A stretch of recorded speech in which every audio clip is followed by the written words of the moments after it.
Chapter 15. What's gotten into you, Josie girl? I shifted my glaring from the bowl I had clasped against my chest to the man in suspenders. My egg whites, they're not stiffening. Grandpa Mo frowned at me. That's what has you sounding like a grizzly. No, but also yes. Is your show done? I gritted, restarting the whipping motions of my arm. The tiramisu is, as you might be able to tell from the alleged growling, not ready yet. Now, if you don't mind, I pointed to the door with my head. Isn't it supposed to rest in the fridge overnight? I narrowed my eyes at him, the motions of my wrist turning aggressive. It was supposed to do that, yes. I'll be the judge of that. Grandpa looked unimpressed. But... No buts, I hissed. Josie. I am fine, He stomped his foot. Put that whisk away before you hurt yourself, girl. My arm came to a stop. I was panting, heaving, much like 3 nights ago in the tub when... No, absolutely not. I was not thinking of that. Not now, and preferably not with Grandpa Mo present. I'm in perfect control of my whisk, I announced, bringing my breathing down. And my life, by the way, before you ask for the 1,348th time if I'm okay. I am. I'm so okay and so in control that it's not even funny. And these egg whites are going to be subjected, dominated, and fluffy as hell. In time, you'll see. Grandpa Mo's expression softened. There was no pity in it, just concern. Which wasn't a relief. Not really. It just made Grandpa one more person I was trying not to preoccupy and hurt with my doings. Or to show how I felt about Andrew's announcement, about December 1st, the wedding. Only Grandpa I hadn't been able to avoid for the last 3 days. Look around you, honey, he said. I didn't. I knew exactly how around me looked. He continued anyway. The kitchen is a mess. There's not an inch of any surface that's not covered in ladyfingers, bowls of coffee, cocoa powder, or egg splatter. This is just tiramisu. You've done far more elaborate recipes and made it look easy. Remember the croquembouche? I inhaled. This is not just tiramisu. I baked the ladyfingers from scratch. I brought special beans from Josie's joint for the coffee. I'm using the best quality mascarpone I found available in the county, and I'm whisking the whites manually. It's still not croquembouche. Stop saying croquembouche. Grandpa's nostrils flared. Nah, croquembouche. Grandpa! Croquembouche, he repeated. Jesus Christ. You're unbearable. And you're cranky, he pointed out. You're a crankembouche. My teeth gritted. Are you 5? I wish, he grumbled. And he reminded me so much of Matthew in that exact moment that I felt my irritation slip away. Because that was what thinking of Matthew did to me now. It made everything else melt away. Which wasn't good. Not right now. Not after that night. Grandpa tutted. You're acting like the fools in my show. Only it's no longer entertaining watching you. It's just painful at this point. Gee, thanks, I murmured. And don't worry, I'm not about to go around giving away long-stem roses to random men. I already did that, in a way, my brain filled in, and I had to shake my head, physically ridding myself of the thought. He shrugged, unconvinced. This thing's messing with your head. The tiramisu, but also the video and the goddamn wedding. I don't like it. I put the bowl and whisk down and crossed my arms over my chest. Nothing's messing with my head, I lied. Except maybe orgasms. And fine, a wedding day that was less than a month away, and the internet going absolutely bananas over a 10-second clip. And Andrew, and Bobby, and Willa Wang, and maybe Grandpa was right. What's in the pantry, then? I scoffed. Pantry stuff. Oh, yeah? I narrowed my eyes at him. I knew what was currently hanging from one of the racks in the pantry. I simply couldn't explain why they were there, or how Grandpa found out they were there in the first place. Had he seen me carry them down the stairs? Grandpa's lips thinned. Just call Matthew already. It's been a hellish 3 days with that woman calling at all times and driving past the house. I've run out of excuses and I'm annoyed. At the very least, she should be annoying Matthew and you, not me. Well, that's mature and not at all selfish, I deadpanned. You're the one being a little selfish, honey. Well, ouch. I leaned my hip on the counter and moved some of the lady fingers around, pretending that hadn't affected me. Was I being selfish? Am I being selfish? Ghosting is always selfish. A gasp escaped my throat. How do you even know what ghosting is? And I'm not ghosting Matthew. Grandpa Mo arched his brows. I know plenty. And you got the boy wrapped into this whole thing, and now what? You're not talking to him? My phone died. I had to put it in rice. It's a miracle it came back to life at all. And I'm sure he's fine. Maybe a little worried, but okay. I saw him yesterday, power walking through the edge of town while he glared at the ground much like you were at those egg whites. My chest squeezed. He'd been power walking while glaring at the ground? What did that mean? Was he? Grandpa continued. It's my duty to point out that you're not doing yourself any favors. Whatever reason you think you have is idiotic. I thought you didn't like him. I don't dislike him, and if I can cut the boy some slack, so can you. Now do that before he resorts to trespassing with some boombox on his shoulder and makes a fool out of himself. I huffed out a laugh, but it was bitter. As if he'd ever... The doorbell rang. Grandpa Mo smirked. He'd better not be bringing any music with him. I paused right at the rose ceremony, and I'd like to watch who Emmanuel leaves for last, in peace. With that, he whirled around and left, giving me no choice but to get the door myself. My insides played tug-of-war. A part of me hoping it'd be him, and another one dreading the idea that it would. It was so silly. I was being so silly. Objectively, I knew nothing needed to change after our phone call, that I had asked him to distract me in the first place, and that there were plenty of things to prioritize before this, like that stupid wedding announcement Andrew made at the midnight farmer's market, and what that meant for me. Matthew, us, everything, really. We don't get married but stay friends. That was one of the rules. And now what? Could we even keep doing this, seeing each other, talking without breaking any of those statements? How did one stay friends after what had happened? How could we stay engaged and not get married but stay friends after the other night? Maybe Matthew had had casual relationships, casual sex, but I hadn't, not ever. So I didn't know if I could put it all aside and act like he hadn't given me an orgasm. A mind-blowing, toe-curling orgasm at that. Like I hadn't moaned his name on the phone. Now I didn't know if I could see him and not think of that. All because I'd been upset, and it seemed like the world had been crumbling on me. You're important. You have me. And there's nothing about you I want to fix. There's nothing about you that needs fixing. You have me, my brain was stuck on. But did I? Not only did I not know what to do with that, but I no longer knew if I did have him. He'd said all those things before I'd begged him to distract me, before I'd let him believe that distraction was all I wanted from him. It wasn't. But what if I'd hurt him, confused him, annoyed him? What if Matthew wanted out now that he'd had time to think? Now that everyone believed he'd be standing at an altar on December 1st waiting for me?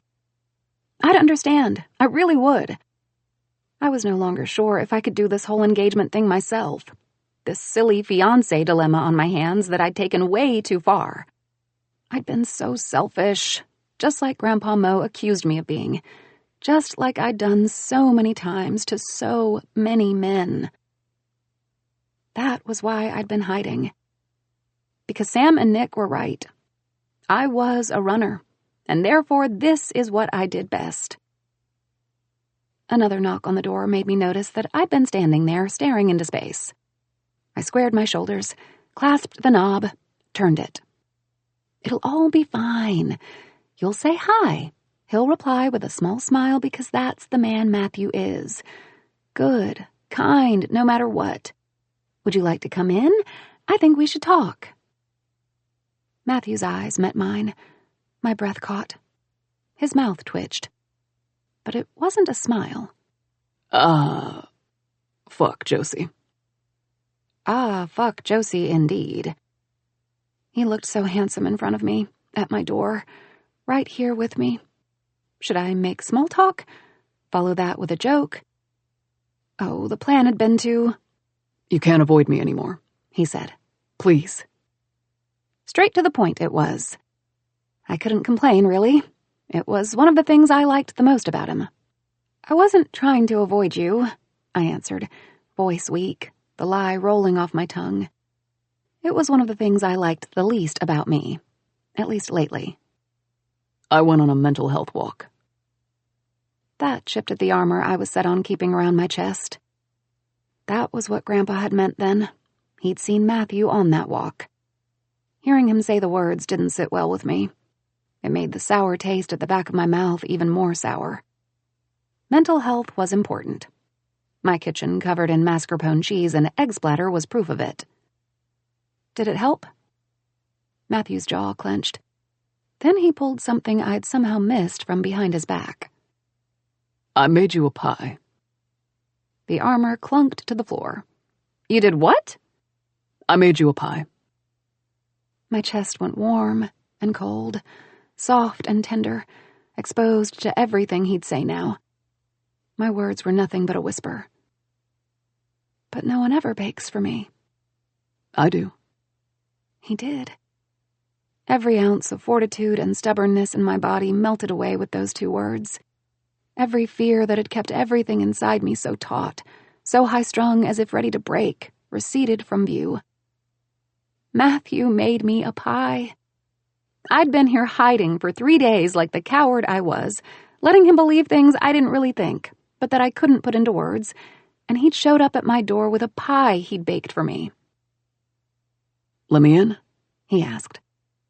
A broken breath left me, and I hoped to God that I wasn't going to cry because it'd be so silly. This was just a pie. Matthew stepped forward, as if in response to that thought. The side of the tray brushed my shoulder. It smelled like apples and cinnamon. He reached out with his hand, his thumb swiping across my cheek. When he brought it down, there was a splatter of what had to be egg white clinging to his finger. Tiramisu, I murmured. That's my version of a mental health walk. Matthew's eyes flashed with understanding. Something else, too. Let me in, Josie. I knew that if I told him to leave, he would. I also wondered if the words meant more to him than just stepping inside my house. They probably did, and that was fair. I wouldn't turn him away, though. I didn't think I could, as scared as I'd been and was still. I think we should talk, I said, just like I'd rehearsed in my head. I moved to the side. Take a seat in the living room, please. I'll bring the plates. Matthew's apple pie was fantastic. A little too much lemon for many, but I liked my apple desserts more sour than sweet. Although maybe sitting down to eat hadn't been the best idea. Because now, dangling off a corner of Matthew's lips, was a tiny crumb of caramelized pastry. So small I was only noticing it because I'd been fixated on his mouth. The little moans he made while he cleaned off his plate. It was truly unfair how much he loved to eat and how happy it made me to watch him. What's in the kitchen, Josie? My eyes flickered up his face. No glasses today. Nothing special besides the mess left after a failed dessert. And the 4 hangers currently hooked to a rack in my pantry. Why? You're stealing glances at the kitchen door, and you asked me to wait here. You said please. Just manners. I stood up and walked to his end of the couch before retrieving the empty plate from him. And the fact that I'm a thoughtful host who wants her guest to be comfy, I added, stacking it on top of mine. Matthew tugged at the hem of my cardigan, and I glanced down at his face. You were wearing this the night I got here, after you changed. My heart skipped a beat. I made myself smile, but it was probably strained. It's my cozy cardigan. I wear it when the mood hits. The mood, he murmured. His thumb and index fingers moved around the fabric. I watched him shake his head as if making up his mind about something. So, is that what I am now? A guest? Here it was, then. The moment I'd been avoiding. The conversation we'd been tiptoeing around while we had his pie. The topic that had been keeping me awake at night, filling me with just as much anxiety as the fact that the whole town, my community, my father, my sister, and my friend, the world, believed we were getting married on December 1st. Or how my reputation was now set in stone. Online, thanks to page 9, confirming what everyone thought of me. All thanks to an anonymous editor's submission. You should tell me what you are, I finally said. His brows met for an instant, but it wasn't in confusion. I didn't think. It was determination. Unlike me, Matthew never shied away from saying things like they were. I'm Matthew. I'm your fiance. Are those two things the same? I should have asked. Even after that night, I said instead. Even after everything that's changed? Matthew came to his feet. What has changed? The nearness of his body overwhelmed me, like it never had before. In a good way. A way that made me want more. To tug at his sweater, flick my fingers across his cheek, hear his voice close, words falling on my ear.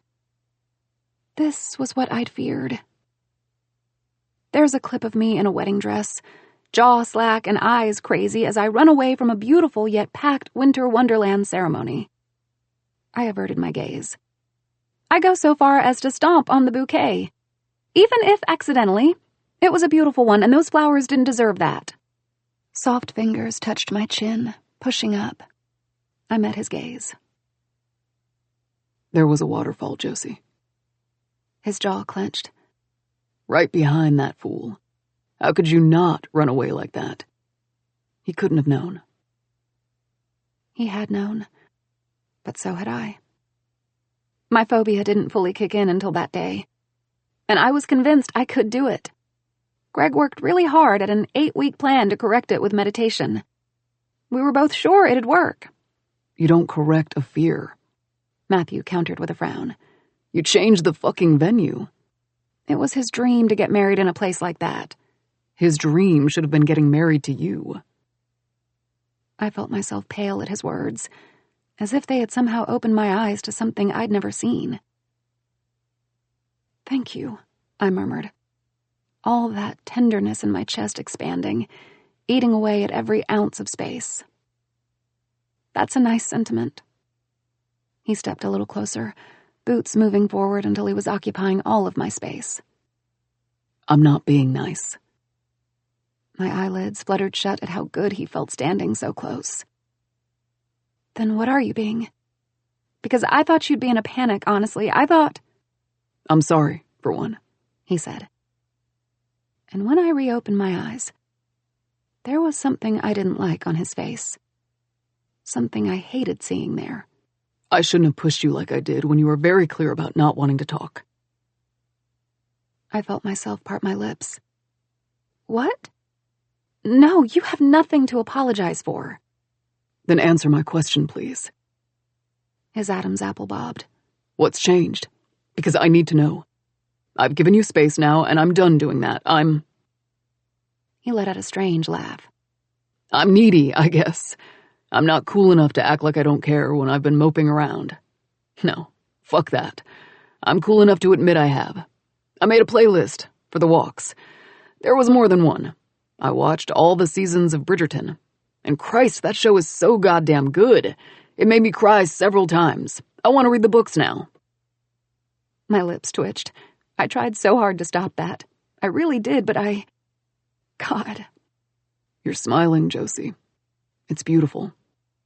A small puff of air left me. You made me a pie. No one baked for me. No one ever had. Not since Mom. A good fucking pie, he added. My smile turned bigger, sappier, probably uglier. You'll have to give me the recipe. No. He gave his head a shake. I'll make you another one. A strange wave of emotion rose, making my eyes sting. And God, I couldn't cry. It didn't even make sense. Focus, Josie, focus. I let out a shaky breath. What do you want to do? Things have changed since we talked about our plan. There's December 1st, and Andrew invited everyone in town. I haven't talked to Bobby or been online or answered my phone at all, but I guess the world knows about that now. Adeline must hate me. Or think I hate her. Cam is probably furious. I shook my head. I had Grandpa Mo check in on them to make sure she was feeling better. But I'm still a horrible sister. I talked to her, Matthew said. To Cam, too. You did? My heart sped up. To tell them what? Matthew's exhale was long and deep as the air left his nose. That Andrew blindsided us. Us. A breath caught. So he hadn't just talked to Adeline and Cam. He had for the two of us. As if sensing I needed to hear more, he continued. That we never planned for the date to be so soon. But Bobby went behind our back. That they're doing whatever serves the narrative, independently of what we want. That you were so caught off guard by that and the clip that you needed a few days to unplug and recharge. That being in the spotlight is new for you, and you're overwhelmed. That you were barely even leaving the house, let alone talking to anyone, and that's so out of character I was scared and basically running circles around the place, making sure no one bothered you. And that, unfortunately, included them. My voice barely came out. Were you? Running circles around the house? I wanted to. But he hadn't. Yet he'd still made sure to keep things under control. Everything I'd neglected by hiding and curling into a messy, egg-splattered ball. A strange sound bubbled up my throat. It was relief, I realized. Plain and simple. Overpowering, eye-opening relief. We're 4 days short of a month away. From December 1st, I said. That would scare me. And it did. There was a flash of surprise in the light brown of his eyes, the specks of green. I agreed to this. I told you I'd do it. So give me some credit, yeah? I'm not going to have a change of heart and back down because Andrew makes some speech. An exhale left him. I don't like or trust Bobby, but she's good at what she does. She had the video taken down. His expression sobered, and he didn't need to say the words, although the damage has already been done. Let's give her room to act. I thought about that for a brief moment, but... You're right. I guess it doesn't make a difference whether we call things off now or 4 weeks from today. Matthew's answer was a nod. What about the other night? What about it? His hand rose, the backs of his fingers grazing the side of my neck, brushing my hair back. His head dipped. You came, he said in my ear, just like I'd craved him doing minutes ago. Every night for 3 days straight. Saying my name? It's all right. We say things like they are. I stumbled over my words, thoughts, the wave of heat washing over me. Yes. It has to change something. Has to? Or you want it to? The way he'd asked me reminded me of that night, too. He always managed to give me a choice. The choice, no matter how or what. I don't want it to change anything. Then it won't. He leaned back a little, watching my face. But I think I want a revision of the rules. Grandpa's words returned, making a splash. You got the boy wrapped into this whole thing. I had, and now he was asking for some control. Of course. We add a new rule. I nodded. Okay. I distract you, Josie, from whatever's bothering you. Whatever's making you doubt who you really are and what we're doing. That'll be my job. His voice lowered. Whenever you can't, I take control. I won't wait for you to ask. That's my rule. Words from that night made it hard to answer him right away. Nudes, jokes, a distraction, my dirty mouth. Is that all you want from me, then? I let him believe that, of himself. But if I told him he was far more than that to me, he'd ask me what? What else am I, then? And I didn't know how to answer that. All I knew was that the idea of Matthew, here, so close, all I could smell was him and apple and cinnamon from baking me a pie, would make me say anything so he'd stay. Okay. Okay, he repeated. Now, you show me what you're hiding in the kitchen. I didn't even try pretending he meant the tiramisu. Clearly he meant what I was really hiding. I was such a bad liar, truly. Follow me, please.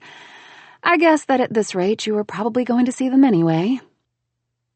Matthew followed me as I navigated the chaos that was my kitchen. That, to his credit, he ignored.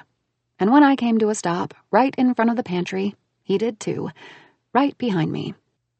I took one deep breath, then threw the double doors open with a ta-da!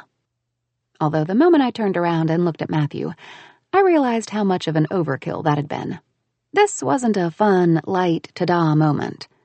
I was planning on donating them, I explained, glancing back at the pantry. Today. That's why they're here. Although I think I chickened out at some point between hanging them here and getting wrapped up in my failed tiramisu. It took Matthew a beat to speak. But when he did, I knew, just by the way his voice changed, that his eyes were now on me. These are your wedding gowns. They were. They are. You asked me to show you. I made myself smile. Do you think it's strange I kept them? He frowned. No, A gulp of air left him. He shook his head. It's not. I think it's something you would do. Are you saying my place is cluttered? That I might have a hoarding problem, perhaps? I teased. His chuckle was huffed out. And boy, did it alleviate some of the pressure in my chest at how out of sorts he'd just looked. Even if he didn't give me much of an answer. I got it, though. He didn't owe me one. It was my turn to speak. I've kept them, I said, because they're my wedding dresses. And as much as they're a reminder of bad or rash decisions and hurt, and yes, also heartbreak, they're still memories of a time I was happy, hopeful, in love, even if for a little while. That's also why I kept the rings. It's not like I have any of them on display or anything. I just like knowing they're here. Relationships end, and whether you're the one leaving or the one being left behind, the one thing that you can't run away from are the memories. They're part of you. They deserve better than to disappear. These dresses are like a weird, twisted version of a photo album that take up a lot of space. Our eyes met, and I wondered what he saw. What was he thinking right at that instant? I was no longer insisting and asking whether he was spooked and wanted out. Not after we'd just talked about it. Not after he'd showed me I still had him. Will you give me a tour? Matthew finally asked. Of my dresses? Of your past. Your memories. Matthew made something everyone seemed to see as a problem sound beautiful. Or maybe he reminded me that that was how I'd always seen it. Yes, I told him. I think I can do that. And in a strange way, I also wanted to. Not because it was the least I could do, but because I wanted to do it with him. Chapter 16. I snorted at my phone before typing a response. Josie. It's the leg thing for me. Matthew. I wanted to show you the shoes. Josie. Oh, I just thought you wanted to brag about your foot pop. Matthew. You asked me what I was wearing tonight. Josie. And I love the effort and enthusiasm in your answer. I also loved how those dark olive green dress pants looked on him, and the cream-colored long-sleeved polo shirt. And oh, the glasses. I didn't dare ask him if he'd wear them tonight, but I wanted him to. I wanted to demand he would. My teeth caught my lip. I hit play again. Matthew materialized on my screen, walking backward away from the phone. His hand slipped into his pockets, gaze cast down. He spun, showcasing his side. Little pause, then his back. A strange breath left me at the sight of those shoulders in that old-school-looking shirt. My fingers itched to pause and take a screenshot just so I could save that in my gallery. But my favorite part was coming up. The 1, 2, 3-second pause and foot pop. I hadn't been expecting a fit check video when I asked what he was wearing tonight, but I wasn't going to complain. Maybe I'd even demand one from him every day from this point on. Fingers snapped right in front of my face, making me flinch. If you don't stop giggling at that screen, I'm going to regurgitate my AB, and I'm not in the mood to wait for you to make a new one. It takes you the longest time. I blinked at Bobby. Specifically, the dark sunglasses she was wearing indoors. What in the world is an AB? She raised the cup in front of her and gave it a quick shake, at which I frowned. Christ, Josephine, do you spend any time on the internet? Like, at all? I rolled my eyes. If you were referring to your coffee, I was calling that a Sharky. Aw, Bobby deadpanned. You named a drink after me. I'd be moved if this was some Hallmark movie where the coffee shop owner teaches the badass boss bitch city lady, with amazing fashion sense, how to open her heart so she can start to live, laugh, love her life. But luckily, this is real life, and that's not on our meeting minutes. It was easy to let that slide and not take offense. Frankly, I felt like I'd lived exactly through that with Adeline. I'm not the Hallmark coffee shop owner you paint me to be, I smiled at her. You know the mayor of town has power, right? I can make your job much harder if you cross me.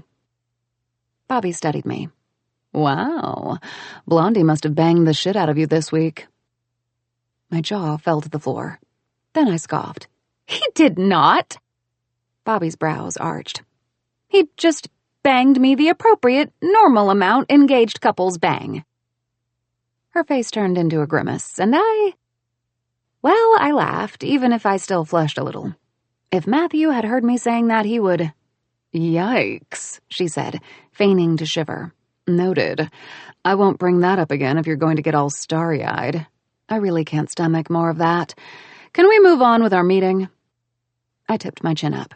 This is not a meeting. You ambushed me at work and demanded I tick boxes on some checklist. I'll write that in the minutes, she deadpanned. I have more suggestions if you're interested. I snatched the rag from my apron's pocket and folded it meticulously. Like, annoying wedding planner had father of the bride invite county to wedding without telling her. Or, annoying wedding planner demands coffee is prepared in under 2 minutes, claiming life or death situation. Or, annoying wedding planner drives bride insane while wearing sunglasses indoors. Bobby gasped. I'm not just a wedding planner. If you say so. She brought her sunglasses down her nose. Dark eyes narrowed at me. I don't like this newfound surge of defiance. Defiance. The word now reminded me of Matthew, too. God, Bobby groaned. People in love are too self-centered. I'm trying to have breakfast here besides a meeting. Can you stop looking like that and focus? Coffee is not a meal. I rolled my eyes at her, but a part of my brain lingered on a few specific words. And I don't know if I can focus, honestly. I'm not happy about how things were handled. This is my wedding, not yours to announce on a whim. Listen, she said. And I couldn't tell exactly what it was about Bobby, but I could tell something had just changed. I'm sorry, Her lips pursed. Don't look so shocked. I really am sorry. But I had to act fast because I knew they were dropping something bad that night, all right? I have contacts at page 9. I was tipped off about that editor's submission. I knew it'd be a video, so it wasn't hard to put 2 and 2 together. Every wedding has a videographer, and you had 4 of those, so that makes 4 potential threats hanging over our heads. So you assumed the video had to be of me? It couldn't be of Andrew. I have all of that under lock and key. You're my wild card, Josephine. You've always been. But you know that, and the reason why. So don't make me explain again why those two internet drama queens are so hyper-fixated on you. I did know why. Clout, gossip, drama, entertainment, more to add to the Underwood saga. Bored people needing something to listen to so they wouldn't be alone with their own thoughts. It was funny, I supposed, that this had started as a problem for Andrew's image and now, it seemed, was only a threat to mine. It's 3 videographers, by the way, I said. Duncan and I terminated our relationship weeks before the date we were supposed to get married. I know, Bobby admitted. And at this point, I wasn't even surprised by her knowing this. Her head tilted. And I am sorry for blindsiding you, for what it's worth. Your little meltdown set us back almost a week. A sigh escaped me. Can you fix it, though? Can you fix any of this, like you said you would? I am Bobby Shark, aren't I? She pushed the iPad closer to me. I had them take the video down in less than a day. A good way to continue that is by letting me really handle things now. I am your... She shivered theatrically. Wedding planner, after all. So, checklist? My gaze fell on the device, but I didn't reach out for it. Not yet. On one condition. Her eyes narrowed. No wedding dress, I said, to which she frowned. I'll handle that. I couldn't stomach looking at gowns. Not for this. Not when it felt like I was going to add a 5th memory to my already large collection. Not after I opened up like that to Matthew and showed him such a crucial part of who I was that no one else knew. And not when that'd mean I'd always have a reminder of something meant to break, hanging off a rack. We don't get married, but stay friends. I'm in charge of that, I finished. It's something I want to pay for myself. And you can stop looking at me like I'd show up to my own wedding wearing a kitchen rag. I have experience with gowns, have I not? It'll be simple but elegant. I just don't need anyone to make a fuss. I'm tired of fusses at this point. And Andrew is already paying for... everything. Bobby considered my request for a long moment. Then she said, Works for me. Oh, I quipped. And stop calling Grandpa Mo if I don't answer the phone. He's a little overwhelmed. She shot me a glance. Fine. Oh, and be nice to Robbie. I don't do nice, she deadpanned. Certainly not to a man who wears a padded vest to a party. With pockets that he stuffs with things. But I'll be reasonably agreeable. She gave a new push to the iPad. Now check the list. I want you to mark your preferences on basic stuff so I can get an idea of what to do. Then Blondie will. I'll collate the two, and then we'll move to more important stuff, like choice for the centerpieces, florists, catering, seating chart for the rehearsal dinner and ceremony. It'll all take place on the farm, I've decided. So is Roberto handling the lighting, or should I bring a third party? And before you ask, no, your ring bearer is not going to be that pig. Last time I stepped foot on that farm, I caught him munching at my Hermes. I blinked at her, watching her as she took a quick swig of her Sharky. That bag Pedro Pigscal had been munching at, as she put it, was worth thousands of dollars. But all right, good. I could also exercise some reasonable agreeableness. So I took the iPad from her with a smile.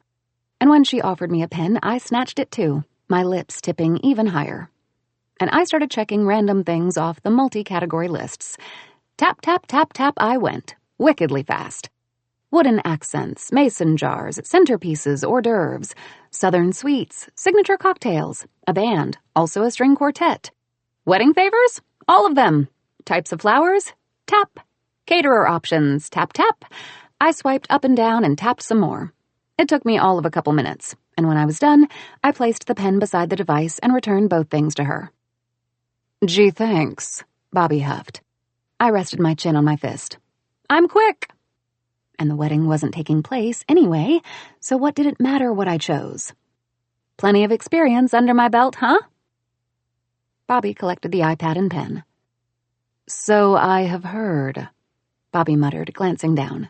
Let's hope the build-your-own Sunday station makes this one the charm, huh? I had no idea I'd ticked that off. Nothing says wedding like a Sunday. Bobby leaned away from the counter in one swift and elegant motion. Don't be late to tonight's party. Her lips pursed in thought. Willa Wang will try to corner you and Blondie. Don't ask me how I know, but I know. So don't let her corner you. Understood? Say you're sick or make the face from earlier and then pretend to sneak away to have sex. Engaged people get away with that. Or even better, you agree on a safe word with Blondie and use it. But you are under no circumstances talking to that woman unless I'm present. Got it? I swallowed. Got it. Bobby whirled on her heels, then stopped herself. She glanced back at me over her shoulder. Oh! And please tell the maid of honor and best man to reach out. They didn't confirm attendance for tonight, and I still don't know what kind of party they'll want to throw you, if any.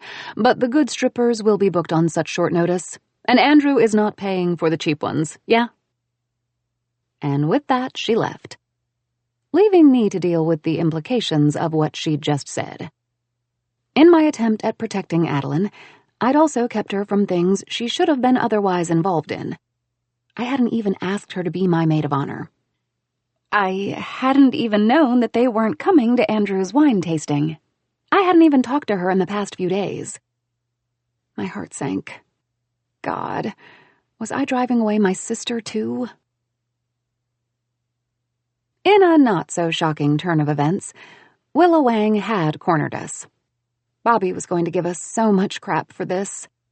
I'd been hoping she'd pop out of thin air like she always seemed to be doing, then whisk us away and save the night. But she was nowhere to be found. This was bad, worse than what I'd expected, or Bobby had implied.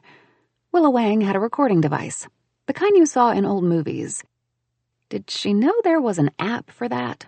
The tiny charcoal-colored device she'd clicked the moment we'd taken a seat was making me feel like we were being interrogated. That and her questions. Matthew had been batting those away as Willa pitched them, and there'd been many. We were just missing the little mound of sand beneath our feet at this point, which was a strange thought considering I knew very little about baseball. My fiance shifted by my side, his arm coming up behind me and resting on the back of my chair. We were sitting on the patio, if I had to pick a name. I wasn't sure the kind of estate Andrew was renting had a patio. It felt more like a big expanse of greenery and gardens. Several. I was pretty sure there was a gazebo past the line of trees around the area where we were sitting, where most of the guests were gathered now, and I was betting all of Josie's revenue this month that there was a fountain somewhere. The evening was warm, or warmer than it should have been, perhaps, much like the days preceding this one. But there was a bite to the air, the kind that had you keep a jacket at the ready. I'd left mine in the car just in case, and when Matthew's hand grazed the back of my shoulder blade with his thumb, I couldn't be more grateful for having left it there. I glanced at him, taking notice of how absolutely delectable he looked. His outfit looked even better in person, and when I'd come out the door to find him leaning on his car, I'd had to bite my tongue so I didn't beg him to wear those exact pants and that exact shirt every day of the week. And by the way, I'd been right about the glasses. Willa cleared her throat, snagging me back. Thank you, Matthew, she said, even though she was looking at me. That was another fascinating story about Boston-based sports. But I'm also interested in hearing about you, Josie. So that's where the baseball metaphor had come from. I snickered. I think I'd like to hear more Boston trivia. It was really cool to hear that the sinking of the Titanic overshadowed the first big win the Red Sox ever had. I wonder if there's more Matthew can tell us about the Sox. The man beside me huffed out a surprised laugh. Actually, I don't think he was done with the story about the wall. I'd love to hear why it's called the Green Monster. What came first, the fact that it was green or the name? I've been wondering since he mentioned it. Willa let out a puff of air I interpreted as a sign of frustration. The truth was that after Willa's first, and very personal, question directed at me, Matthew had been taking all of them. And the man possessed the ability to bring any topic of conversation to sports, specifically Boston-based sports. It was truly outstanding, really. Oh, and he was really bad at masking his clear distaste for the New York Yankees, which I'd found adorable. It was probably the only sports-related thing I could name that Matthew didn't love. "It was very generous of Andrew," Willa said in that tone I was beginning to think she used when her patience slipped. "To extend the wedding invitation to everyone in town, don't you think?" "Yes," I answered, my back going ramrod straight. The soft weight of Matthew's hand disappeared, and I ignored the goosebumps its absence left. "It really is. We're so grateful that he's offering to cover all costs, too. As I'm sure you know, it's a big guest list now, big catering effort, lots of glasses to fill and skewers to have at hand. No one thinks of skewers, but they're important." Willa blinked. "Your speech at the farmer's market was so moving," she said then, patting her chest. "One could tell it came right from the heart." Her eyes fluttered closed, as if she was remembering something. "Oh yes, a piece of your soul, and potentially the start of a new beginning. That was my favorite part. Beautiful words, really." I'd been trying not to think too much of it, but in hindsight, my words had probably been a little more revealing than I'd intended. I peeked down at the recorder, unease swelling in my gut. Matthew's hand fell on top of mine, engulfing it as it rested on the white linen covering the elegant garden table. "Why, thank you, Willa," I said with a smile. Of sorts. You know what? I'm sorry, but I can't get that story about the wall out of my head." I turned to Matthew, brown eyes already on me. "I think I might be into baseball. Who would have thought?" I knew from the way Matthew looked at me that he was gauging my words, the urgency behind them, the urgency I was sure was making my smile look wonky. Bobby had been right. We needed a safe word. I would have used it right now. Willa cleared her throat, just like she'd done the dozen times she'd been about to intercept a change in topic. Without thinking too much of it, I brought Matthew's hand to my mouth, much like he'd done a time or two in the past. I brushed my lips over the back, widening my eyes at him with a wordless sign. It didn't work. Matthew was so taken aback for a second, the look in his eyes so dazed, that my attempt backfired, for both of us. I'd love to take you home to Boston," Matthew said, voice rocky. We both realized Willa was talking, but we weren't looking at her. He brought our hands to his lap, and I would have probably flushed if I wasn't so surprised by his words. "All this talk about the Sox is making me a little homesick." He laughed, but it was strained, maybe even filled with longing. He turned to face Willa. My eyes remained on his profile.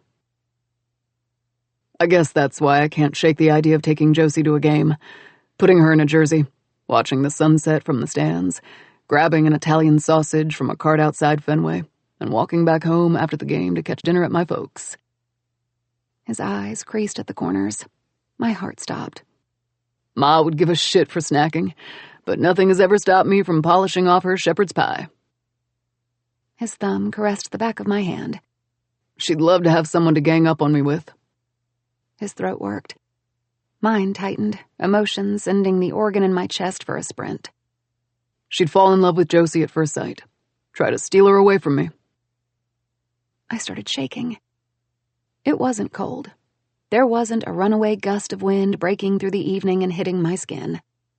It was longing, an intense kind of yearning. At his words, and God, I wanted them, I realized. I wanted that. To reach out and grasp it in my hands, make it true. Only I wasn't going to. I didn't even know how much of that he really did mean. And that was probably why I felt so rattled inside.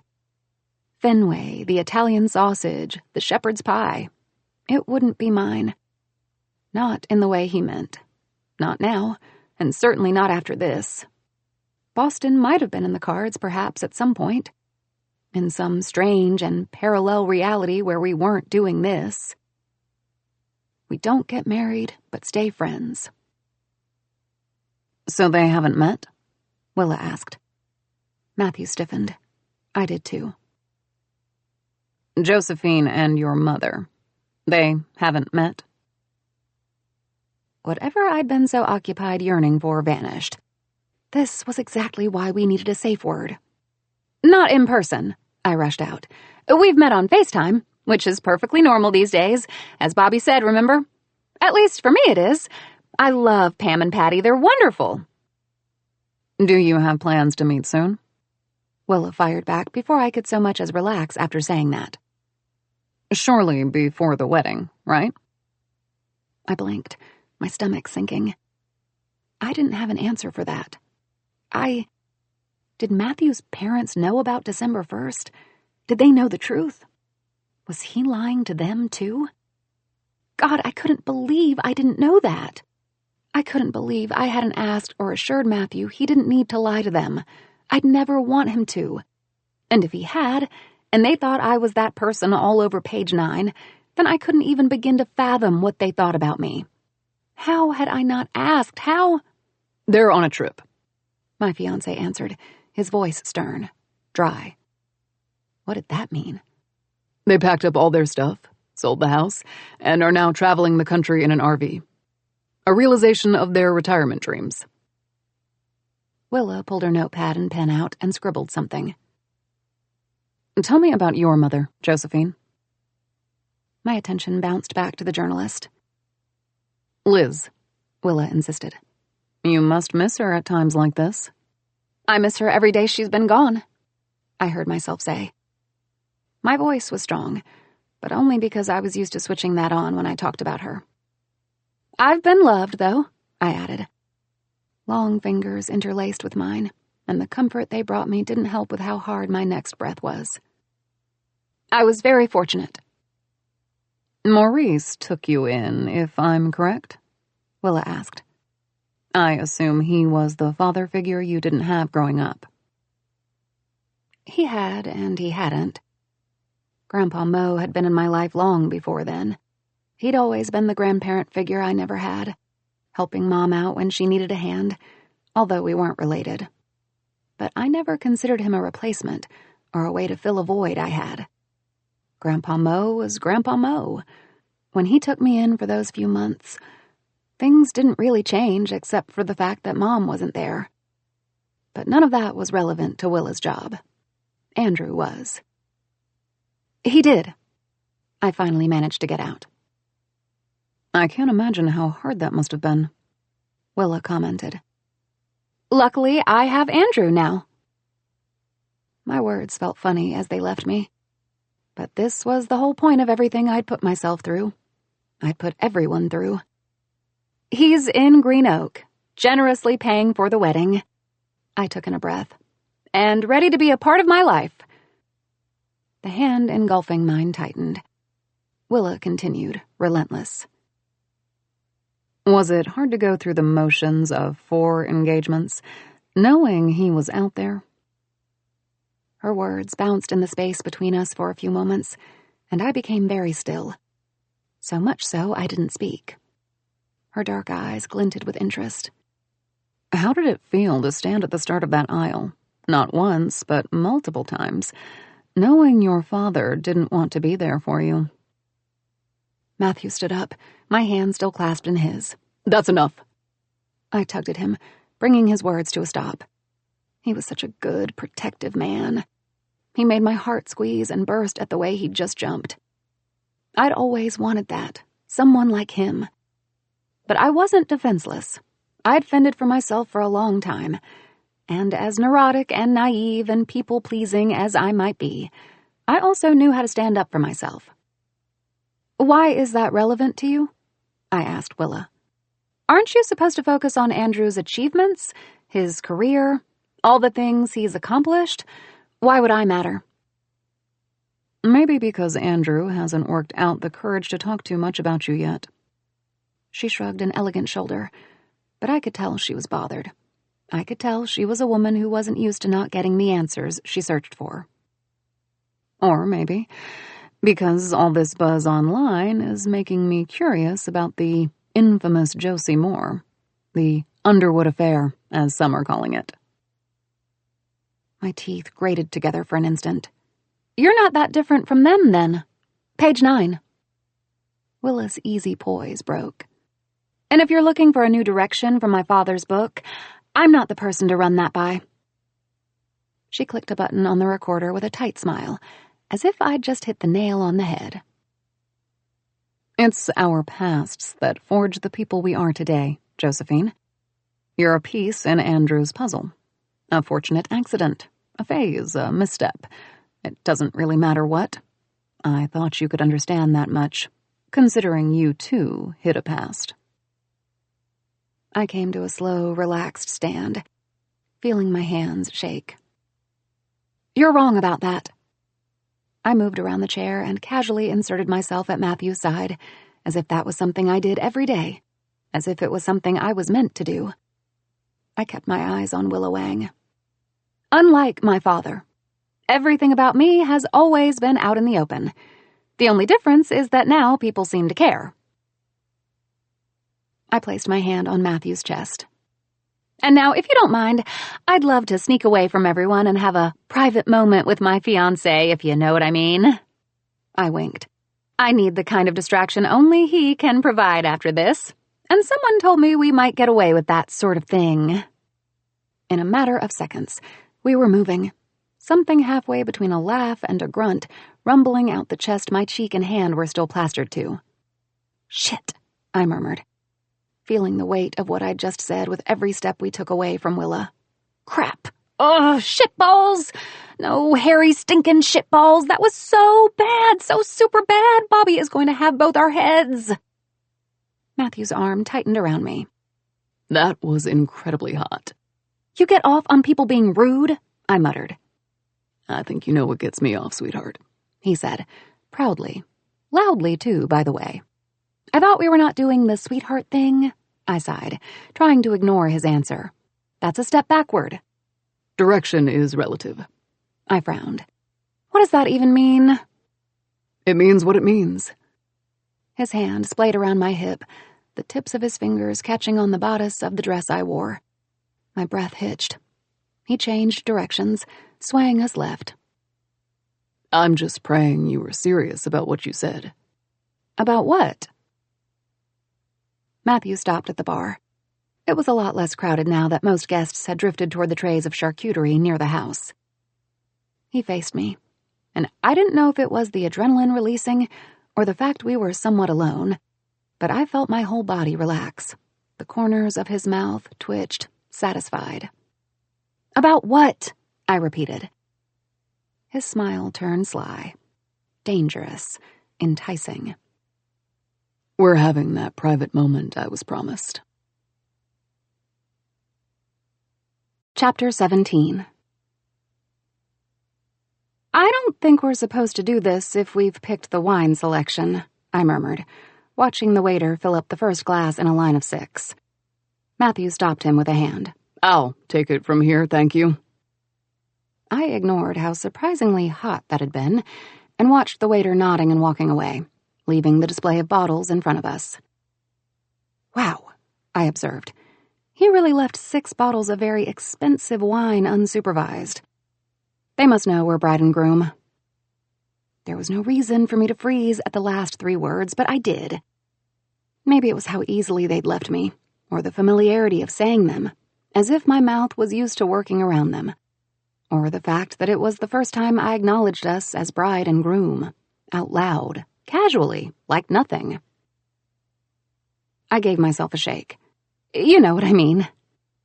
Matthew's eyes remained on me a second before returning to the bottle he held in his hand. I do. Let's strategize, I offered quickly. We should think what we're going to tell Bobby when she finds out we had a sit-down with Willa. Let's think of exactly what we said and how we said it and when we said it. Yes, that way we'll know what's on that tape. Matthew frowned at the glass he'd just filled. All right, he conceded. But we can do that while we drink. I arched my brows. Getting drunk is not going to help us strategize. Who said anything about getting drunk? He turned back to me, leaning an elbow on the bar. This is a wine tasting. For us. He pointed his head at the far end of the bar. It says so on the very classy sign. Andrew Underwood is pleased to welcome you into his home to celebrate the engagement of Josephine and Matthew with a local selection of wines for your tasting. Which we selected. I repeated with a light laugh. You and me. We sat down at Josie's 2 days ago in the evening and picked 6 out of a long list. We know exactly how they taste. Thing is, I've totally forgotten, Matthew said with a shrug. In fact, I can't remember a single thing from that day, except for something about a tiramisu and no longer feeling sad. It was hard to ignore the way my chest constricted at that. There was your pie, too, I said, voice the slightest bit wobbly. That I loved. Remember now? There was a moment in which we looked at each other.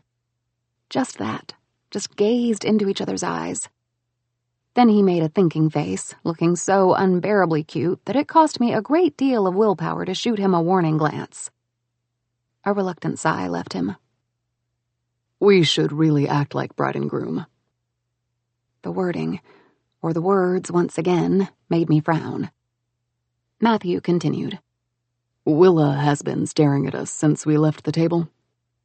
And I didn't need to turn to know it was true. I trusted Matthew.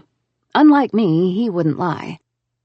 Only thing was, now I wondered if this was the only reason why he insisted on us having that private moment. If we strategize, as you suggested, it'll look like she got to us. And I don't trust her or her intentions after this afternoon. I didn't either. Not completely.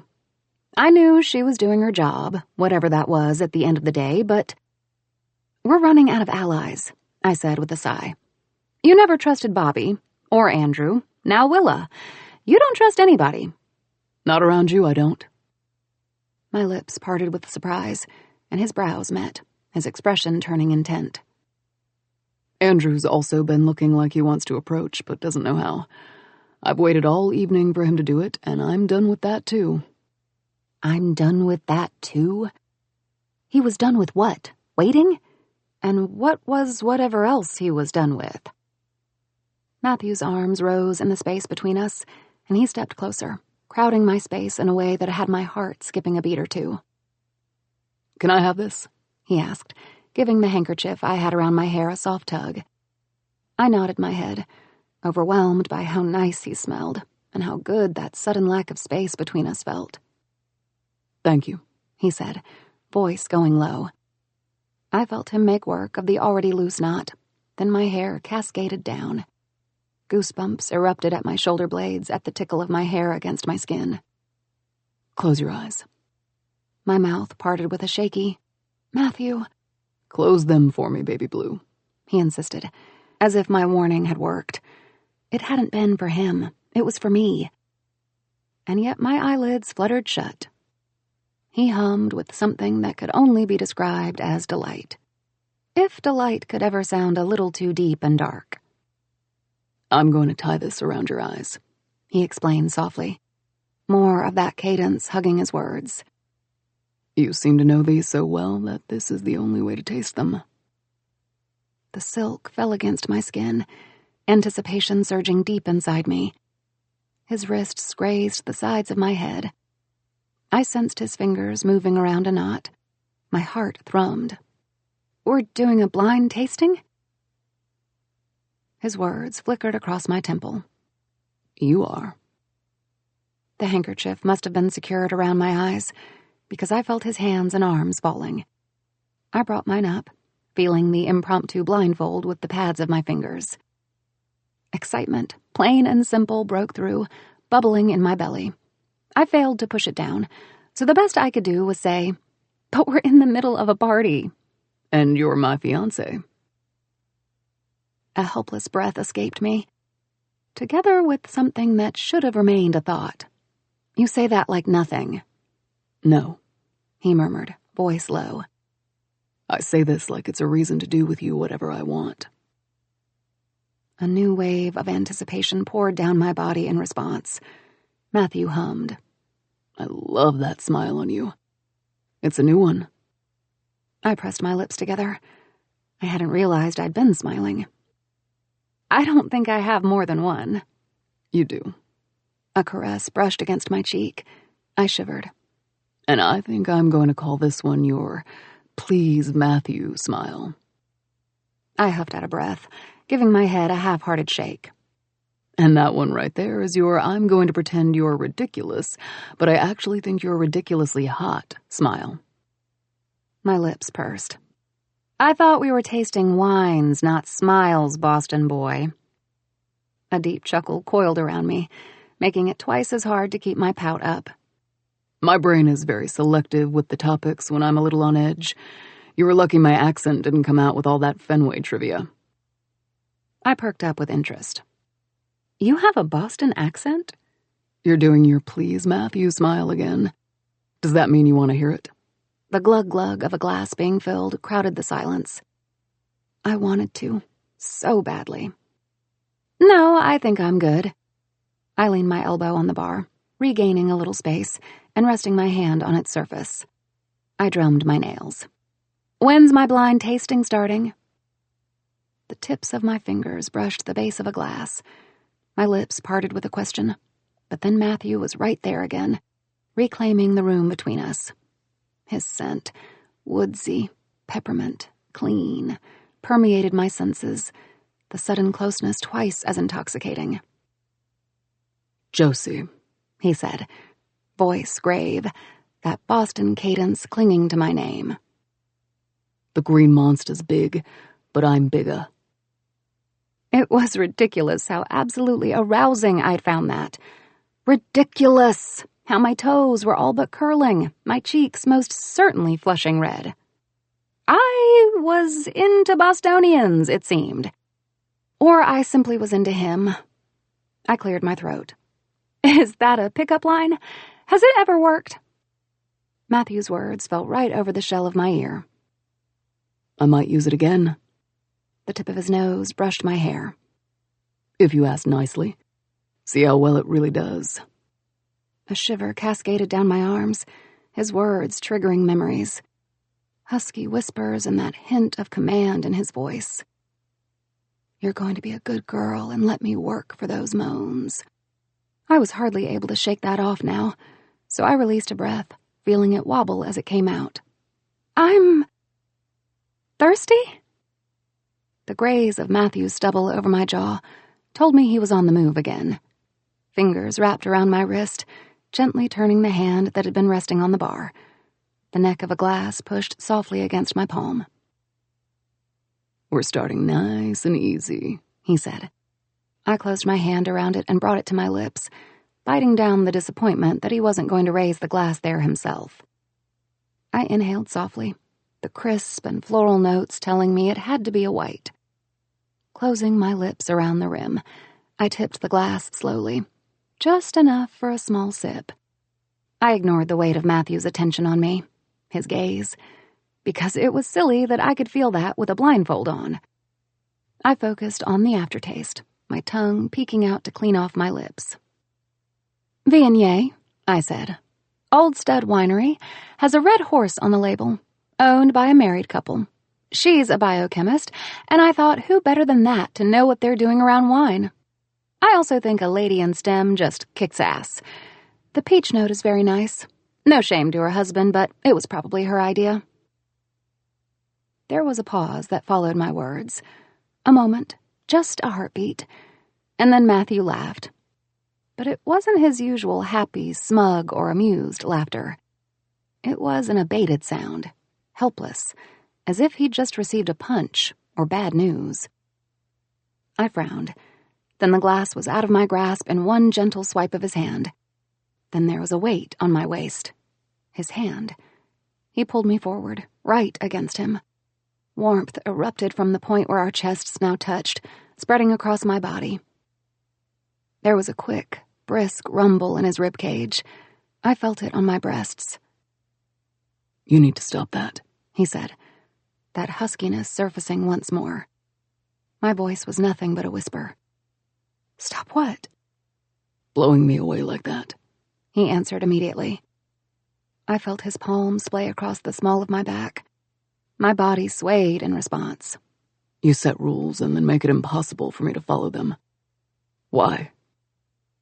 There it was again, that command in his voice, that rough softness, if that could ever be a thing. Rules are important, I told him. swallowing around the need to bring my hands to his chest and pull him closer. They're not that hard to follow. You yourself made one. Part your lips, he said. And when I didn't, his hand moved up my body, reaching my face, cupping my jaw. Everyone's watching us, Josie. His thumb brushed at my skin, grazing the corner of my mouth. Seeing how I've blindfolded you in a sad excuse to spare you the sight of how I look right now. My throat worked. Everyone's watching us, Josie. I could indulge in that. We could. And how is that? Like I want to throw you over my shoulder and run, he said, voice low just for me. He swiped at my bottom lip. Like I want to drag my fiance to that gazebo in the back and fuck the anxiety out of her. All the blood in my body swooshed to my feet, and the only reason I didn't slip to the ground was Matthew's body against mine. Now part those lips, baby blue, Matthew ordered. I'm bringing a glass to your mouth. Ever so gently he did, letting me go through the motions. Smell, wet my lips, taste, although my brain was screaming at me to stop that and let him drag me to that gazebo. Drag him myself. All I wanted was to taste him, not the wine. Blindfolded was fine. Just this once. Just this once. Shamberson, I said, voice almost gone. You skipped 2 wines. No, you skipped 3, you... I'm impatient. His words sounded so strained, so very tense, that I wanted to take the handkerchief off my eyes, see him. Was that pain? Need? The urge I felt pooling down my body in overwhelming waves. Greedy, too. I shook my head. No, you're not. And I felt it in the air that left him, the way he was ready to argue that, or distract me away from the point. You're the opposite of those 2 things. Warmth engulfed my waist, and then my hips were pushed against his. A breath hitched in my throat. He brushed his nose against mine before dragging it across my cheek until it was deep in my hair. Maybe I should kiss you then, Matthew whispered in my ear. If I'm not that impatient and not at all greedy. My whole body shook, so much that I clasped his arms with my hands. I tried to make sense of this. I was blindfolded, in the middle of a party, turned on like I had no business being, pressed against Matthew's hips. I wanted to squirm, search for more, chase the feeling making my belly tight. I wanted him to kiss me. If everyone's really watching... He huffed out one of those strange laughs, his hold starting to loosen, as if I'd said the wrong thing. I fisted the fabric of his shirt, stopping him before he could move away. Maybe you should kiss me then. He went still against me. Maybe it's what my fiance would do. Take the blindfold off, Matthew said, barked, his fingers digging into the fabric of my dress. I want you to look at me. All that need and anticipation and, yes, urgency rioting inside me came to a halt. Everything paused as I dragged the silky handkerchief down my face, letting it pool at my neck. There was thunder in Matthew's eyes. The brown behind the glasses I loved so much mingled with an emotion I swore I could feel swirling deep in my gut. Lower, too. He looked so on the edge, so absolutely on the verge of doing what he'd been stopping himself from doing. Was that kissing me? He could. It looked like he would. I wanted him to, now, so badly. If you don't wipe that please Matthew smile off your mouth, I swear I'm going to kiss it away myself, Josie. His words made my ears ring. A sense of triumph tightened my chest, making me blind, forgetful, careless. God, yes, Matthew's mouth on mine. Matthew's gaze dipped, desperately returning to mine. I was still smiling. Then his hands were climbing up my spine, the roughness in the motion making everything in me rise, thicken. Where were we? What were we doing? I didn't care. My chest heaved and I moved into him, as if I could cling to him, speed things up. Matthew's grunt was brief but telling. making me grow even more impatient, coming even closer. I felt him at my belly, hard. My breath caught. A throat was cleared. Loudly. And whatever bubble we'd been in burst. "Go away, shark," Matthew said, eyes on me, voice hoarse.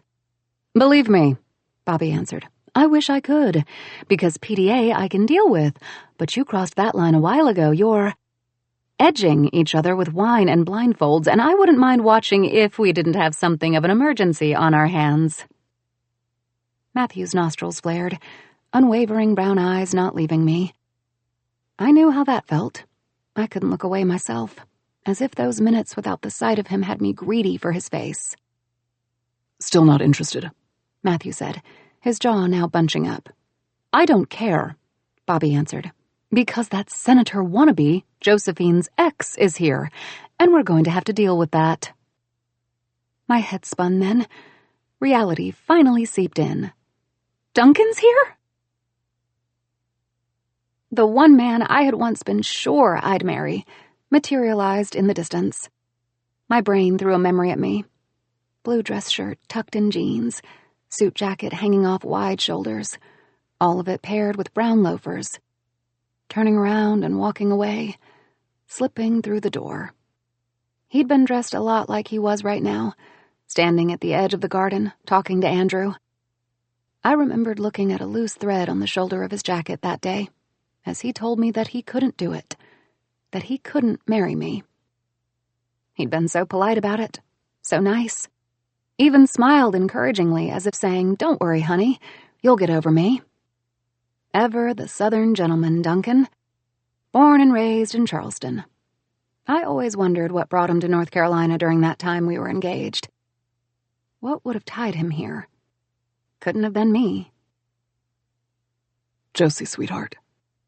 Those two words, uttered with a cadence I was starting to crave, pulled me back to the present. "I'm over him," I heard myself say. Warmth rose to my cheeks. Or perhaps it had been already there. Matthew tipped my chin in the direction of his face. Brown eyes met mine. A handsome face. I'd been about to kiss him, and it had nothing to do with where we were or who we pretended to be. I'm not just saying this to reassure anyone. I'm over him, and I wanted you to know that.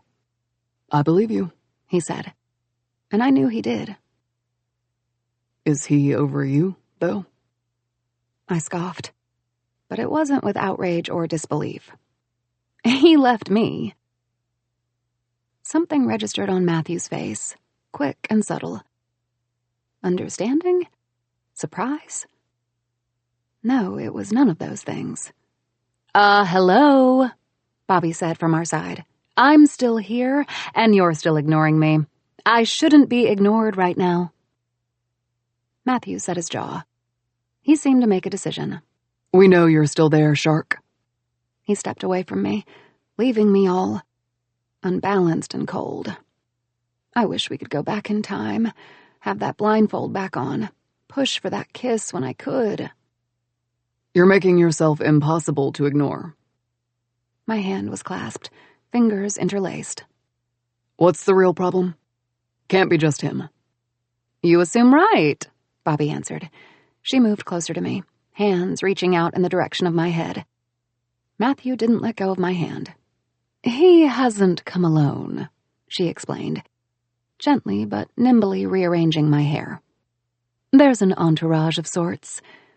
Her fingers fumbled with the handkerchief loosely dangling off my neck. She turned it, tightened it slightly, made what I supposed was a knot. Her head leaned back, dark eyes assessing. "It'll do." She met my gaze. "And you will too. Whatever you do, don't let him break you." Her words caught me so off guard that I stumbled for something to say. "What does it mean?" Bobby finished for me. "It means you two approach him while he poaches your father for God knows what. You say hi. Let Blondie scowl at him like he wants to do bodily harm but won't, just like he is looking at him now, but a little less teeth, maybe. Meanwhile, I deal with the cameras he showed up with. They all slipped past security somehow. You had security for this? Here? She rolled her eyes. Do you know who your father is? A sigh. Hired locally, though. Too friendly and trusting. They are now fired, and... You're distracting me, Josephine. Security is not my job. You are. Her expression hardened.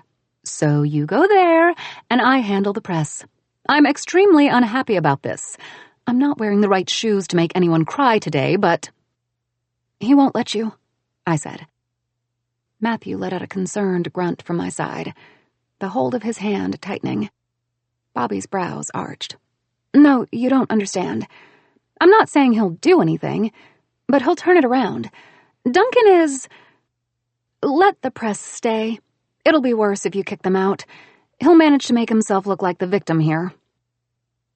Bobby huffed, but I could see understanding starting to seep in. I'm not about to throw a hapless client into this. I'm not hapless, I countered. I know him, all right? He's here for a reason, and the press too. He'll spin it against us if he doesn't get away with it. I can handle this. I swallowed. I have Matthew. Let the press stay. Bobby looked like that was the last thing she wanted to do. Okay, let's go. But I'll contain them. I say when and where a flash goes off. Matthew tugged at my arm, moving us forward.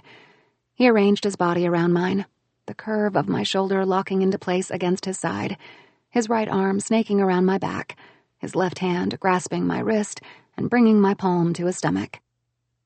It was scary how safe I felt, how confident I grew with every step I took in his embrace, how right he felt against me.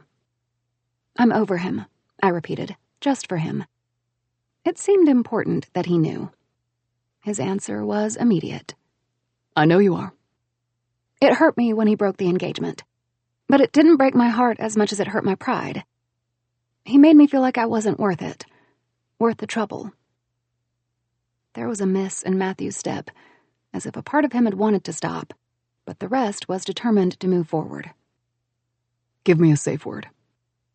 I glanced up, finding his profile. Did Bobby also tell you we should have one? He gave a nod, bending his lips in a smile. But it was a weird one. Odd. A little scary, too. It wasn't like Matthew, and I wanted to change that. Make it more like himself. Handsome, nice, happy. Bootylicious. And if you don't relax, I'll break into song. Start rapping, popping, locking. I know how to.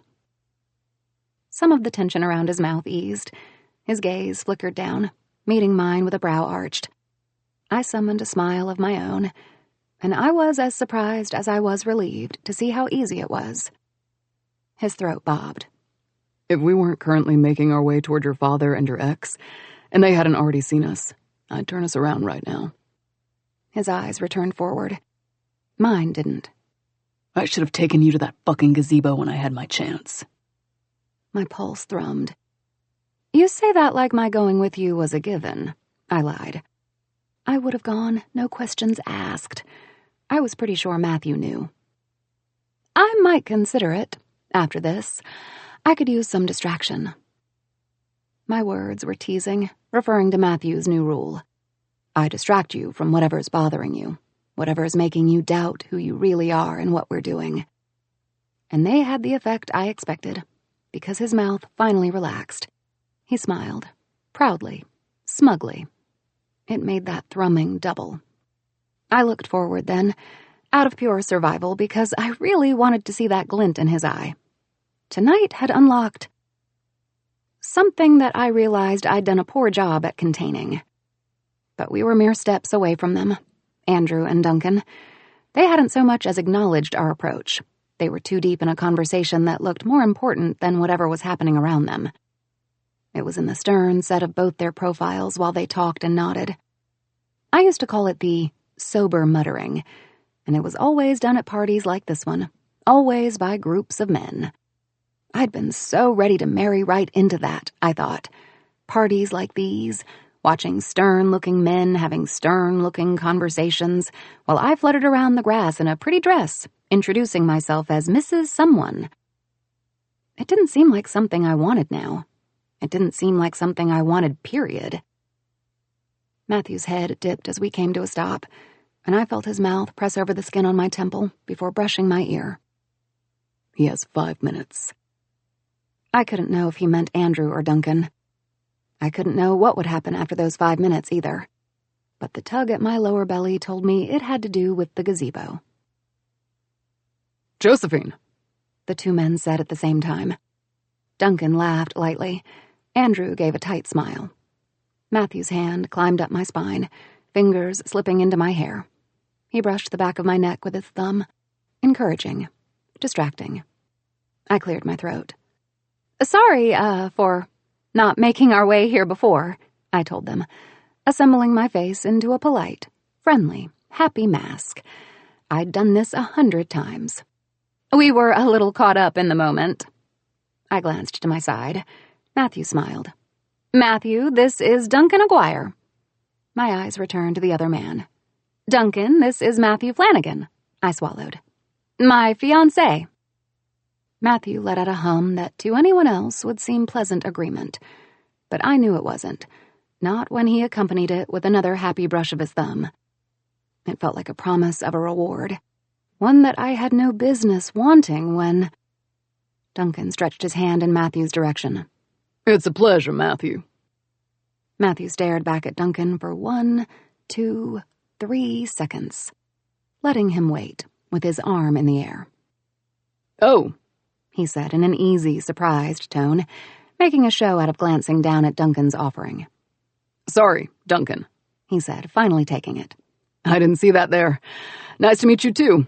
I would love to pretend I haven't heard anything about you, but I'm a little better than that.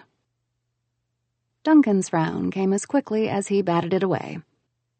Congratulations on the engagement. To both of you. He retrieved his hand and let it fall to his side. Can't say I am surprised to see Josie being snatched away so quickly. She's a great catch, as tricky as the catch is. I am, if nothing else, persistent, Matthew said. Some say like a dog with a bone. Once I decide something's mine, there's no stopping me. Was there malice in my ex's words? Maybe. But I didn't find it in me to care. Not when Matthew had just said that, mine. And not when his thumb skipped up and down the back of my neck like that. The wine is excellent, I expelled with a breath. Andrew was so generous. With everything, really. But this party takes the cake so far. I met my father's eyes. The estate is gorgeous, and I'm sure it makes you miss Florida a little less. There was a moment of silence before my father spoke. It's not a problem, he said, curtly, just like he always did. Duncan was just telling me about a similar property one of his friends owns. Not far from here, in fact. I blinked at my father, trying to make sense of what that meant, or waiting for him to elaborate. He didn't. The wedding preparations are going great, Matthew offered, and I knew from his voice he was smiling at the two men. I knew what smile he was using, too. Just pointing it out in case you were wondering, Andrew. I'm not sure I recall you personally checking in, and I can't be sure of what Bobby reports. My father's expression strained. Matthew continued, his tone easy, casual. We're a little stressed with the time crunch, but hey, it won't be me who's complaining about that. I am marrying the woman of my dreams sooner than I expected after all. And that was when my jaw dropped. Just momentarily. Just enough for the air to leave my lungs and my head to turn to look at my fiancé. Matthew winked at me, as if he'd said nothing. I swallowed, pacing myself. Right. Yes. We don't get married but stay friends. Money is a great help, though, I said. Money buys great wine, for one. Have you tried the Merlot? It's from a winery in the South Mountains, and they age it in oak. We could hire a proper planner, Andrew offered. Besides, Bobby, you don't need to stress about the small things. And if you are, then you should let me know. Or Bobby, or my assistant, who's also around. Or you could have asked us, Matthew countered, simply, nicely, even, matter of fact. At any point today, or any other time before this instant that I've brought it up myself. It only hit me then that Andrew hadn't done that. Asked us. Asked me. And I hadn't expected him to. Not about the wedding and not about how I was doing after the video came out. Cut them some slack, Andrew, Duncan said with a laugh, as if they were old friends. As if this was not my father whom he had just met. These things are a nightmare. There's no bliss until the day all is said and done, so of course the man here is somewhat on edge. He directed that smile at us. Or perhaps not really. Duncan had always seemed to gaze a little above my head. Relax, Matthew. I don't think this one's gonna slip between your fingers. She's clearly smitten. Matthew's whole body stiffened against mine. Just at the same time, I could see out of the corner of my eye the entourage that Bobby had mentioned assembled like a hive. It was a small group, but the cloud of cameras and electronics started moving behind Andrew and Duncan, devices buzzing, shifting closer. A leather trench coat crowned by a blonde bob popped into view right in front of them. She stretched an arm, pointy black nails shining under one of the many garden lamps. I started breathing a little easier. Bobby had this under control. Of course she did. The press hive swarmed her. Oh, God, was she okay? I tugged at Matthew's shirt. Matt! A flash blinded me. I blinked, trying to make my eyes work. My vision flickered. But just as I started making sense of what was behind the buzz surrounding us, another bright, blinding light went off. Then another. Pop, pop, pop, pop. Something moved in front of me. Someone. Matthew, because he was no longer at my side. Put that down, I heard him bark. And oh boy, he sounded so angry. So absolutely unlike himself. This wasn't the plan. This hadn't been. I blinked the stars away, his back coming into focus with a realization I'd miscalculated the situation. Matthew's words were calm, low. Put that camera down. I tried to move around him, but he stretched out an arm, stopping me. I peeked over it, watching Duncan approach, smiling, relaxed, as if born for this, as if ready to collect some reward, even with a visibly annoyed Andrew by his side. Come on, gentlemen, Duncan said. Easy, ever the Southern gentleman, talking to Andrew and Matthew and disregarding me. There's no reason to get all tense and stiff. This is a party, a great one at that. I thought some of the local outlets would benefit from a little spice. It's not every day that Andrew Underwood visits, and we also have somewhat of a celebrity on our hands now. I'm sure she'll have her moment, too. He turned toward Andrew. Now, let's take a picture together, Andrew. If you don't mind, of course.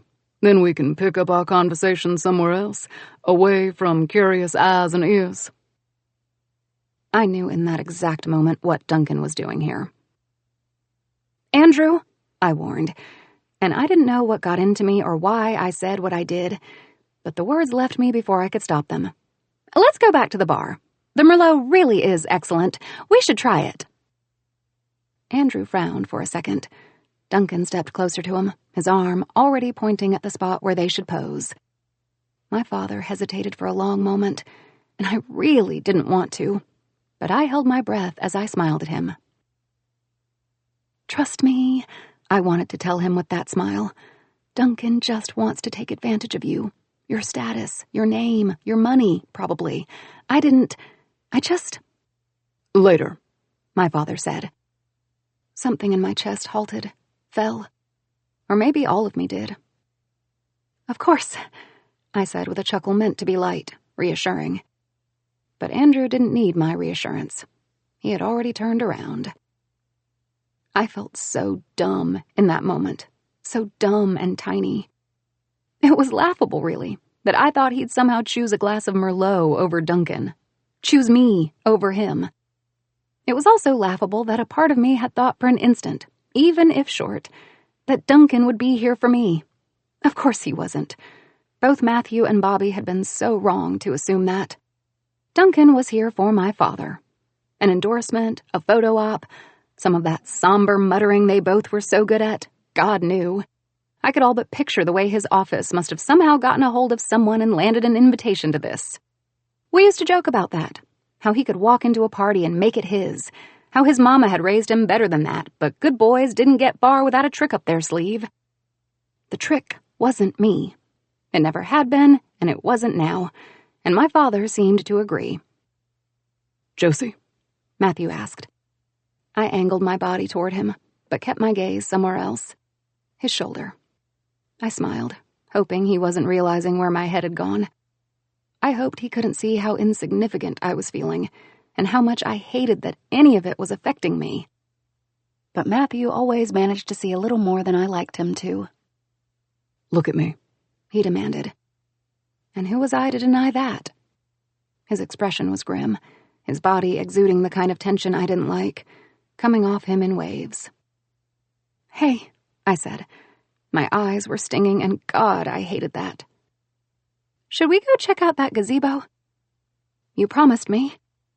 Matthew's face filled with something that told me that was off the table now. His lips parted, and I hoped it wasn't a no, because I didn't think I'd be able to take it. A new flash went off, right in both our faces. I flinched, and when my vision returned, Matthew was cursing, shoulders turning around. I panicked, not because I didn't trust him, but because I didn't want him to be angry over this, do something he'd regret, like snatching away that camera that had been way too close to us.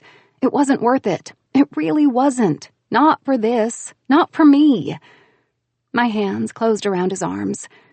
Matthew's gaze bounced back to me. But not his attention. Not completely. That flash went off again, and his expression turned furious. He was really going after that camera. So I did the only thing I could think of to stop him. I kissed my fiancé. Chapter 18. In hindsight, I realized I shouldn't have used my lips to distract him. We had agreed on a safe word that night, so I could have used it.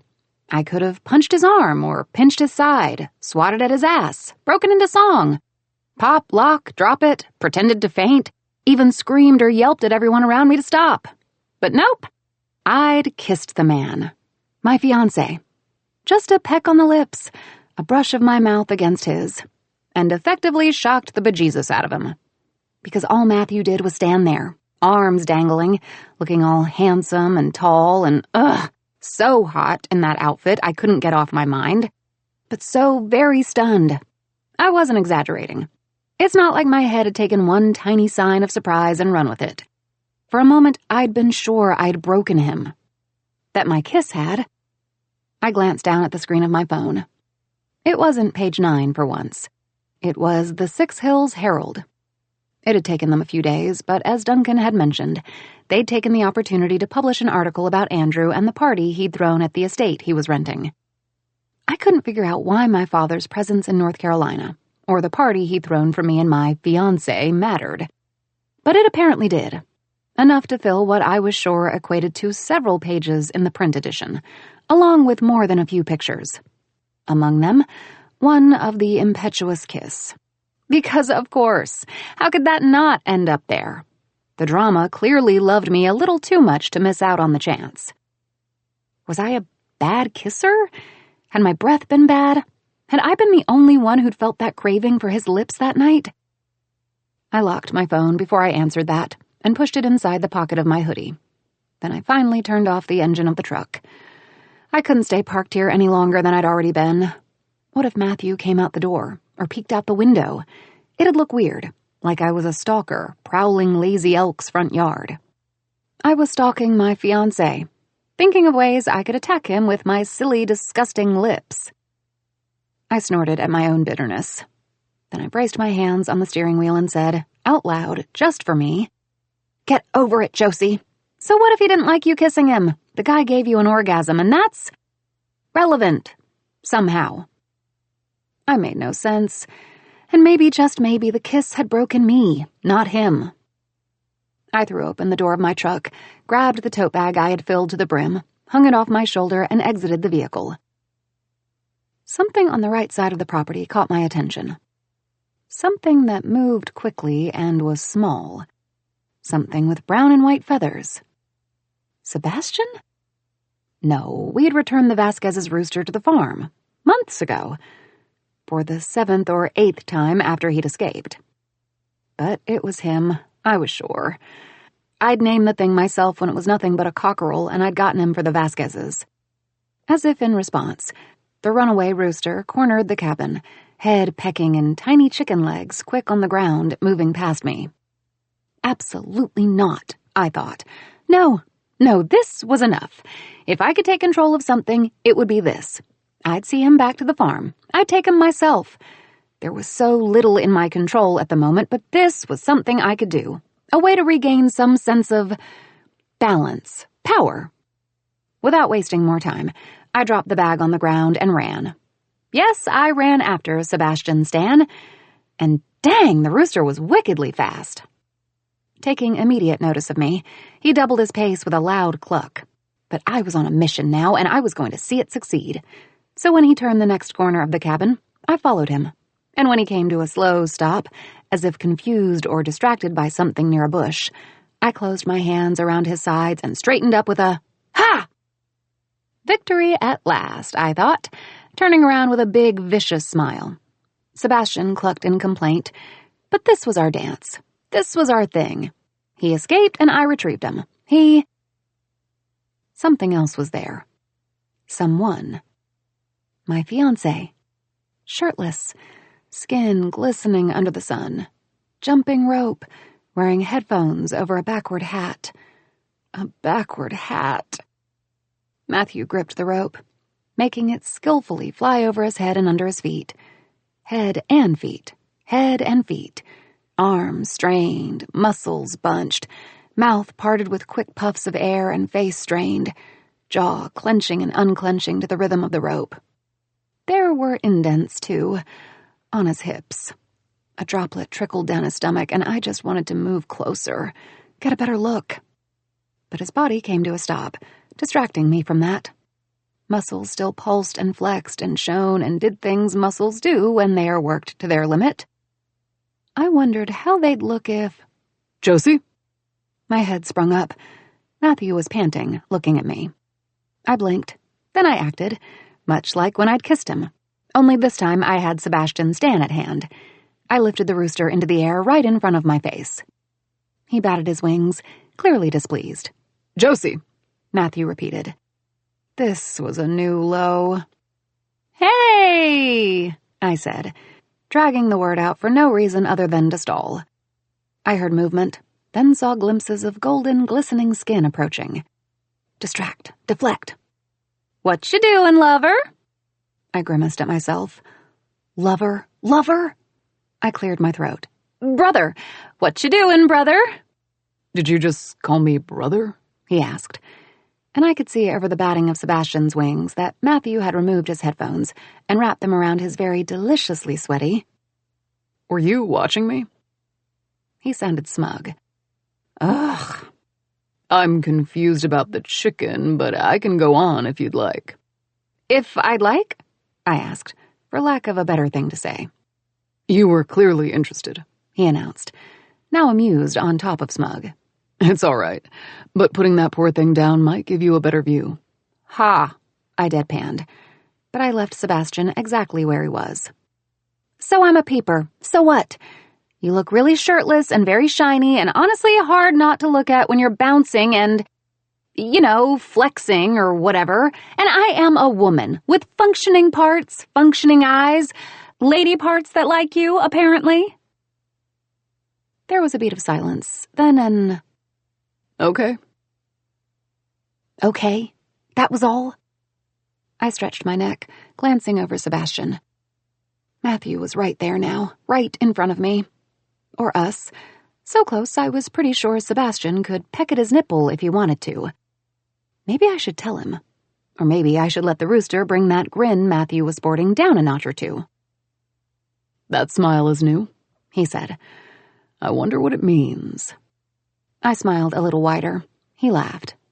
You're cute. Are you plotting something mean? Is that why you're here? I'm up for it either way. I bit back a retort. The nerve of him to call me cute, and not like my lips on his. "You should move away," I told him, "before Sebastian pecks at that shiny, glinting chest you love to flash me so much." "I thought your lady parts liked it," he countered, that megawatt grin still there. "And I thought you were putting the bird down." "No can do." He stepped a little closer, and I lowered Sebastian in an attempt to save his chest. It was a nice one, after all. "And why's that?" "This is Sebastian Stan, and he's the Vasquez's rooster. I'm returning him to the farm. He likes it here a little too much, it seems. Used to terrorize Adeline and Cameron all the time. I just seem to be struggling with logistics with you standing there." "So that's what's been waking me up at dawn," he commented. My lips parted with a question, but his next words immediately shot that down. "Besides the idea of you and that little sound you make, that is." My cheeks flushed. I shook my head. "Smooth," I settled on. Unlike my word, that had come out a little wobbly. Was he talking about my moans? The moans I made on the phone while...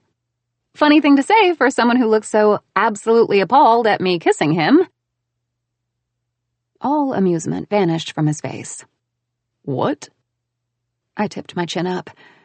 Great. So he hadn't seen the Herald yet. "Nothing." I took a step to the side. "Not important. Now I'm leaving. Good day." He blocked my way. "Put the chicken down, Josie." "No," I said, moving Sebastian higher in front of me. I was being 100% ridiculous. But if there was any time in life when I was going to allow myself to be petty, it was this one. After 4 engagements, I just found out I was a bad kisser. "No can do, sir. Bye-bye." Matthew mirrored my sidestep. "Don't make me chase you," he warned, calmly, nonchalantly. "Because I'll run after that car." I snorted at how serious he looked.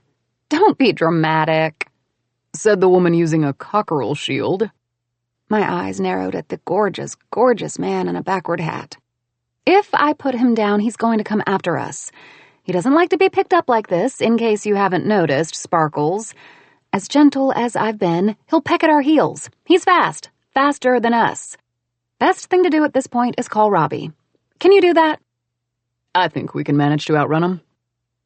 A shrug of one rounded naked shoulder. "And if you can't, then I promise not to leave you behind." "You're being awfully smug for a city boy who's wearing little to no clothing. Do you think those abs of steel are going to protect you?" Matthew was 100% loving this now. He just was. I knew it. "Fine," I said when he didn't answer. "You want to be smug? Then you'd better be smug while you run." And before he could react, I lowered Sebastian to the ground and released him as gently as I could.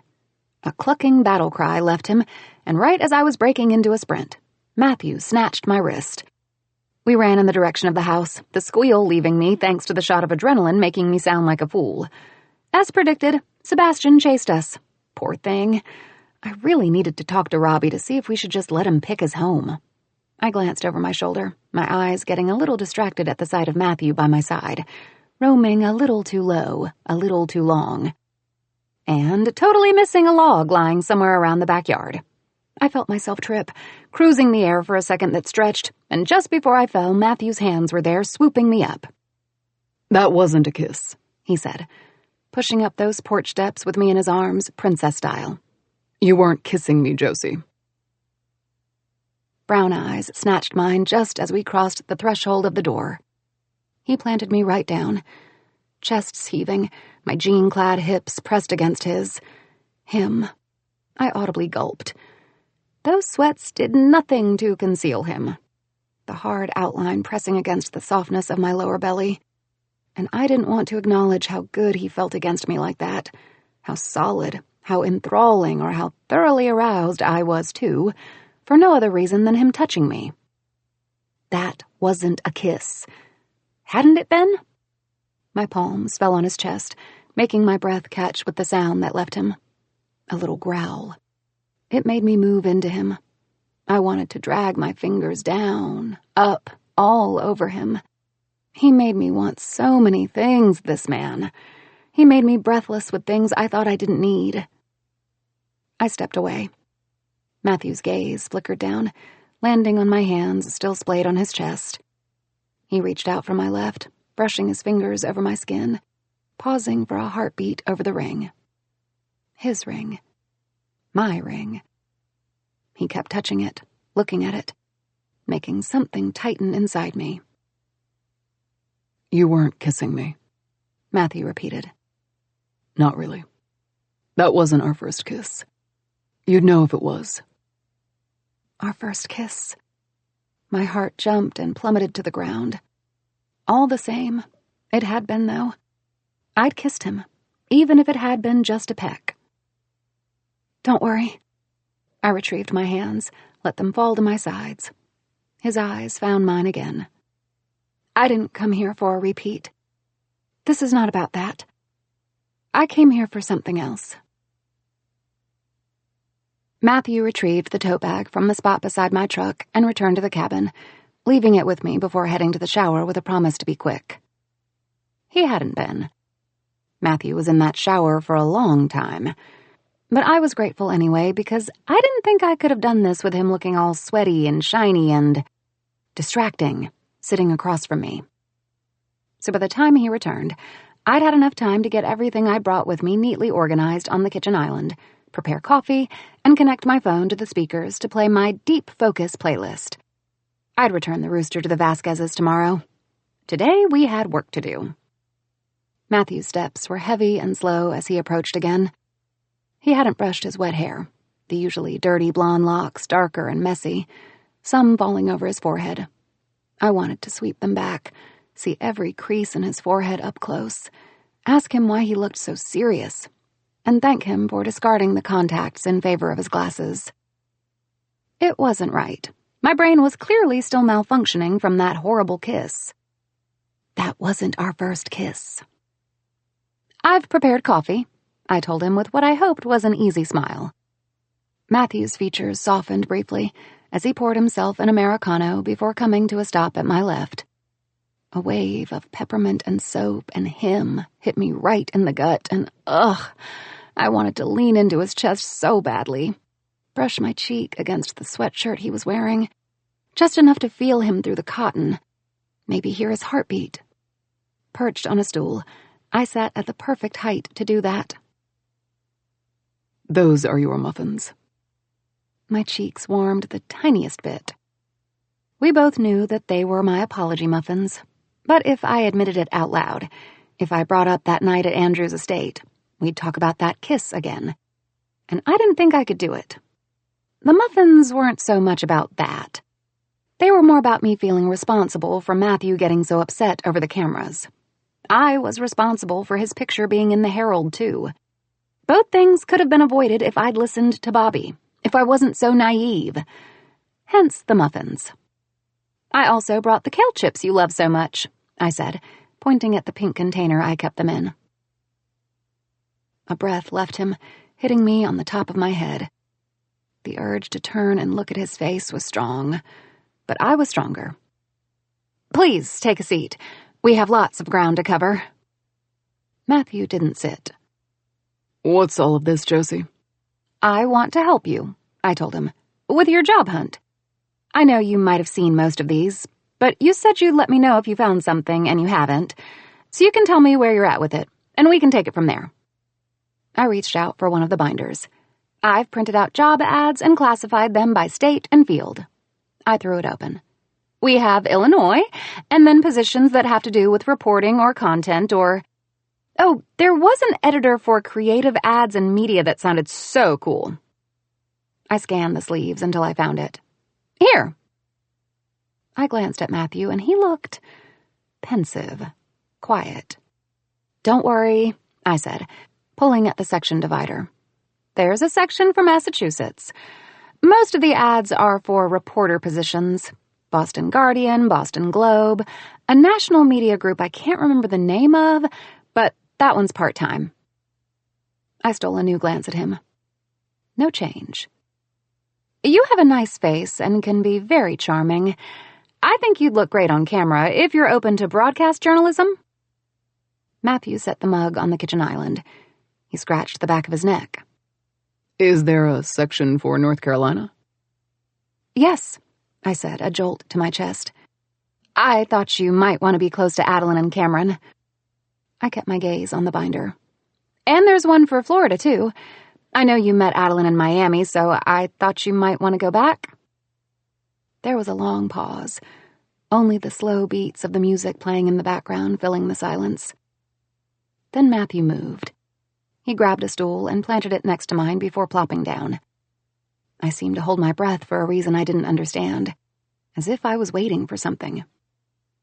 When did you do all of this? He asked. This must have taken hours. I swallowed, dragging my palms down the plastic sleeve in front of me. A couple of nights ago. Matthew's breath was deep and forceful, and sounded like a complaint. I haven't been able to sleep, I explained, keeping my voice up, happy, normal. Which is not rare for me. My head sometimes doesn't shut up. So I baked. Researched, printed, classified, filed.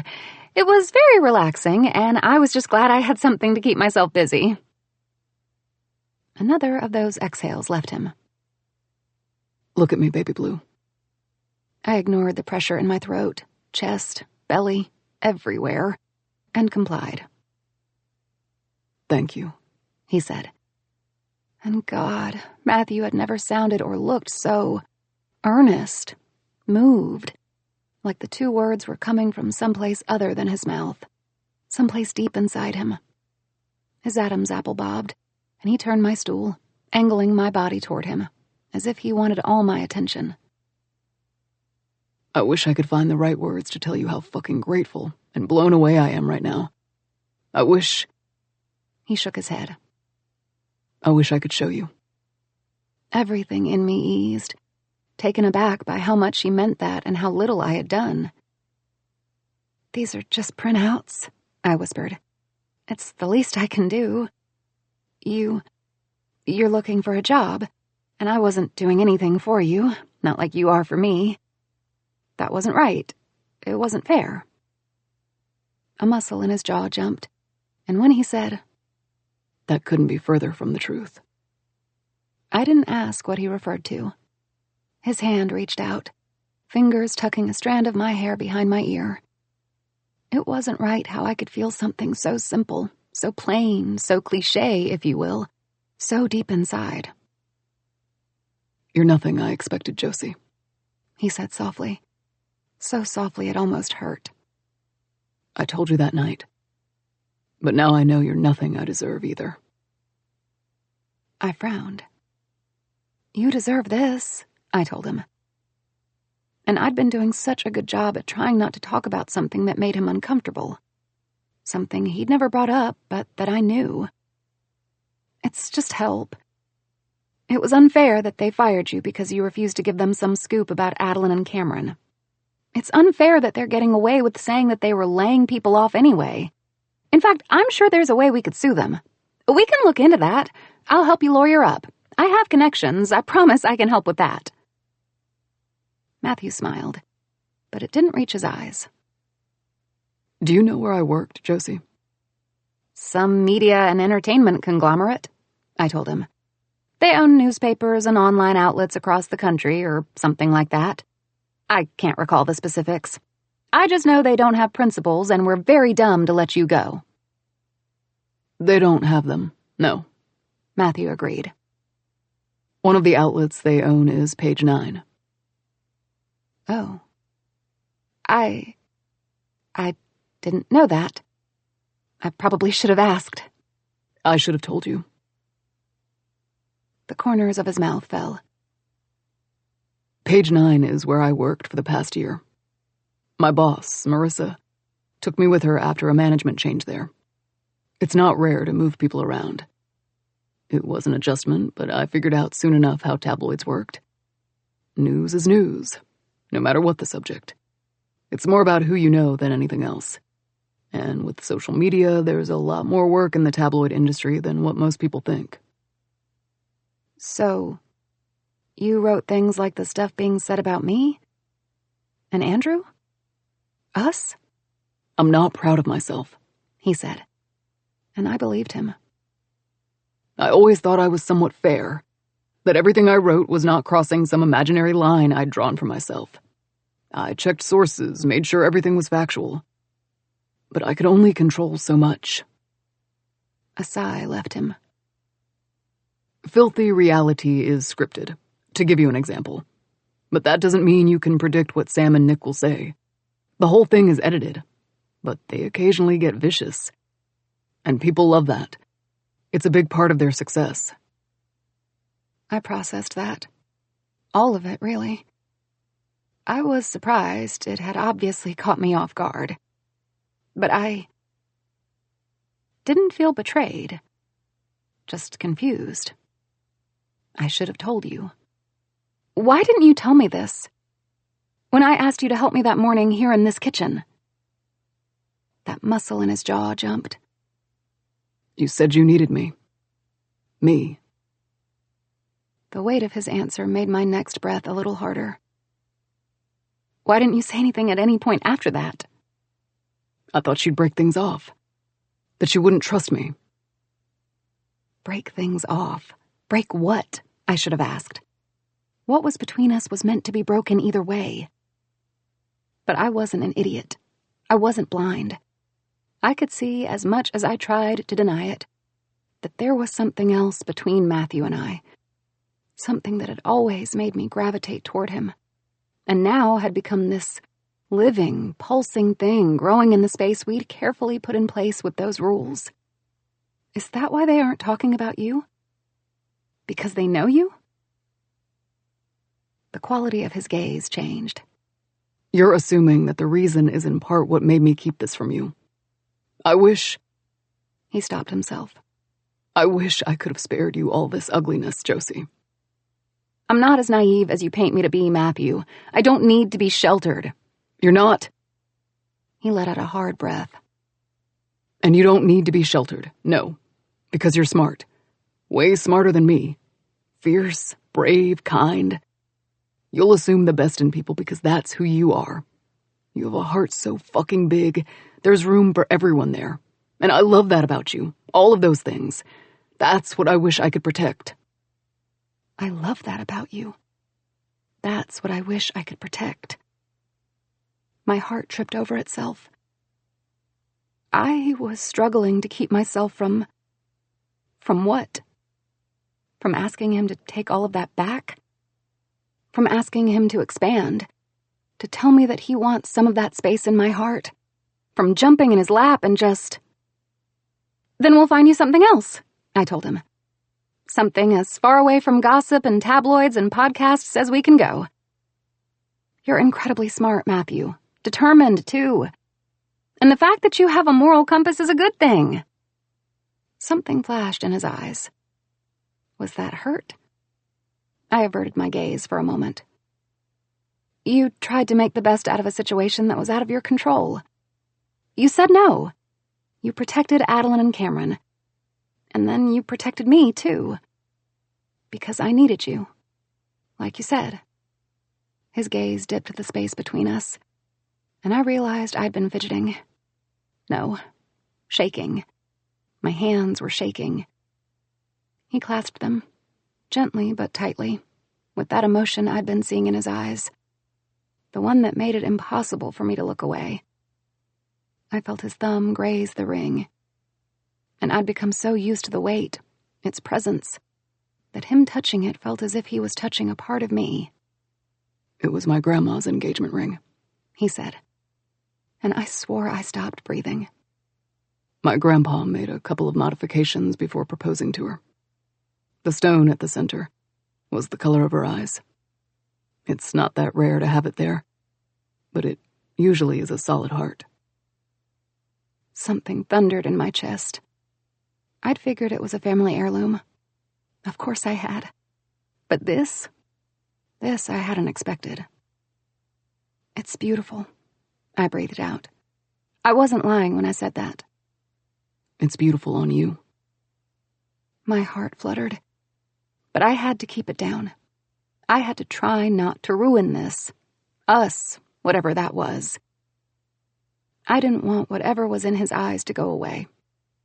The first thing I thought when you gave it to me was how hard it'll be to part with it. Matthew's eyes held mine, intently, urgently, unsaid words that made me regret my own staring back at me. "You've been wearing it upside down," he said. He held my hand higher, impossibly gently too. "According to my grandma, the heart should be facing towards you, to indicate you're taken. She said some people wait to be married to turn it around, but that Flanagan's never did." My chest squeezed, a tide of emotion rising, flooding everything in its wake. Not saying anything has been driving me insane. Neither of us spoke. I'd come here to help Matthew find a job, with the promise of making this afternoon about him, and I'd somehow ended up sitting under the weight of his gaze, more preoccupied with the way he was making me feel, the way my ears seemed to ring with something that demanded to be heard, the way my chest moved up and down. We were engaged, but I wasn't his. He wasn't mine. We had rules, and were not getting married. It was us who were backward, facing the other way, not the ring. Would he turn it then? Make the heart point the right way? Would I turn this whole thing around? Could I? Matthew's grasp changed. His thumb and index finger closed around my finger, gently, decisively. The air in my lungs seized. "Josie," he whispered, voice hushed, low. "Christ," he cursed, huffing out a laugh. "The ring's facing the wrong way," he repeated. "Do you understand what I'm telling you?" My heart cartwheeled, pirouetting around my chest. I wanted to nod yes, of course I understood. But I was overcome. This was all so backward I couldn't even breathe. I couldn't even make sense of how to speak. My lips parted. A phone rang. It wasn't loud, but it startled me. Matthew's gaze remained on me, set, waiting. "You should get that," I finally managed to say. "It's my sister," he answered, body still, studying me. "Tay. She can wait. She's been calling all day."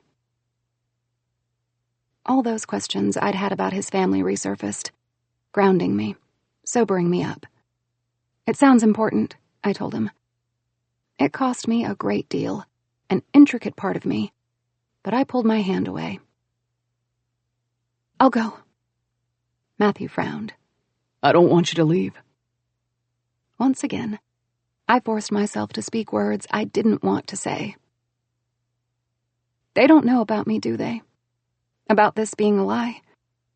They think I'm the woman in the press because I asked you to lie to them. I asked you to lie to everyone as much as you made me believe it was a call we were both making." I made myself smile, even though I felt horrible and ugly and undeserving of the way he looked at me. The ring on my finger. "It's okay. It really is. I just think I should go and you should talk to your sister.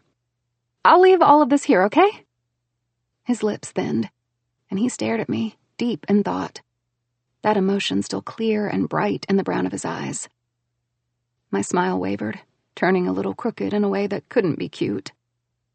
I jumped off the stool and brushed a kiss on his cheek. "New rule," he said, the words stopping me. "I kiss you." My voice came out weakly, tired. I didn't want a new rule. I didn't want rules at all. That's already one. "No." His head gave a shake. "We don't just kiss if we must. From now on, I kiss you. I kiss you like I've wanted to do for weeks now. Not because we have to, but because I fucking need to." A breath heaved out of his chest. "Because you need me to, and because you know what it'll mean, no matter what's down the line." "Matthew," I started. But he climbed off the stool and he stepped into me. He set his palm around the back of my neck and brought me to his chest. I realized the moment my cheek touched him, the moment I melted right into him, how much I'd needed it. This, him. "Yes or no?" he asked. "I'm not letting you leave until you answer me." His chest moved up and down. Yes or no? I have no problem staying like this all day. A strange laugh broke out of me, and I did all I could do in that moment. I nodded my head. Yes. Chapter 19. Interior. Filthy reality studio day. Sam. So, what did our polls say? Nick. Whoa, impatient much? Sam. I love a good poll. There's a very special kind of satisfaction in picking something and discovering whether it's validated in the results, or in your case, invalidated. You always go with the odd choice. Nick. I'm not sure that's the word you're looking for, Sammy. And you're talking about me like I love to pick the wrong side of a love triangle. I really don't, Sam. The polls? Nick. Sigh. All right. So, for those of you catching up with all the developments in the Underwood affair, much has happened. All of it you can find on our highlights. Pause here and look them up, and before you ask in the comments, yes, the video had to be taken down. Sam. I did feel a little bad for her, if I'm being honest. We were mere communicators, but... Nick. But you are so invested you're rooting for her. Gasps. Oh my God, you really are. Wow. Well, I'm collecting all that credit. I worked really hard on this series. Sam. Sighs. So the polls? Nick. Yes, okay, so we asked you, our beautifully filthy realiteers, the following question. Pauses. Drumroll sound. Nick. I do really love that, thanks. Clears throat. Will small-town heiress walk down the aisle on December 1st? Sam. Squeals with excitement. Nick. And 51% of you said she won't. Sam. Scoffs, outraged. I voted that she would.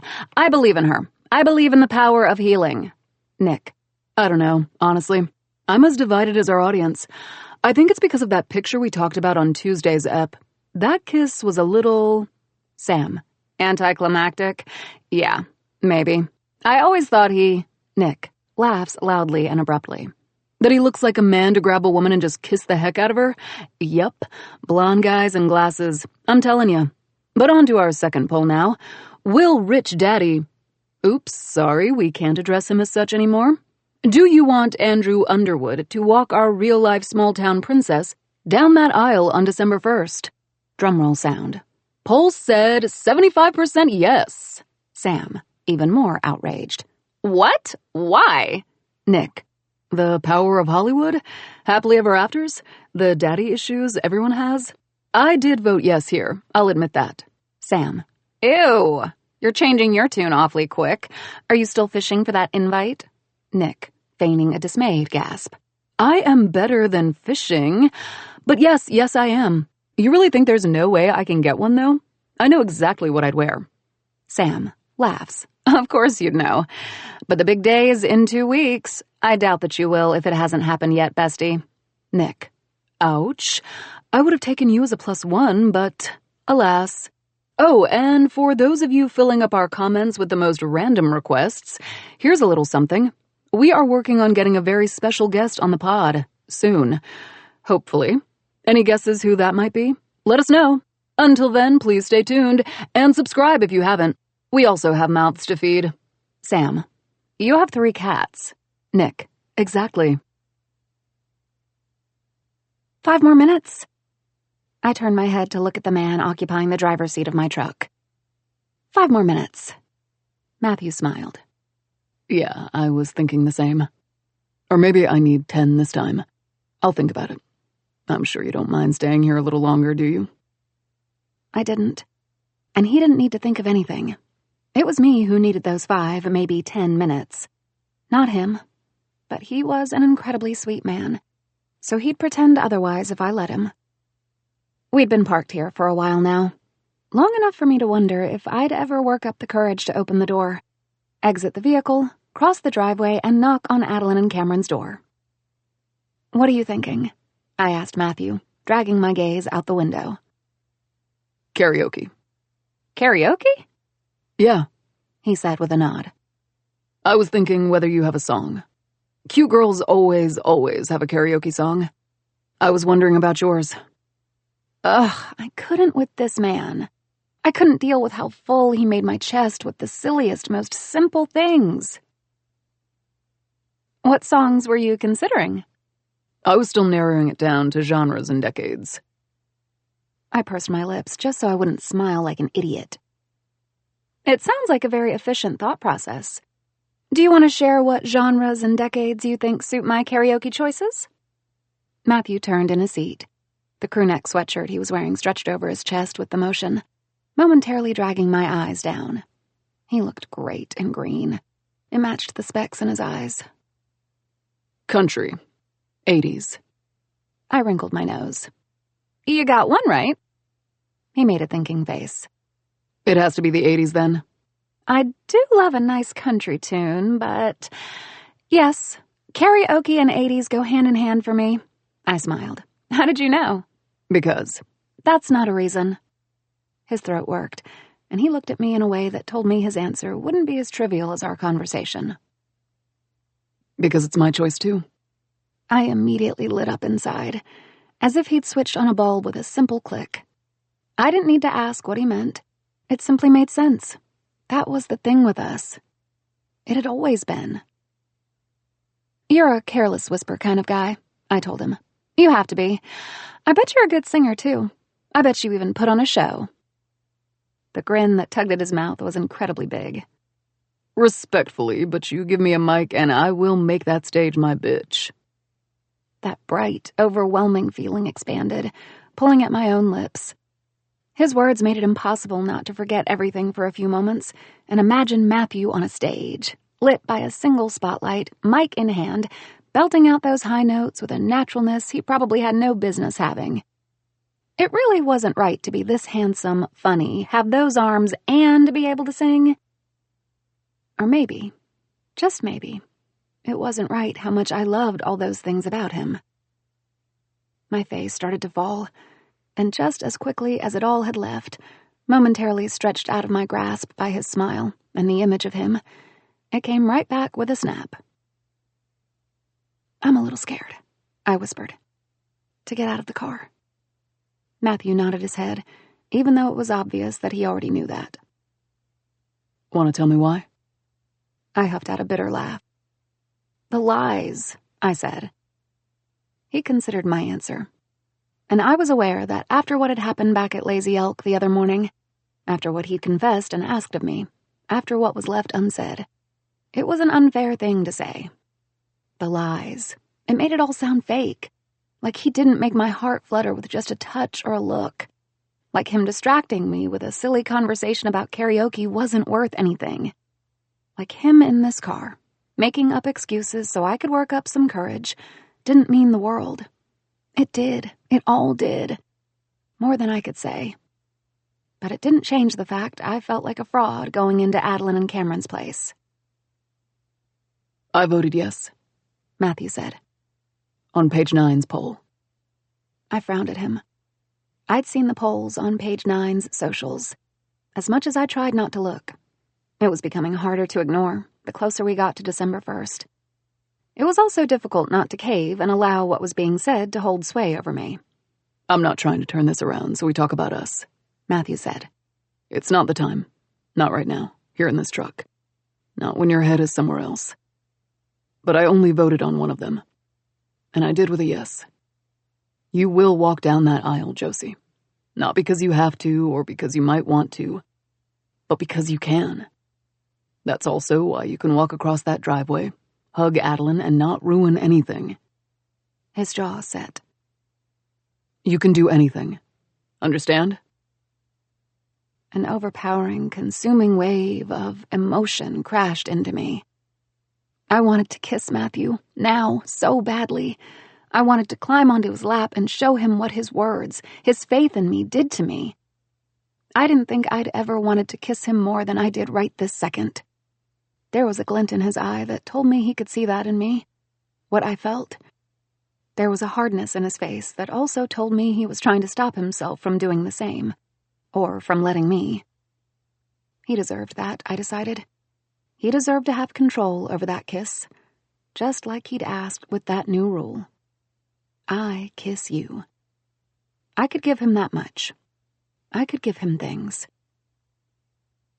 No one's ever walked me down an aisle, I heard myself say, because it was the least I could do. I wouldn't kiss him, but I could give him this. Something no one else had. The other pull was about that. He gave his head a nod, encouraging me. It was supposed to be Mom, I said. You and me against the world kind of thing. Something clogged my windpipe, making it hard for me to continue speaking for an instant. It was silly, I guess. And I always wondered if Grandpa Mo ever thought I didn't want him to walk me down. But I never dared ask him. Matthew went still. So very still. Then he reached out across the console. A palm wrapped around the side of my face. His thumb swiped across my cheek. And there was a desperation in his touch. One I understood, felt, deep within me. I'd never told that to anyone, as much as most must have assumed. I don't know. I stumbled, continued, more truths coming out. I don't know if that's why I couldn't do it. I don't know if that's why I tried so many times. I can't seem to get anything right. Does that make me a fool? Matthew leaned forward, his scent curling around me with the air as he moved inside the car. I closed my eyes, his forehead pressed against mine. Nah, Blue. It makes you the strongest woman I've ever met. Blue. That was beautiful. It wasn't a kiss, but I liked how it hung in the space between our mouths. Touched my lips. Do you think you could get married, Matthew? The words left me in a whisper. Do you think our backwards can be straightened out? His whole body shuddered for an instant, right before he lifted his head.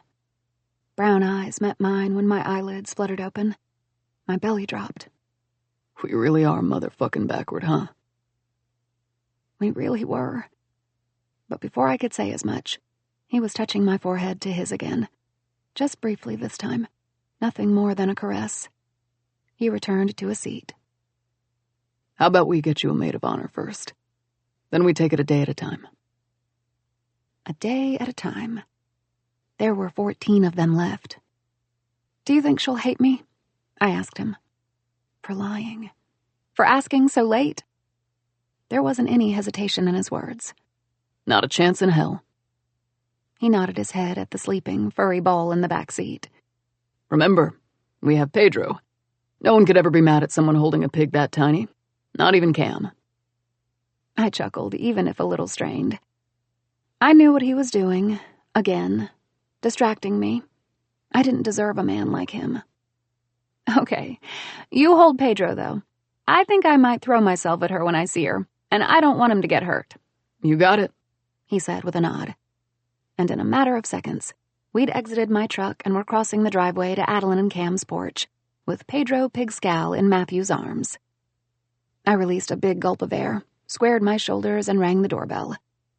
Matthew winked at me when I glanced quickly at him. It reassured me, but I still passed the sweaty palms of my hands down my denim skirt.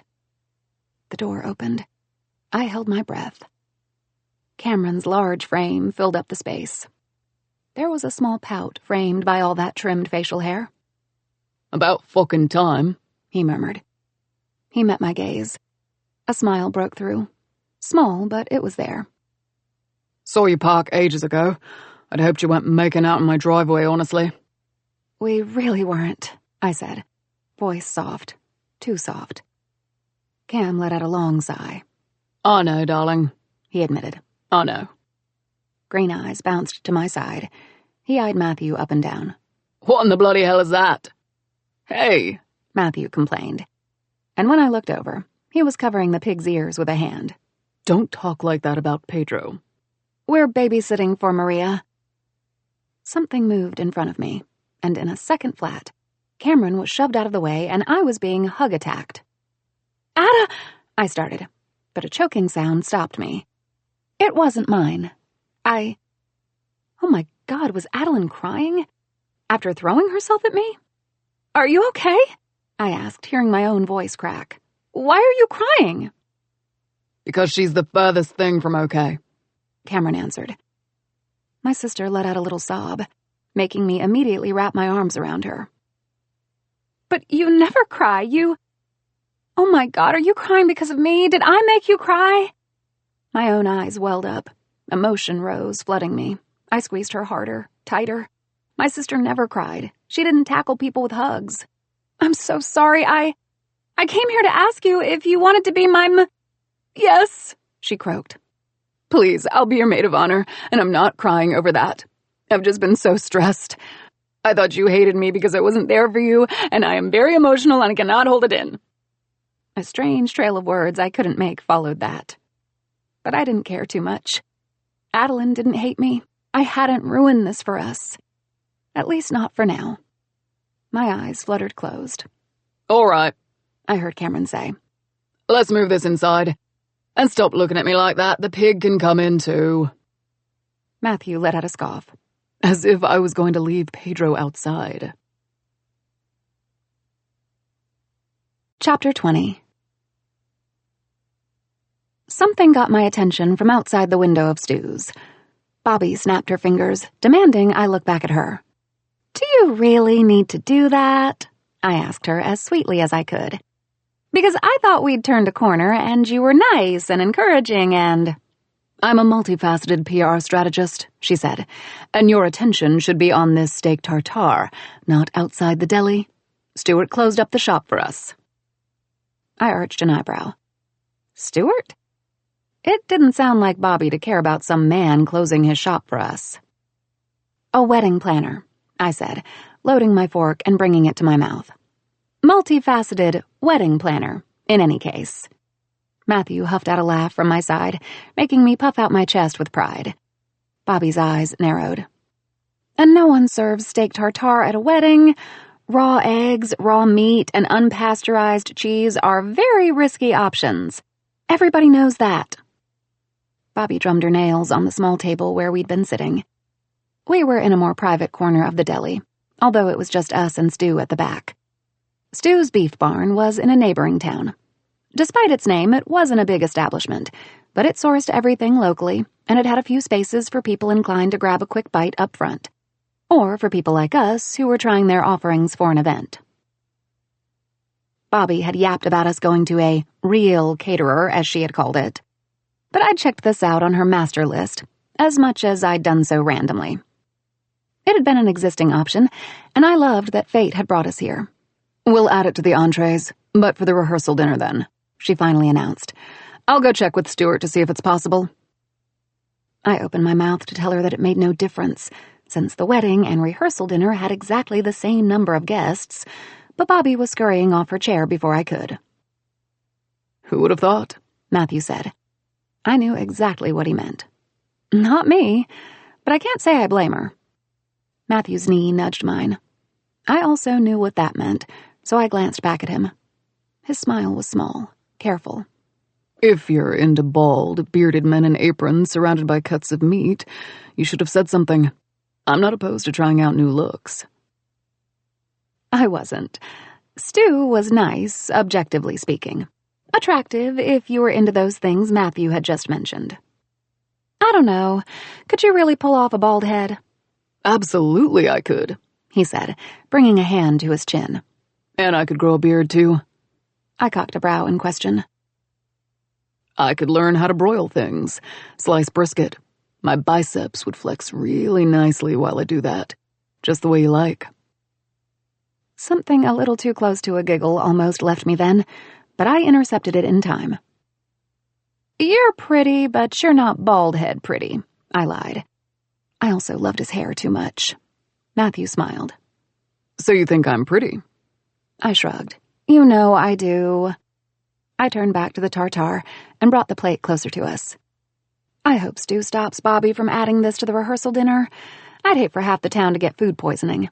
That happened at the last barbecue we held by the lake, and I ended up loading people on the bed of my truck and making collective runs to the ER. My eyes returned to him as I loaded my mouth with more tartare. I pointed at him with my fork. If anyone ever offers you homemade ice cream in Green Oak, just say no. Matthew watched me, as if waiting for something. I didn't know what that could be, specifically. There were one too many things hanging over our heads at the moment. and we'd been so caught up in the rehearsal weekend, not just dinner, as it had been executively decided by Bobby, that it was hard to tell them apart. For me, it was that kiss. That was all I seemed to care about these days, and it was the one thing continuously escaping away from me. If we weren't with Bobby, discussing something, Andrew was somehow there. Matthew's words at the party had seemed to have an effect, and last time we'd sat down with my father, it had been to discuss his side of the guest list. He'd been very apologetic about it, and everything, really, and went as far as asking whether I wanted him to do something about Duncan, whatever that entailed. I'd declined, but I'd been able to tell that Matthew had been content at Andrew asking. The memory of that meeting made me think of Matthew's family. He'd said they'd be there, but I couldn't know whether that was true or something he was expected to say. I didn't dare to ask. One day at a time, he'd said at my truck. Yet here we were, trying out catering options for a... Will you sit on my lap? A half-cough, half-laugh toppled out of me. I sensed him move, and I stopped him, looking around even though I couldn't hear Stu or Bobby. What? No. Matthew looked so hurt it was almost comical. Why not? Because... That's not a reason, he pointed out. Come sit on my lap. I couldn't believe this was a conversation we were having. I glanced back over my shoulder. No trace of them in the deli. Where do you think they've gone? Maybe the kitchen? I turned back around and found Matthew's pout in front of my face. Are you serious right now? I never joke about my lap. A laugh puffed out of me. I don't even know what to tell you. Tell me you'll sit on me then. Give me a good reason, I said, fighting him. Because what if I didn't, huh? Then what? I'd be really sitting on his lap with his face right there up close, and then God knew what I'd do. This man had the power to disarm me with a smile, no matter what experience I had with men or smiles. A single reason why. Your head, he answered. It was going places. Places I can't reach. Places I don't like. Just based on how your brows curl right here. His finger touched a spot on his forehead. I'd rather have you smiling. And I know you like my lap, so... So he'd just managed to disarm me then, just like I knew he could. My hand, which had a mind of its own, reached out, falling on his forearm. I squeezed. You're so... Matthew moved before I could finish. He somehow snatched my wrist and pulled, softly, but firmly enough that I stumbled into his chest. His other arm slid around my waist, and boom, he'd maneuvered me into his lap. Am I not a much better choice than a chair? He asked, voice smug. I blew air through my lips in response. But yes, he was. So I didn't even try to complain, even though that special kind of warmth had climbed up my face at the closeness of his chest and, well, everything else. I tipped my chin up, decidedly making the best out of this, and then I shifted my ass. I made myself at home, snuggling in his lap, just like he wanted, as if I wasn't sitting sideways on top of a man who had declared himself better than a chair.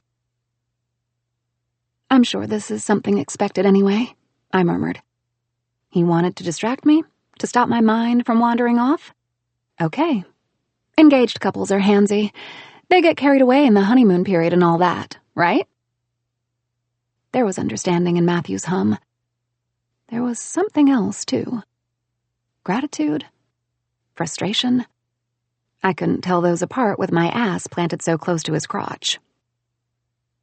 We wouldn't want anyone in the deli to think we're not one of those couples. It's just Stu and Bobby in the deli, I thought. But I said, we really, seriously, absolutely wouldn't want that. Stu popped in front of us with a big plate of beef cuts. Here you go, guys. He set it on the table, not batting an eyelash at the fact that I was using my fiance as a chair. This is our chuck roast and some of our London broil. Hope you enjoy. That looks incredible, Matthew said. Thanks, Stu. I think that's the last. That's correct. The bearded man gave him one satisfied nod. I'll be in back nailing down all the details with Miss Shark if you need us, he added. Pretty sure I'm about to haggle like I never have ever before, so please wish me luck. We watched him leave. And only when I heard the swinging door lock into place did I say, "Do you think it's only details they'll be nailing? Should we go check?" "Absolutely not," Matthew said. "unless a scream comes from the back. And let's face it, it'll be Stu's. We're not going anywhere close to that door." "Huh, you make a good point," I said, returning to the plate Stu'd just set before us, grabbing my fork and snatching a bite. "Oh, wow," I said through my mouthful. "This is incredible. Yes, I want this 100 times over." Matthew let out a soft chuckle before rearranging me in his lap so he could have a better look over my shoulder. He sniffed, reminding me of a hungry animal. I chuckled, and when I loaded the fork with a new bite and turned to offer it to him, it was purely out of reflex. Surprise registered on Matthew's face, as if he thought he'd have to beg me to do such a thing, as if I hadn't been reliving the evening with the wine over and over in my head. Men could be so blind sometimes, so... He closed his mouth around the fork. "Good?" I asked, not breaking eye contact. The response he made was a groan. A groan, and it was so outrageously erotic that it made me squirm. I cleared my throat. "More?" "Please."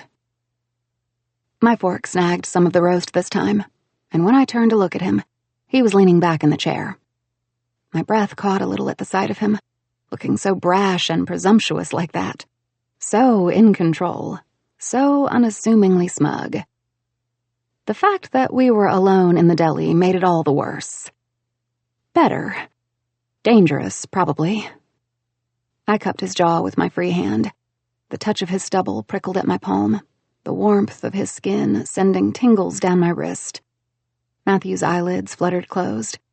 I brushed the pad of my thumb over his cheek, as if telling him that I, too, loved the feel of him, that I had missed this version of us, the version of something we'd never fully been. The realization of the latter, so powerful that it made my palm move, encouraged, hungry, trailing my fingers with it until my thumb reached the corner of his mouth. What beautiful lips, I thought. I couldn't even remember them on mine. Matthew's eyes reopened, and he parted his lips, demanding more attention. I obliged, grazing my finger across his bottom lip. Just a kiss of the pad of my finger against it. Just enough to make the brown in his eyes swirl with the same feeling I was sure mine did. Blood pumping, I wondered what I could get away with without breaking any of my rules. Or breaking all of them, except for his. I leaned a little closer, fork in the air again, fingers wrapped around my wrist. His head gave a shake. "Use your fingers." My eyes widened with surprise. And excitement. Yes, and it was pouring down my body now, making my skin tingle with the possibility. My words barely whispered. "My fingers." "Your fiancé is a handsy man," he said, and ba-boom went my chest. "What's anyone going to say? I'm yours to do with as you want." An overwhelming sense of need swept me, head to toes, toes to head. What's anyone going to say? I snatched the greasy cut of meat between my index finger and thumb. Matthew's thighs bounced, impatient, determined, still sitting like a king waiting to be fed, and bringing my whole body toward his chest. My hip was sealed against his gut. Only I didn't just feel that. I also felt him. And boy, Matthew was hard. So much I could feel him pulsing against me, only the fabric of my dress and his jeans separating him from me. He let out a curt grunt. "What are you going to do about that, Josie? Give me what I want? Or make me beg a little more?" Beg. I wondered if the sharp pang of victory at feeling him had to do with that. I pushed my hand closer to his lips, and when Matthew closed them around my fingers, he did it in silence this time, keeping his eyes on me. I leaned closer, not wanting to miss a single second of him. Matthew snatched my wrist. A short gasp escaped me, and before I could manage to get my breathing under control, he was bringing my hand to his lips, slipping the pad of my thumb into the warmth of his mouth. All the air left me in one single swoosh. My whole body shook as I felt his tongue against my skin. Need swirled, and I imagined how that would feel somewhere else. My lips, my tongue, my skin. Anywhere would do. Matthew pulled my finger out of his mouth with a pop. I pulsed, all of me, all around, need pooled between my legs. "Tried to warn you, baby blue," he said, and I swore I could hear the hint of that Boston cadence there. Oh God, I was already ready to combust. The weight of his palm at my waist shifted. It moved down. "I knew this would happen. That I'd taste an inch of you and I'd want more. Everything." My eyelids fluttered closed. His touch drifted around my hip, landing on my thigh. Fingers closed around the fabric of my skirt, dragging it across my thigh. Now I want it all. My skirt kept riding up, shivers curling around my legs, pooling between my thighs. "Can I slip my hand under this?" A breath escaped me, broken, needy. Now I want it all. Everything. I gave him a nod. Skin clashed against skin. Mine warm, tingly, ready to burn under his. Matthew's greedy, aflame. His palm dragged up. Matthew hummed. "Can you feel me against your hip, Josie?" "Yes," I whispered. I was defenseless under his touch, effectively disarmed, and he was so hard it was impossible to ignore. His lips brushed the shell of my ear, the advances of his hand coming to a stop. "Do you trust me to keep you safe?" "Yes." Matthew moved us, dragging the chair with one push of his body and legs, tucking us further into the corner, out of direct view from anyone coming in from the kitchen at the back of the deli, if I had to guess. My heart tripped at the realization. The possibility of what we, was going to do. "Everyone's in the back," he said. The flickering of his fingers across my skin resumed, reassuring, encouraging. "It's just us here." "That's good," I whispered. And at the same time, a part of me wanted to acknowledge that it was also bad, that I'd never done such a thing, and it excited me. Matthew hummed in understanding, as if I'd always been his to read. His thumb tickled around my inner thigh. Just a little, just slightly, just an inch. I shivered. "Anyone could come back at any given minute. See me with my fiance in my lap, food forgotten, hand up her skirt." All the air in my lungs escaped me. I couldn't believe we were doing this. I couldn't believe we never had. "Your hand's not high enough." Matthew's chuckle was surprised, delighted, dark. His palm was splayed around my inner thigh in one single motion of his hand. "What else?" I swallowed, overcome. "Not touching me." His fingers pushed upward, reaching the elastic of my panties. My whole body clenched. "Touching what?" I met his gaze. "Me." His smile was as beautiful as it was sinful. Fingers tugged at the fabric, one rough, determined tug, letting it snag back against my skin. His voice lowered, hard as concrete. "I've been wondering how wet you'd feel against my fingers ever since that night on the phone." My eyelids fluttered closed. Oh God, I was... "No, look at me." Not without effort. I reopened my eyes. "I want to watch your face when I touch you. I want you to see what it does to me." There was a question in his eyes. Last chance to tell him no. This was insane. We were in an empty deli, but it was a public place. I'd never done something like this in a place where I could get caught. The words left me in a rush. "Please, Matthew." Matthew's jaw clamped down in response. There was a kind of urge on his face, in his eyes that I'd never seen before, that I wanted to touch. But just as I reached out, his fingers moved. He tucked my panties aside. What had to be his thumb grazed me. My mouth parted with a gasp, and in response he gave one determined stroke. A low moan escaped. His chest rumbled with a grunt. "More," I whispered. Matthew cursed, hand moving again, against me, a second stroke. "You're going to come," he rasped against my ear. "Here, on my lap. You're going to watch me. And when that scream rises, you're going to press your face into my neck, and you're going to come for me. Say you understand." My lips parted over the word yes. He stroked a rough circle over me, higher this time, over my clit, showing me exactly what he meant. You want to hear why? My head fell back only slightly, only enough, but I couldn't function with him gliding over me like that. Because those moans are mine, he all but growled. A whimper rose up my throat, and I turned my face over his chest. This was crazy. This was so inappropriate. It was insane. His fingers slid further down, slightly in. Goodness me. Are you going to give me what I want? I had no doubt, but I was too overwhelmed. His mouth descended again, finding my ear. Say yes, Matthew. Another brisk motion of his hand over my folds demanded I did, but I couldn't speak when his index and middle fingers were stroking me up and down, making me grow slick, restless, needy with release. His thumb circled my clit again. I threw my arm over his neck and slipped my hand into his hair, holding on to him before I flew away. I didn't hear you, Blue. Yes, Matthew, I expelled with a breath. The laugh that left him was the kind you brought with you into a fantasy. My thighs pressed together, engulfing his wrist as he moved. I felt his body strain with mine, growing harder still, pulsing against me. You feel how hard you're making me?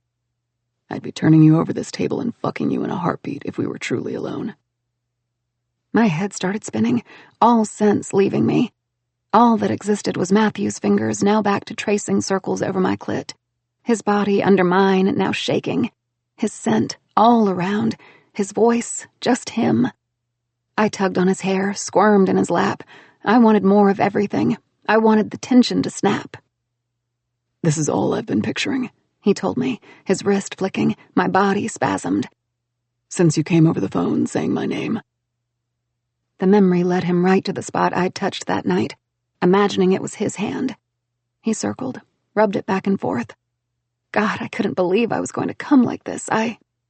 Give me what I want. Let me have you to myself. I brought my free hand down, over the fabric bunched at the top of my thighs. Covering us, I placed my palm over his. Matthew hissed a breath as if caught off guard.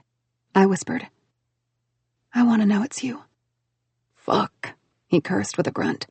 Come, now. He pushed forward, moving us against the edge of the table.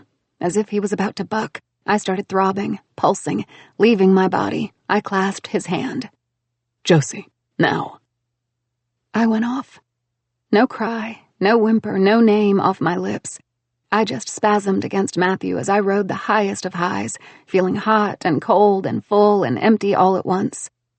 He continued moving, drawing it out, pressing his mouth against the top of my head. It was like a soundless kiss, and he did it several times, as if once or twice wasn't enough. The smile parting my face was sated and happy and wide, and when I noticed his hand was still sandwiched between my thighs, it turned greedy. I wanted it there. It didn't matter where we were, what we were. A hum left me. It made Matthew laugh. That was a beautiful sound. And I think you love the shit out of this chair. I think I might, I admitted. I let out another content sigh. I can't believe you've made me come twice. It doesn't seem right. Why the hell not? Matthew asked, the reluctant retrieval of his hand leaving me a little less content. I love my tally, he continued, the sight of the mess I'd made out of his fingers distracting me. I brought them to my lap and cleaned them with the fabric of my dress. Matthew huffed out a laugh. Fuck, Josie. Christ. You're going to make it impossible for me to stand up. Which reminded me. Were you touching yourself when we were on the phone? His smile was lopsided. Absolutely. Until the line went dead. Killed my heart on the spot. I straightened, meeting his gaze. Why didn't you say? It didn't seem important. Not when you weren't talking to me. My cheeks flushed. He nudged me with his nose before pulling back to look at me. Don't get shy on me when you just used your dress to wipe my fingers off. Not right after I had them deep inside your... Matthew's eyes were no longer on my face. They were somewhere behind me. Matthew? His brow set, all that lightness gone.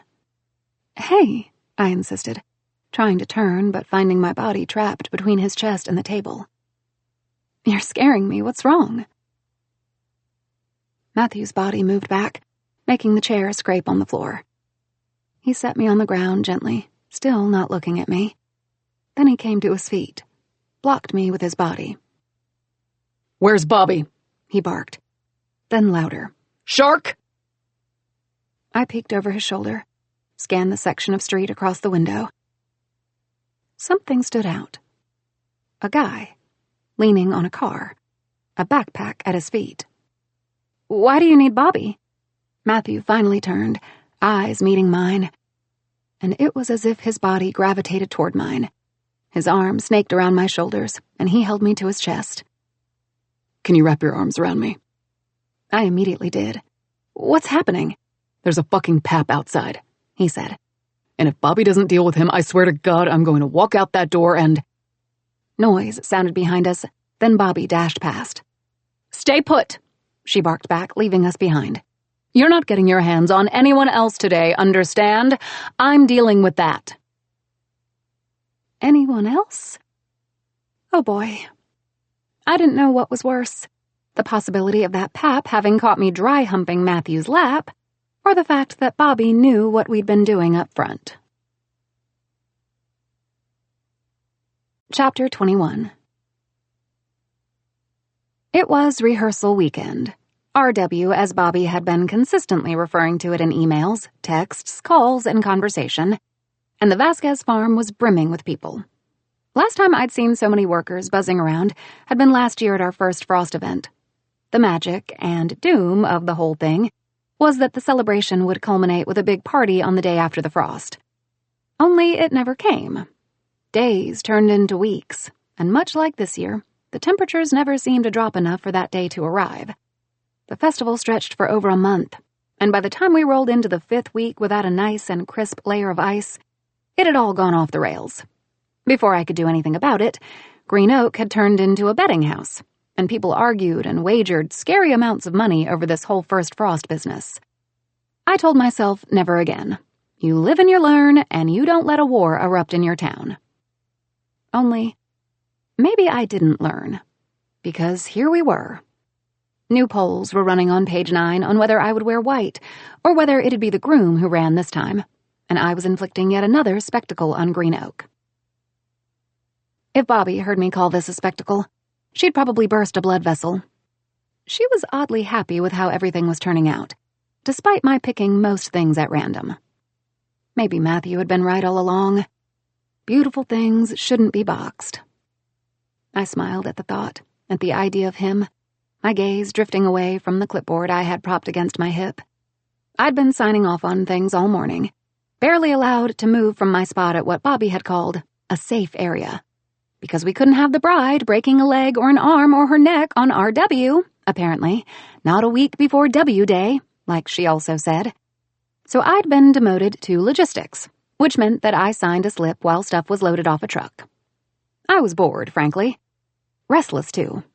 I wanted to talk to Matthew, be with him, study his face, the brown of his eyes, look for any signs of panic because we were a week out from W Day, and neither of us was making the other talk about what that could mean. I looked behind me, making sure Bobby wasn't around. Then I gave the delivery guy in front of me a nod. "I'll be right back," I told him with a smile.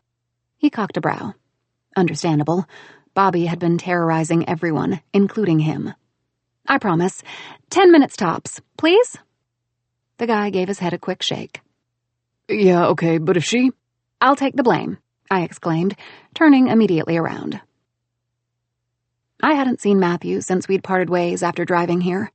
He'd picked me up at the house just like every time we'd had to run errands. My cheeks heated at the memory of how he'd looked at me this morning when I'd walked through the door. Matthew never waited inside the car. He always leaned on the passenger door and watched me make my way to him, opening the door for me without breaking eye contact. A beat-up Prius had never made me blush like his did. Like Matthew did. Flashes of that day at Fairhill, in Stu's Deli, crowded my mind, making my breathing a little too labored for someone strolling around a farm. I doubled my pace, as an excuse to justify it, or as a result of the urgency and excitement bubbling in my belly. I wanted Matthew. It'd be idiotic to deny it at this point. I wanted his hands on me, again. I wanted him on me, honestly. I wanted that kiss he wasn't giving me. I spotted the back of his head, right by the grassy section of farmland where the long tables for the rehearsal dinner would be installed. A tent to cover supplies and crates from the weather had been set up, and he was sitting there, next to it with someone else. A smaller head of messy brown hair barely contained by a French braid. Maria. I smiled to myself just as she moved, allowing me a glimpse of Pedro Pigscal. Those two were totally hiding here, sneaking away from Bobby, I was sure, and neglecting the long lists of tasks I knew she'd handed them too. I chuckled to myself and approached slowly, wanting to catch them by surprise. "Trust me on this, Mr. Matthew," I heard Maria say in the distance. "I ran both your astral charts. She's a Gemini sun and moon and Virgo ascendant. I'm very thorough with my work." Matthew's laugh followed, the sound making my stomach swirl. "How old are you again?" "Old enough for you to be smart and listen to me," Maria answered. Another chuckle traveled through the wind. "I like you, kid." "I kind of like you too, I guess," Maria answered. "And it's not because you have soulmate compatibility with Miss Josie." Maria's words brought my body to a stop. I hadn't been planning on eavesdropping, but when Maria continued, I couldn't make myself move. "I'm only doing this because I think you can make her happy, and she deserves happy. So just listen to me, Kay?" Matthew's answer was solemn. "Okay, hit me. I'm listening." "Miss Josie loves all kinds of stuff," Maria said. "But unlike most grown-ups, she thinks magic is real. Like me. And no, I'm not talking about Santa. I'm talking about real magic. Like witchy things, but also manifestation and all of that. We watch videos and talk about it all the time. Miss Adeline doesn't believe in that stuff, but that's okay. That's why she has us." A pause. "Anyway, what I mean is that this will be important to her. You should tell her that you're soulmates." I swallowed, my heart pounding strangely as I waited for Matthew's answer. "Why do you think she should know that?" Matthew asked, voice serious. "Besides her believing in magic." "Because I'd like to know," Maria said, as if it was obvious. "You know, I was too little when Miss Josie was engaged to all these people everyone keeps talking about, but that doesn't mean I don't know what's going on. Adults think I don't pay attention when they gossip, but I have 2 ears just like them, and it sounds to me like those men could have done something about it, you know?" "Something like what?" "Like not standing there like a dummy while she ran, I don't know." She blew air through her lips, the sound frustrated. "Maybe Miss Josie acted all strong after leaving those guys, but I'm sure she cries when she's alone. Not always, but sometimes. Just like my dad does sometimes, too, when he misses my mom. Miss Josie lost her mom, too, just like me. So maybe she runs because she's scared. I guess I would have had my heart broken. But I don't know. I'm 11 and I've never been in love." My gaze fell to the ground, my feet itching to bolt if not for the fact I was rooted to the place, heart drumming in my ears. Matthew's voice was low, almost hushed. "You're very insightful for an 11-year-old, kiddo." "I know," Maria said. "Here, hold Pedro. It'll feel nice. He's warm. And you guys did a good job babysitting him the other day." I heard Matthew clear his throat. "Hey, Maria, do you think I can mend it? Her heart?" She hummed and thought. "I guess? But I'm only a kid, Mr. Matthew. Maybe you should ask her. Or tell her you want to. That way, if she gets scared, she won't leave you too." That way, if she gets scared, she won't leave you too. Before I could dissect how or why that made me so incredibly sad, or what followed those words, I was on the move. My break probably hadn't been the best idea anyway. I set the last folding chair in its place with a shaky breath. Maria's overheard words had left me a little rattled, to say the least. I was also never folding or unfolding chairs ever again. In fact, I was getting rid of them after all of this was over. I'd ask Robbie to help me organize a nice bonfire, and we'd chuck them all into the fire and watch them burn. That's what 300 folding chairs did to you. I patted my hands on my jeans and looked around, taking in my work. The sight made the dropping sensation from earlier return. But that was why I decided to indulge in a session of self-induced shock therapy. It wasn't exactly necessary that the bride personally checked and arranged line after line of chairs. Not when there was a tiny army of people around to do that, and I'd caught some fire for leaving my spot at the front. But I didn't care. These were just chairs, and I needed something to do. My phone buzzed in my back pocket. A message popped up in the group chat. Adeline. Do you need us to come help? We can head to Green Oak early and stay at Lazy Elk tonight, with Matthew staying with you. With Matthew staying with you? We hadn't exactly told Adeline and Cameron that Matthew was staying at my place, but they'd assumed it. Of course they had. We were engaged, to be married in a week. So that was what the housing situation should have been looking like. My belly loved the idea of Matthew staying with me. My head was set on reminding me that we were lying to Adeline and Cameron. Although, were we? I couldn't tell anymore. Josie. Everything's under control.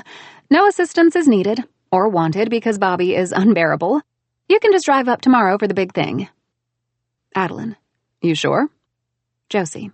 Positive, sis. Let's meet in the morning if you want and catch up before everything starts. Smiley face. Matthew. You could stay over tomorrow night, after the dinner. I swallowed. That meant Matthew wouldn't sleep at Lazy Elk then. He would stay at my place. Adeline. Oh, that's a good idea. That way we don't have to drive back so late at night. Cameron. Awfully nice to be invited to stay over at my own property, by the man I thought was my tenant, too. Cheers, mate. Matthew. You're awfully welcome. Matthew. You're awfully cranky lately, too. Matthew. And awfully hard to love right now, but I'm not discouraged. Do you want to meet for breakfast while Josie and Adeline catch up? Cameron. Yes. Adeline. Ignore him, please. He's just stressed out. We told you to make yourself at home, and we meant it. Cameron. I'm sorry, love. Matthew. I forgive you, sweetheart. Matthew. And all it takes is for me to swing my schlong once around a place to make it mine. Smiley face. You need to love me as I am. The gulp of air I'd been apparently holding throughout Cameron and Matthew's exchange escaped me. It was a snort. There it is. A deep voice I knew well said. It took me swinging my schlong for you to let go of that frown. My gaze lifted off my screen and was immediately snatched by Matthew's, who stood a few rows of chairs away from me. He was smiling at me in a way that made that special place in my belly flutter. The man looked so handsome when he smiled like that, all tall and wide and happy, and way too wholesome for his own good, and his glasses and that cream-knit sweater he was wearing today. The color brought out the streaks of blonde in his hair, and now that I could see his sleeves rolled up, I wished I'd caught sight of him working. He started moving, crossing the distance to where I was. You're staring, he said through a smile. You're wearing your glasses. He came to a stop in front of me. I have a little wager going on, he admitted with a shrug. Want to hear about it? I gave him a nod, and he moved a little closer. You always point out when I wear them, he said, brushing some hair off my forehead. Goosebumps broke out across my skin. So every time I leave home, I take a guess at whether you'll say something that day. That was so silly, and I loved it so much. Did you guess today? The back of his fingers grazed my jaw, his gaze down, fixated on my mouth. Yes. And what did you win? His other hand rose, and he cupped my face. This, he said, the pads of his thumbs skimming over my cheeks. This blush. I tingled all over. My feet moved closer, the tips of my sneakers touching the toes of his boots. It makes a little boy who used to get called Four Eyes puff his chest with pride. I felt my face fall a little, and Matthew chuckled. Hey, none of that. Hands moved around the sides of my face before dropping to his sides. Have you seen me now? I'm hot as shit. The chortle that left me caught both of us off guard. Matthew's eyes glinted as they roamed around my face. Whether pleased with himself or what he saw, I couldn't tell. Knowing him, probably both. I loved that about him. He was so shamelessly smug where I was concerned. The thought gave me pause. I was quickly realizing I probably loved one too many things about this man. And maybe I should linger on that thought. Do you think I can mend it? Her heart? Maybe you should ask her, or tell her you want to. Matthew, I started. Earlier. Before I could finish that statement, he pulled something from his back pocket, and any confession I might have had died at the sight of what he was holding. A blue thimble. Last of the season, Matthew said, my gaze on that stunning violet I'd always loved so much. They should stop blooming around August, but this one had extra defiance. I looked up at him. His expression was soft, incredibly so. It's what makes it so beautiful, so unique. She's brave and resilient, and can overcome anything. My throat went dry, and when he slipped it in my hair, just like he'd done with that daisy 2, 3 weeks or what felt like an eternity ago, something solidified in my gut, deep inside me. Something scary, something beautiful, something that was impossible to push aside. They remind me of Mom. Matthew's expression sobered, as if he knew I was about to tell him something I didn't admit readily. That's why they're my favorite. She had a handkerchief embroidered with blue thimbles. She'd done it herself, and she always told me it'd be my... I trailed off, short of breath. He clasped my hand. My something borrowed and something blue. That void I'd learned to live with expanded for a moment, opening a hole. Remember what I told you a few days ago? In my truck. She would tie it around my wrist, and we would walk down the hallway. A smile blossomed. It wasn't sad or happy, just something in between. But I've never taken it out of the drawer. Never felt right. As if it was too violet for something that was supposed to be blue, and no longer borrowed now that she's gone. Matthew stepped into me, his body providing the warmth that had left me at some point during my speech. And when his hands cupped my face, it didn't feel like when he had done it a few moments ago. It felt like so much more. It felt like if I told him that some nights I cried myself to sleep because I missed Mom so much, he'd have a way to make it better. It felt like if I told him that I'd been flying on autopilot ever since he arrived in town, and I wasn't brave enough to admit that I was lost and truly terrified and had no idea where I was going, he'd just be able to find me, take me somewhere safe.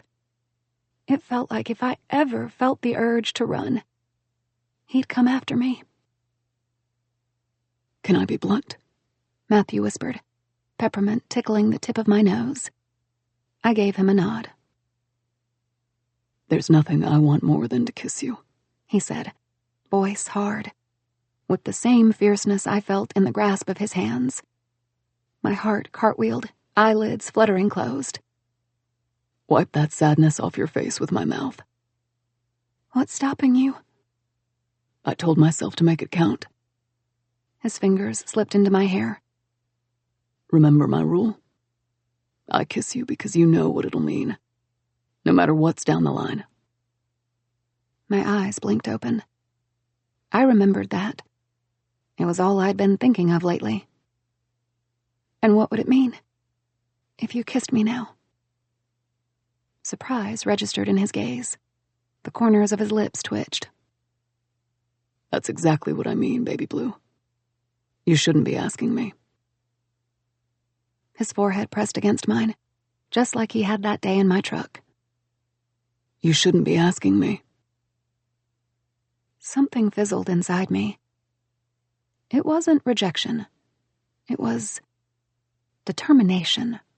curiosity, defiance. I too remember there being a part about you kissing me because you fucking need to, and another one about me needing you to. What if I do?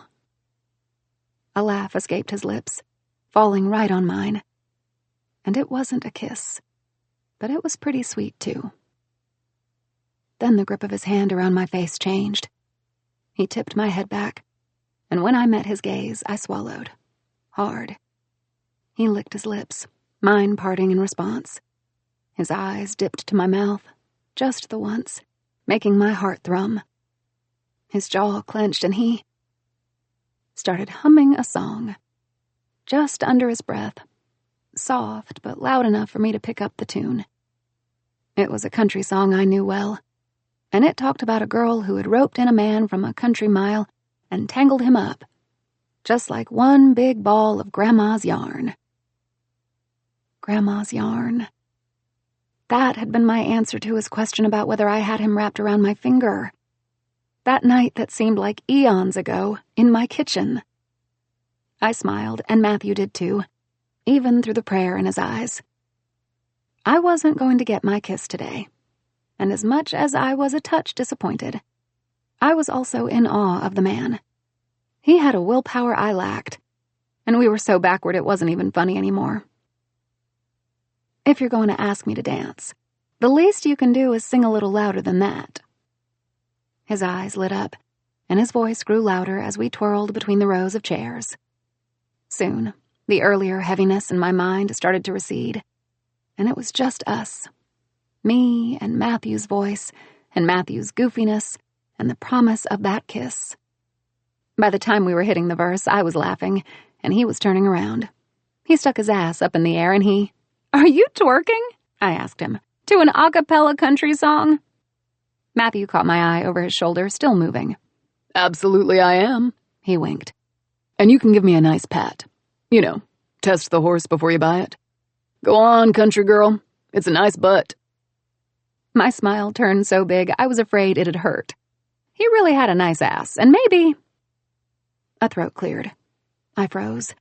Matthew did too, perky butt sticking out. We turned, finding Andrew standing awkwardly at the end of the rows of chairs I'd unfolded. "Sorry to, interrupt," he said. "Bobby's asking for you. The two of you, if you can spare a minute." There was a moment of silence. Matthew was probably letting me decide whether we immediately left or stayed to make small talk, or how to respond to Andrew's request. I stayed put. I'd never seen Andrew look so sheepish, so shy. "I could make an excuse," Andrew offered, making my brows arch with more surprise. "If you'd like me to. While you finish here." My chest warmed. And maybe it was stupid of me, but it felt so nice that I couldn't stop myself from smiling at him. "I think we're finished," I told him. I sounded happy. Way too happy. "But that's so nice of you. Thank you." For a moment, I wondered what it'd be like to add a dad at the end of those words. To have him smiling back at me the way I did at him. But that would be silly. That's what would make me naive. Just like back at the party that night, when Andrew had chosen a picture with Duncan over me.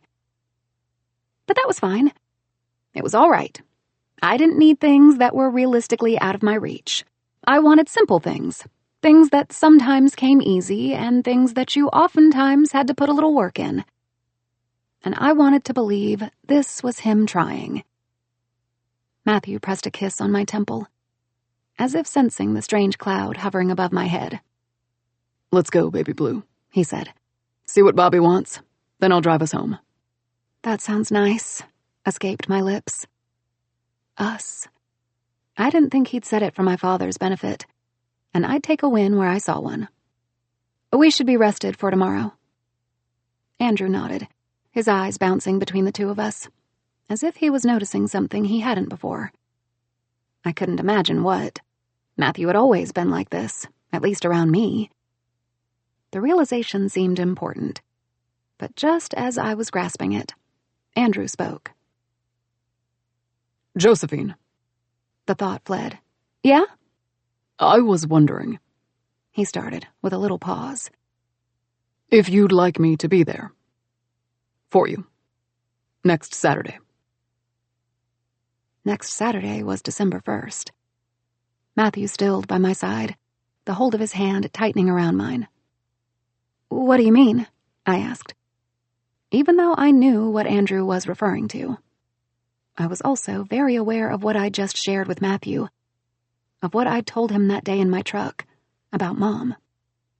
I am your father, Andrew stated. His throat tripped over something. Air. Words. Then he said, I could walk you down the aisle, if you'd like me to. It was my turn to stall. Although I'd known he was referring to this, I'd known and I'd asked. I'd pushed, made him say the words. Is that something you would like? I heard myself ask. His face did a weird thing. Or maybe it wasn't weird. Maybe it was just something Andrew's expression did. I couldn't really know. Yes. I tried to stop the burst of emotion in the middle of my chest. I really tried. It made me feel so tiny again, like a child. It made me happy and sad, too, all at once. I couldn't believe that one word from him could cause that reaction in me. Clearly, I had those issues the world accused me of having. Clearly, I shouldn't smile. Clearly, I shouldn't agree. Say yes. Of course. I'd love that, too. I should ask him why. Is that because you want a relationship with me? Is it because you see me trying? Are you meeting me halfway? This man couldn't be all bad. Not when his relationship with Adeline had been somewhat salvaged after him admitting to his mistakes. Not when such a wonderful woman like Adeline's mother had loved him. Not when Mom had seen something in him. Mom wouldn't just sleep with someone she met at a bar. Or with someone she just knew from town, just because. Me and Mom had always been hopeless romantics. We believed in things like promises, vows, love. I should ask Andrew if he was only doing this because there was a poll online. If it was the thousands of people voting, the ones who had decided who walked me down the aisle, and not him, me, us. But the words that left me were, yes, of course. I'd love that too. Because when under pressure, not only did I make rash decisions, I sometimes caved too. Chapter 22. The knock on the door of my bedroom came just as I secured the strap of my right shoe around my ankle. Belly fluttering, I made my way to the door, racing across my bedroom. A pair of brown eyes lit up. Fuck me, Matthew breathed out, then huffed out a laugh. Seriously, he swallowed.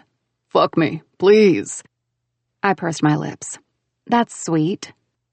Although the way his eyes roamed hungrily, bringing heat to my skin everywhere they went, collarbones, hips, breasts, ankles, toes, breasts, face, was something a little more than just sweet. I wonder how many girls you've won over with that exact line. He clasped my left hand and brought it to his mouth, kissing my ring finger. A shiver curled down my spine. None, he said matter-of-factly. None who mattered. Now that's a little unfair, I whispered.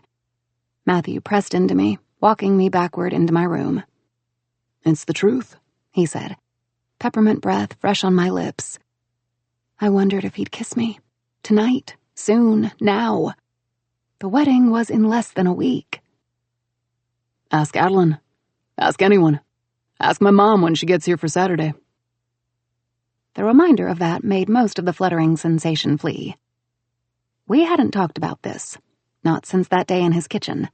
Lazy Elks.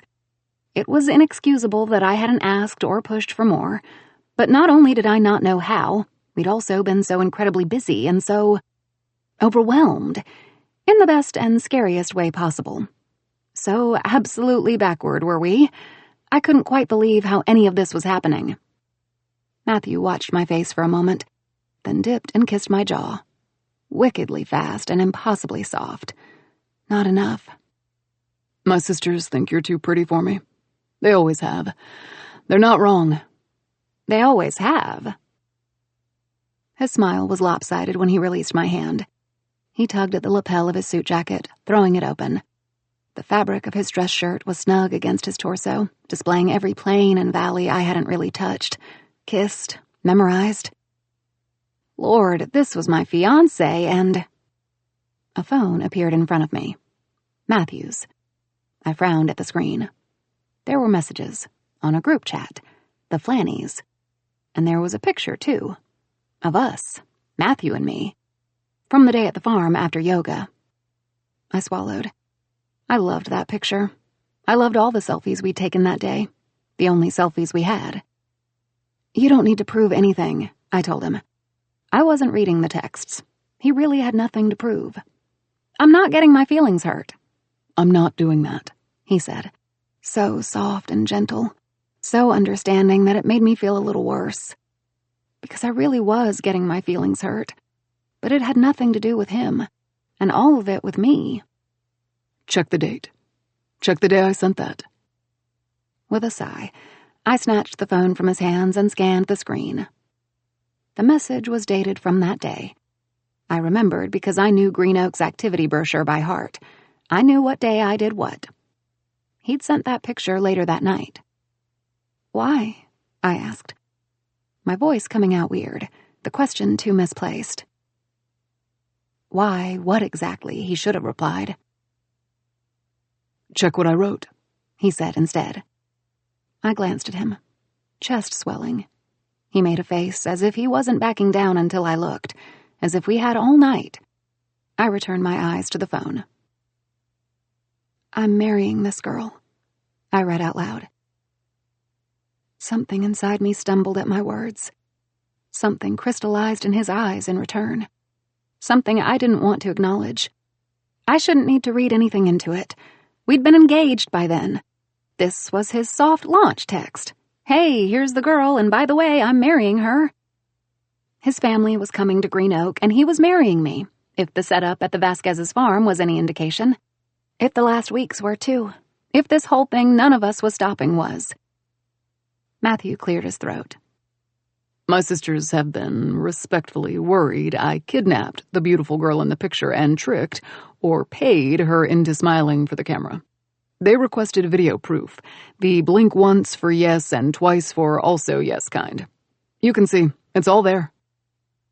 I wasn't going to check. I didn't need receipts. He didn't owe me anything.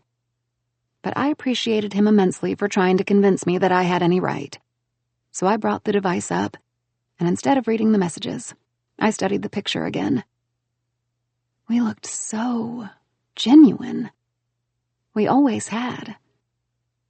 I think it's because you're staring at my boobs like you haven't had a meal in a week. They're great boobs. It's the yoga top. It's definitely the boobs. I'm a tits and ass man, and yours are beautiful. You are. I digress. A small smile parted my two growingly heated cheeks. Why didn't you say something that day at the lodge? Matthew let out a strange breath. Sit with me. I know we're already pushing the clock, but I want you to enjoy tonight. I don't want you to be thinking about shit that's weighing you down because I made a selfish decision. Otherwise, I'll never get that first kiss that keeps eluding me. We already kissed, I countered. I thought I was clear when I said that wasn't our first kiss, he said. And when he tugged at my hand, I went with him without a complaint. Soon it was me guiding him, leading him to my bed. And I realized in that moment that it was the first time he'd been here. The first time he was seeing where I slept, the dresser at the corner, the wallpaper on one wall, and a big yellow sun on the opposite one.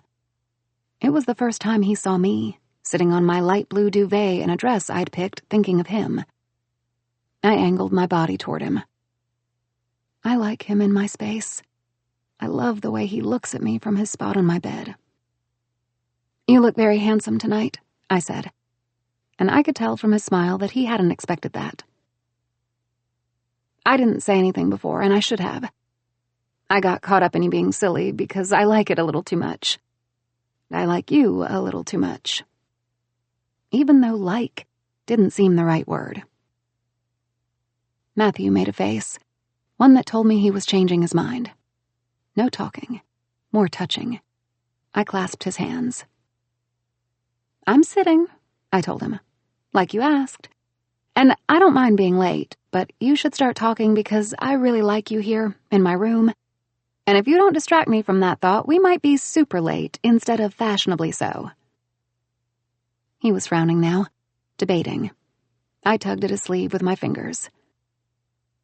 My family doesn't know about my job. He let out with an exhale. My parents don't know I was fired, or that I moved here to Green Oak. They think I am still in Chicago and everything's the same. I nodded, processing his words. My sisters think I'm using up vacation days and finally frolicking like I used to. I don't know what Eve means most of the time, by the way.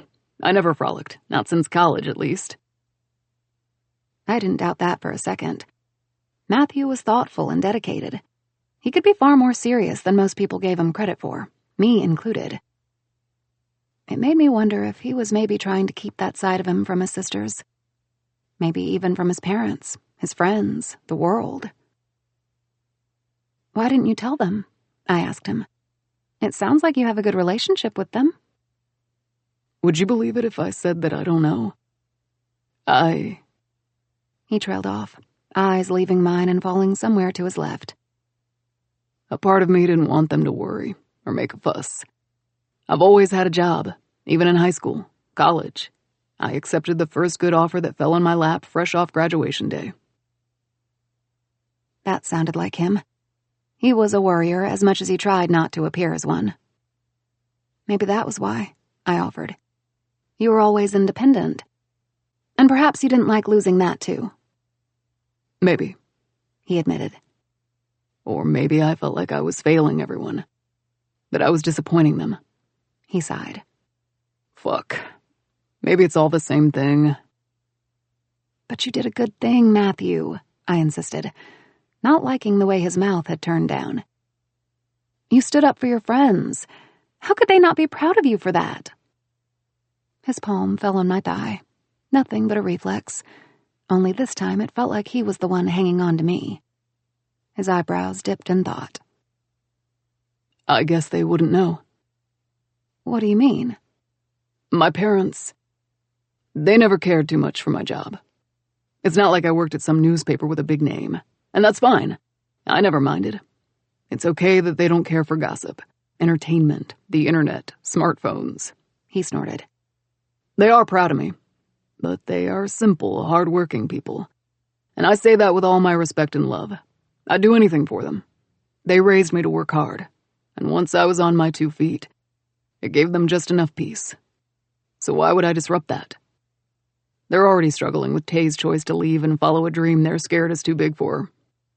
That's why I never told them the truth about what we were doing, Josie. Because I was already keeping things from them. The truth about what we were doing. That this was fake. A PR device. So they haven't seen anything about us. Me or Andrew. Online or otherwise. Matthew gave a curt shake. Not in detail, no. They know there's some stuff being said. But they already knew Adeline and who your father is. They love Adeline, so they were not surprised to hear I fell in love with her sister and didn't want to wait. A supersonic engagement? Just Matthew doing Matthew things. I fell in love with her sister. My heart drummed in my chest. Is going down on one knee and getting married in a little under 2 months a Matthew thing to do? It can be. His grip tightened, and I could feel the gentle imprint of the flowers on my skin. It could be. That's why they didn't make a big fuss. Why they're on their way here for the wedding, no questions asked. And why my sisters have been giving me so much shit. Tay is devastated she won't make it. Eve wanted to come earlier, but didn't manage to on such short notice. My mom, she keeps asking me if you're sure. Matthew's head shook. They might really think I kidnapped you, Baby Blue. I smiled at him. I couldn't not smile. Meeting his family made me happy. The fact that they didn't think I was a liar or a deceiver was a relief. But it felt strange, as if we were still under a pretense. So that's why you came to Green Oak? I asked, trying not to think of that. Remember what I said about retirement and an RV? I gave him a nod. They deserve to get to enjoy that, free of burdens, financial or otherwise. I'm their eldest, out of the three of us. I should have my shit together. I shouldn't be unemployed or breaking the lease on an apartment I can no longer afford. I am also helping with Tay's expenses in England. If they'd known, they would have taken that off my plate and had me move back home. They wouldn't have realized their dream. He didn't need to say that. I read it on his face. And the way that same cloud that had hovered over my head yesterday was moving around his now. He was so selfless, so incredibly kind. He didn't deserve to look so forlorn. Can I sit on your lap? His brows shot up, and when he didn't answer, I scrambled onto him and threw my arms around his neck. He hissed out a breath, sounding like a balloon deflating. A happy balloon, though.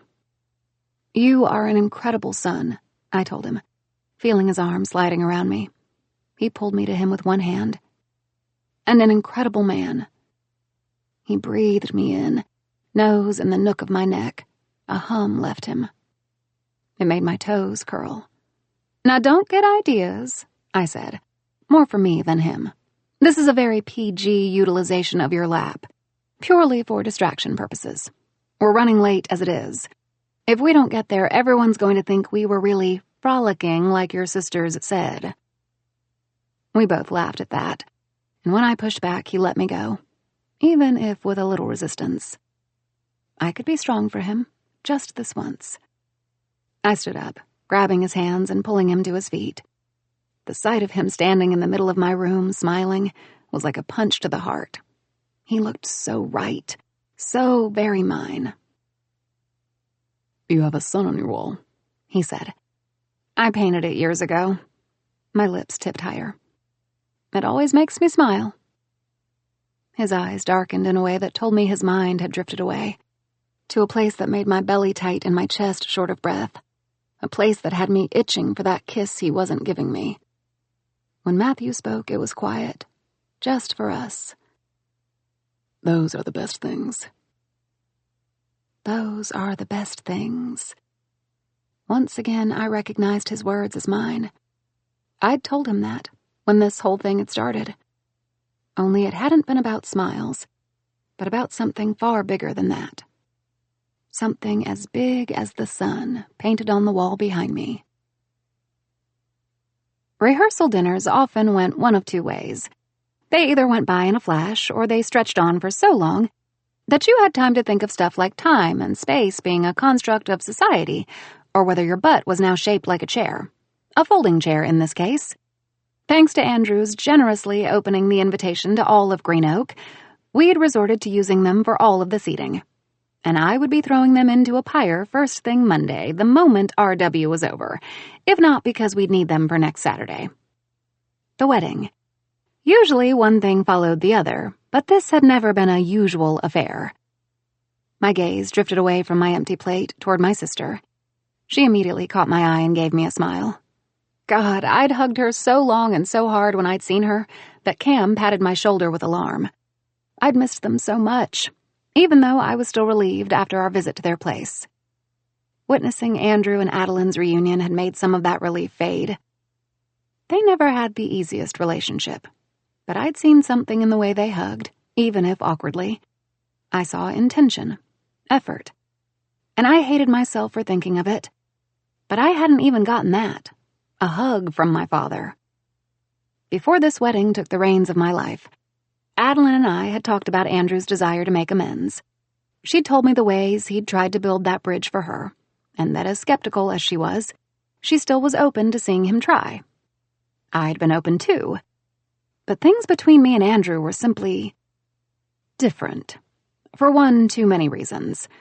And it was strange to be here, sharing a table, and having to see that, although their relationship wasn't great, it still was worlds ahead of mine. And on Saturday, he was walking me down the aisle to the man sitting by my side. Andrew commented something about the wine or dessert or the weather. I couldn't know, really. But Cam straightened in his chair, and grabbed Adeline's hand from where it rested on the table and brought it to his lips before releasing it and filling up her glass with water. Then he passed the carafe to Andrew with a curt nod. I wondered when Cam and Adeline would get married. I knew they both wanted to, but weren't in a rush. They were busy with work, the club. Would she ask me to be her maid of honor? It had taken me so long to do that. Oh, God, I was really doing this. We were. My knee started bouncing at the thought. Matthew squeezed very gently, just like he had a dozen times tonight. It wasn't a stop that. It was more of an, I'm here, I've got you. I shifted on the outrageous folding chair. I lowered my voice. If I asked you to meet me somewhere at midnight and bring a big pack of matches with you, what would you do? Matthew's answer was quick and serious. I'd say we better dress in black.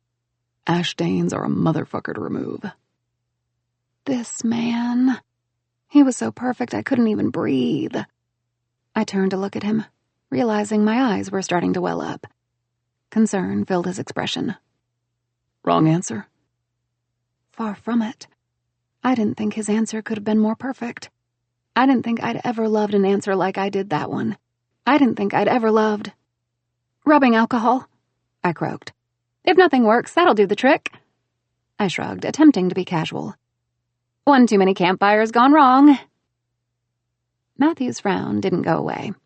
If anything, he looked like he wanted to press on whatever I had just shoved aside. Thankfully, the swiftly changing weather decided to give me a hand. Thunder echoed in the distance. See? Otto Higgins said with a clap, making Grandpa Mo flinch by his side. I told you that storm was heading this way. I've been waking up to aching knees for 3 days straight.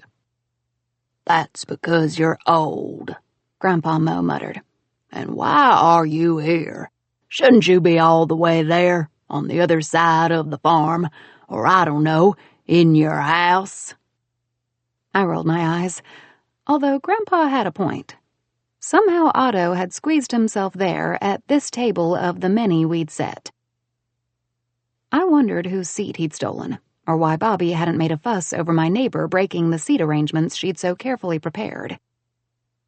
I'm 2 years younger than you, Otto countered, shifting his attention back to Andrew, where it had been most of the time. So, Andrew, you were telling us about the soccer club, the franchise. How did that come about? I remember you playing ball when you were yay big, but it was football, wasn't it? Cameron muttered something into Adeline's ear as he retrieved the pitcher of water and filled Adeline's glass again. She smiled. What do you think he just said? Matthew murmured in mine. A shiver raced down my arms at having his lips so close.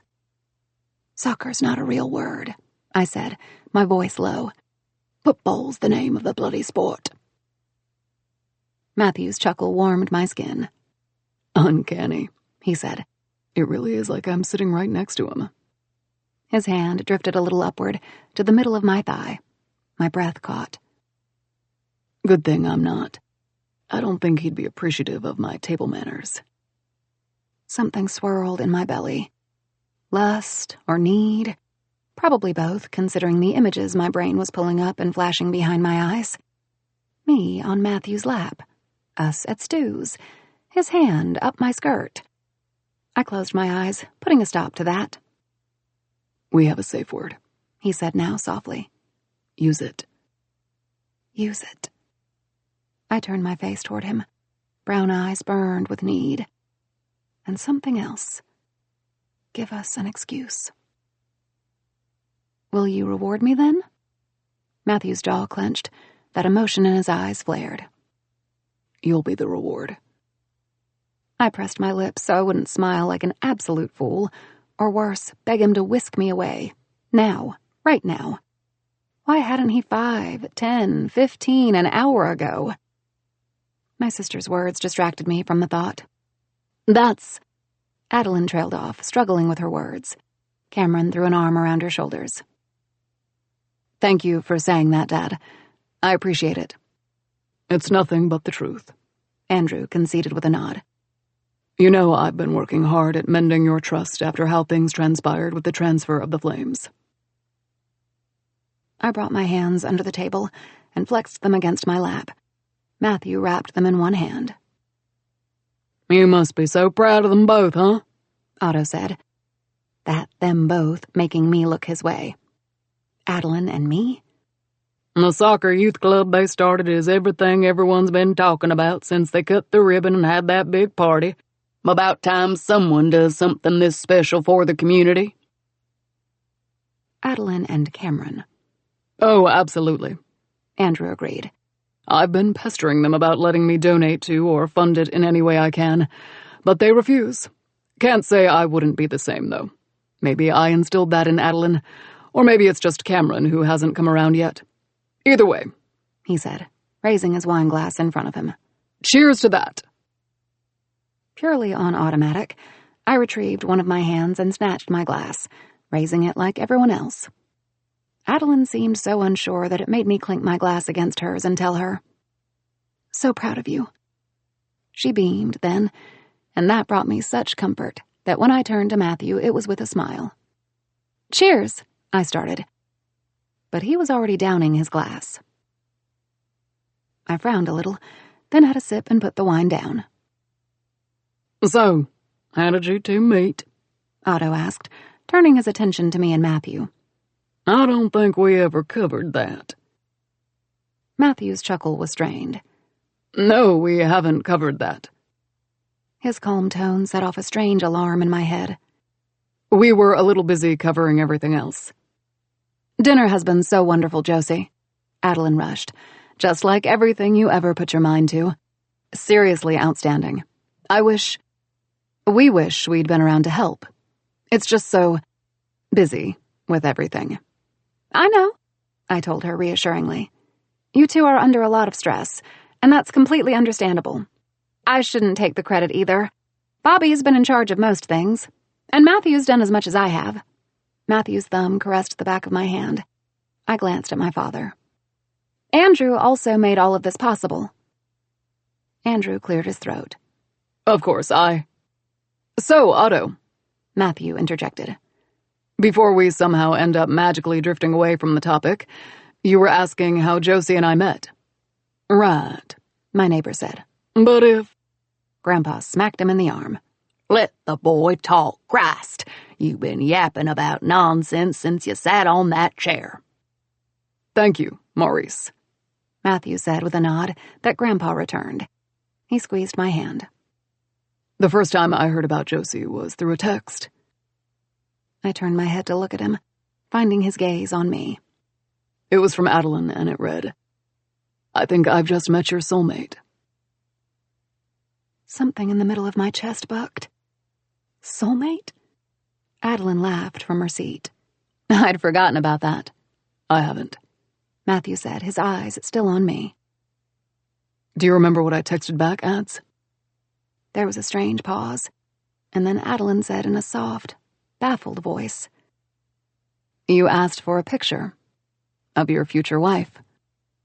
All the air in my lungs left me, and I could only sit there, on that chair, staring at Matthew as his smile widened and widened, making a spot in my chest swell, taking up all the space. That's right, he confirmed. And all I got was a laughing emoji. I was genuinely curious, and I wanted to press for more information. What did she look like? Would she laugh at my shitty jokes? What color were her eyes? How did she smell? Did I stand a chance?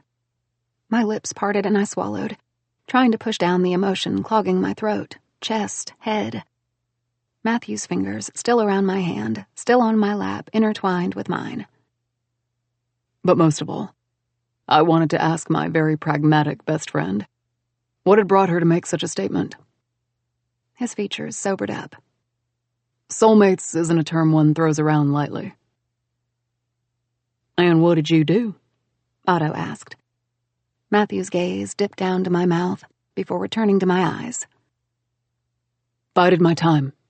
He swallowed. Prayed to God. The hand clasping mine rose, moving from under the table. Lips brushed my skin. Believed in magic. My mouth parted, the pounding organ inside my ribcage demanding to be let out. I wanted to ask him if he meant that more than I'd ever wanted to ask anything in my life. I wanted his answer to change things, to make him kiss me, to push every worry out of my head and just fill me up. His dream should have been getting married to you.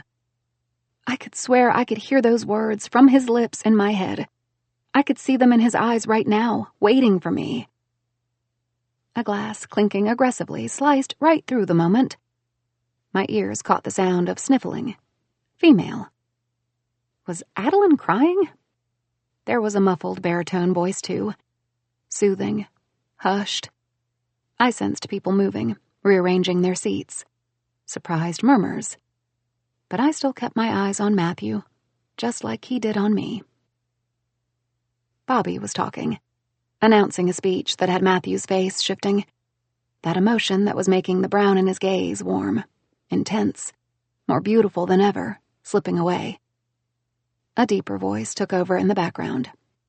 Andrew's. Matthew's brows furrowed. I heard my name. I turned around then, ripped my eyes off the man by my side, and let them fall on my father. Andrew stood at the end of our table. There was silence. Everyone listened, watched. His voice was deep, his posture commanding, his presence meant to fill the room. This farmland, to travel farther than the dark slopes behind us. And I couldn't be happier to be here to celebrate their union. Eyes a blue as light as mine found me, brows pressing down. Here in Green Oak. In fact, it was Josephine's heartfelt speech back at the welcome gathering a few weeks back that made me see something I had somehow missed. Matthew's body was suddenly there, his chest against my back. Stiff, solid as if bracing, preparing. For what? I've missed this. Green Oak. My daughters. Everything. The air in my lungs seized. I was still so dazed from Matthew's words, from what they meant, so raw, so exposed, that I didn't even think I could process what my father's conveyed. And that is why, Andrew continued, I've decided to move back here. My ears rang. There was more following that. Something about not wanting to blindside anyone. Something about the book deal and Willa Wang. I was somewhat aware of Adeline standing up and saying something, too. Something about Andrew not learning from his mistakes, making this about himself, but I didn't know. God, I didn't think I cared. Had my father just announced such huge, personal news at a rehearsal dinner? Mine. News he'd decided without checking in with Adeline or me. This was Green Oak. It was my home. Shouldn't I know? Shouldn't I? A ripple of laughter reached me. Mine. I was laughing. Every head turned to me. Well, that's just so darn bootylicious, isn't it? Everyone blinked. Matthew was immediately pulling me up from that horrible, horrible chair. I'd love to stay and witness how Adeline hands Andrew his own ass, but I'd rather spend my rehearsal dinner in a more pleasurable way. He threw the napkin that had been on his lap on the table. And yes, that's a nice way to say I'm making my woman scream until she forgets her father thinks so highly of himself, he decided to make this night about him. There was a beat of silence. Then Adeline snorted. Cameron laughed, and to my utter and complete shock, Grandpa Mo said, "Attaboy." And with that very bright green light Grandpa had just given Matthew to make me scream, my fiancé turned around and led me away from the table with a smile. Chapter 23. Matthew was no longer smiling by the time we pulled into my driveway. He killed the engine of my truck, the kind of silence that preceded a storm pouring into the vehicle, making the air thick with the smell of rain, the anticipation of what was coming, making my heart pound. "Matthew?" I called softly, making sure he didn't miss my question. "Are you going to kiss me?" Yes. A flutter broke on my chest. When? The second I'm sure I won't end up fucking you inside this truck. My belly dropped, that delicious anticipation building up. Why? Matthew's eyelids shut. My truck is big enough, I continued, leaning toward him. Just a little, just enough. He made a sound in his throat. And I don't think I've ever done it in a back seat. His hands moved to the steering wheel, fingers clasping around it, leather squeaking. What if I want to? With you? What if I want you to kiss me, then fuck me here? His eyes reopened, jaw clamping down. What if I want to give you something better than that? He glanced at me, the brown in his eyes seemingly darkening, the creases of tension around his mouth pleading with me. What if I feel like I've already gotten carried away? What if I don't like that the first time I made you come, I wasn't touching you? What if I hate that the first time I touched you, I wasn't able to hear or see your mouth move around my name? What if I wasn't planning on doing this tonight, and now I'm wondering if it's the right time? There was a moment, a pause. I didn't breathe. Then he spoke. What if I can't give you any fucking firsts? So I want to make sure I get a chance at being your last. My chest expanded. That emotion I'd held throughout the day swelled, making it hard to contain. My hand reached out to cup his jaw. Matthew leaned into my touch.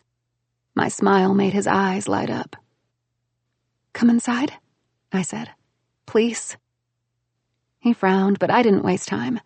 I turned in my seat, determined to make it okay for him, to make it possible for him to give me all those things, even when all I wanted was him. When I pushed the passenger door open and my feet hit the ground, Matthew was somehow there. The dazed look on his face made my smile even bigger, even more determined. He offered me his hand, and when I clasped it in mine, it was me who pulled. I led him inside the house, then up the stairs, then down the hallway, then inside my room. I ignored all the tingles spreading all the way across my body from that hand held so tightly, and led him where he'd stood earlier tonight, right before we left for that disastrous dinner. Here, I finally said, watching his eyes go crazy as they bounced between me and what was behind my back. His expression turned fierce, devastated, almost as if he wanted to scream or fall on his knees. You once told me that perfection is subjective. Remember? He didn't nod or shake his head, but I continued anyway. This moment, right here, right now, is perfect for me. My lips fell. All that wrangle of emotion and tingles and anticipation came to a soft stall. And that's because you're in it. That's because it's you. Only you. I don't care about firsts when I have you. Time seemed to halt for a moment. It was less than a heartbeat, nothing more than a fraction of a second. Then Matthew's mouth was on mine, hungry, desperate, hands clasping both sides of my face, holding me to him, as if I was going to run away or disappear. I moaned into the kiss, melting, feeling like I was going to slip away right between his fingers. The thought had me bringing my arms around his neck, slipping my hands into his hair, fisting those locks that reminded me so much of the sun painted on my wall. Joy and need surged, meshing in my belly, making me slant my lips, changing the kiss, making it greedy. Our tongues touched and I pulled at his hair. Matthew groaned in response, deep in his throat. The only warning before his arms shifted, and we were moving. My back clashed against the wall. One of his hands remained along my face, the other one pushing down over the fabric of my dress. Collarbone, breast, ribs, waist, hip, it went, the roughness of its weight pulling at the sateen. I wanted out of it, the dress. I wanted that touch on my skin, on me. His fingers moved, traveling down my backside over my ass, setting up camp right under my thigh. He pulled my leg up in a brisk motion, then rested his weight against my hips. I moaned into his mouth, making him come up for air just so he could say, "Fuck." Yes, I agreed, panting, breathing all over the place. Matthew's hum was appraising, content, eager, and when his teeth closed over my bottom lip, My eyelids fluttered shut with a shudder. His mouth returned, this time softer, slower, but making the kiss more intent, making sure it stayed with him. Me, tattooing himself on my lips. You think I make this moment perfect? He asked, mouth moving away, words falling on my jaw. I started to nod, but his grip on my leg changed, fingers spreading. He opened me wider, pushing his hips further in. A loud moan escaped. You think you can be all sweet and soft and call me perfect? I reopened my eyes just so I could see him when I said, yes.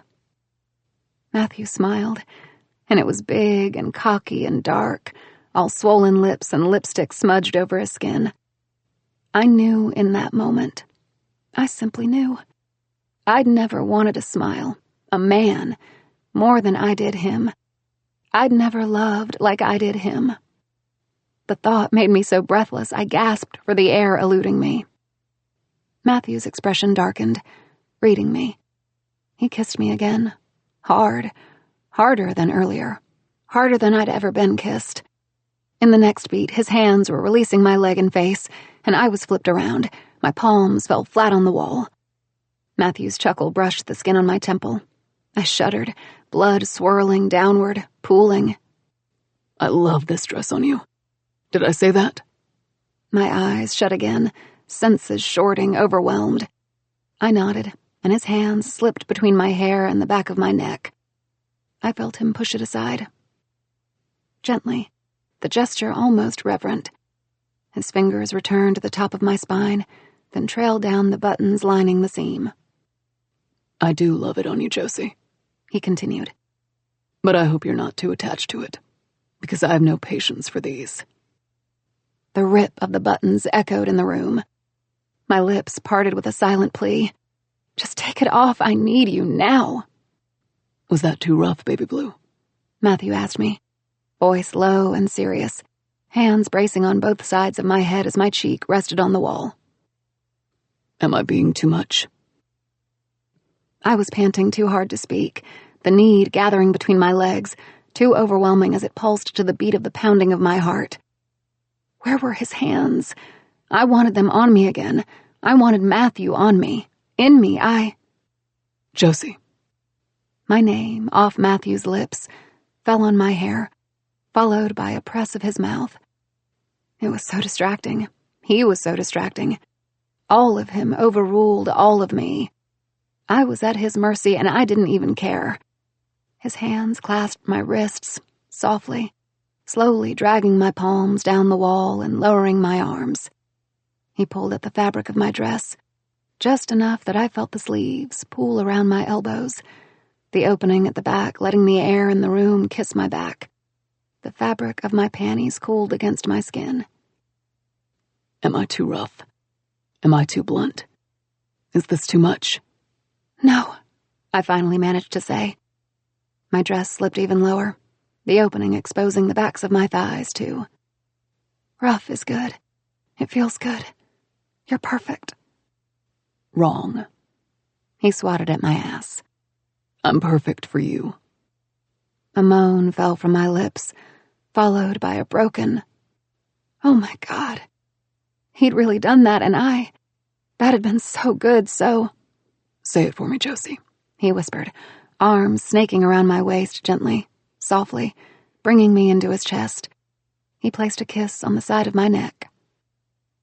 Let me hear the words. You're perfect for me, I whispered. I felt his approval on my back, his grunt pleased, satiated, and so fucking happy that it made my insides melt. His palms descended. This is what I wanted to do the moment I saw you in front of this wall. I dipped my chin, watching his hands as they dragged the dress hanging off my elbows down. My sweet fucking girl, he said against my cheek, as I let my arms fall. The material pooled at our feet. So fucking beautiful. Before I could make sense of how his words made me feel, or how he should be touching me now that I stood there in my bra and panties, Matthew's body was descending.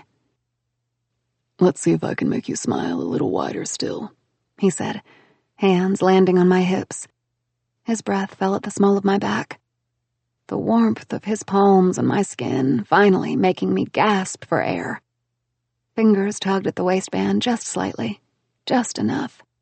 I felt the flicker of a touch, dragging down the curve of my ass. What a tease this man was, Matthew's palms closed around my inner thighs, opening my stance wider from his spot on the floor behind me. Hands back on the wall, he grunted. My palms pressed against the wall.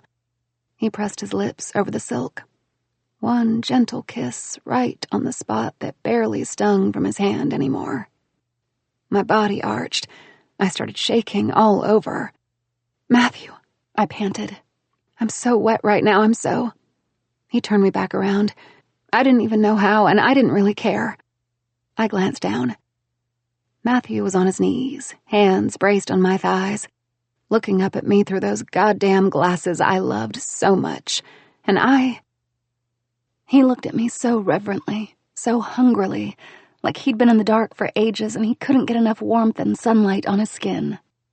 It made me want to burn in return, burn as I stood here under his gaze. I can't decide, Matthew said. I can't decide how I want to have you. His voice strained. Eat you, fuck you against this wall, have you ride my face, take you on the bed, fill that tub up and beg you to let me come all over your back. My throat worked around the plea, tearing at me. God, yes, please. Have me every way, I said, and when his jaw clamped down and his eyes darkened, it emboldened me. I planted the sole of the heel I was still wearing on his knee, opening up, inviting him, offering him a place to start. We have all the time. Matthew's hesitation was immediately gone. His expression turned feral. Then he surged with a grunt, flexing my leg and opening me even wider. I felt this breath through the fabric, making more need pool down, raising the pulsing between my thighs, pushing my heart faster. He tucked the fabric to the side with a labored exhale, as if he was battling whether to waste time taking them off. Air hit me, making all that urgency ring louder, right into a high pitch. Then he pressed a kiss. I moaned, melting against him. His mouth was slow at first, determined but tentative, exerting little moans from me. You're drenched, he said. Rasped, growled, I wasn't sure. Because Matthew's caution was gone, and now he was devouring me. My knee wobbled, and he used a palm to stabilize me, to secure me against the wall as he grunted against my folds, tongue dipping, lips closing around. Oh, God, Matthew, I whimpered. I was already spasming, tipping over the edge. I'm so close, I can't believe. His hand joined in, thumb closing over my clit. My hands braced on his head, searching for support and release. My fingers closed around his hair and I pulled him closer. Sensation twirling, swinging. Matthew? His tongue dipped inside me, mouth still moving, hand working around the sensitive nub that was sending wave after wave of delicious pressure up my body. He did something with his lips, and I moaned loudly, dipping my chin so I could see him. Brown eyes met me as he came up for air, mouth glinting with the mess I was making of him. You're going to come? I nodded my head, barely able to breathe with his hand still moving, and him looking at me like I was making his life for letting him kneel in front of me. Then come, sweet Josie, he said, the motions of his wrist changing. Ride my face a little harder. His other hand joined, big fingers poking at my entrance. Give me a little scream so I can fuck you. His mouth descended, replacing those fingers with his tongue, and I screamed, just like he asked, although it wasn't little and it was 3 words. Oh shit, Matthew! I was sure they'd been heard all over town, but I couldn't give a damn when my knees were buckling, my back arching, and all of me ceasing to exist. The world ceased to exist, dragged by wave after wave of pleasure and happiness, joy, love, release. It was Matthew's laugh on my temple that made me realize I was in his arms and we were moving. He placed me on the bed and I looked up, finding him taking a step back, eyes never leaving me. That's my new favorite, he said, softness and lust tugging at his voice. Your oh shit Matthew smile. My lips went even higher. His gaze kept doing passes up and down my body. Never seen something so beautiful. I went up on my elbows, pursed my lips in a pout I hoped he found cute. Are you talking about my boobs again? I know you like 'em, but I have a face. His eyes creased at the corners with amusement, but when he spoke, his voice was serious. Smug looks pretty on you. The way he met my gaze made my belly flutter again, the flapping doubling when he started making quick work of the buttons on his shirt. I didn't even know when he'd gotten rid of the blazer. Let's see how smug you are when I have you on your back. Pop, pop, pop. The shirt opened, revealing all hard planes of golden skin, hard stomach, those dents on his hips. My heart raced. Or when I flip you on your belly, and you feel my weight over you. My throat dried at the sight of him, the words, the need resurfacing in my bloodstream. I scrambled to my knees, coming to a sitting position. Matthew tilted his head and he smirked. I really loved that smirk. I loved the words that came out of him. I'd always liked a sprinkle of dirty talk, but Matthew was filthy, and I loved what it did to me. I loved that he knew exactly what to say, exactly how to say it. I loved that he was able to make sure I wanted his touch and his words without me having to say a word. I loved that he was sweet and funny and clever, and the way he never thought there was something wrong with me. I loved that he'd waited this long to kiss me. I loved that he wanted to give me things he couldn't. And God, I loved his smiles almost as much as I loved that he was obsessed with mine. I loved all of him. I'd fallen in love with Matthew. And I didn't think it was new, born of this moment. I knew I already had before leading him upstairs. Matthew? I called, as if he wasn't in front of me. My voice was odd, rocky, filled with emotion and realization and the enormity of what I just allowed myself to finally admit. Finally, because it wasn't new. I'd had clues, hints. I'd known I was falling. This is what I always did. I fell fast. Had this been too fast? Matthew's body froze, the shirt falling to the floor. His gaze sharpened. Get over here, he said. Now, Josie. I moved to the edge of the bed, where he stood bare-chested in his dress pants. His hands clasped my face the moment I got there. He pulled me up so our faces lined up. I know, he murmured on my mouth. He brushed his lips on my jaw, chin, cheek. I know. His teeth grazed my bottom lip. Then he kissed me.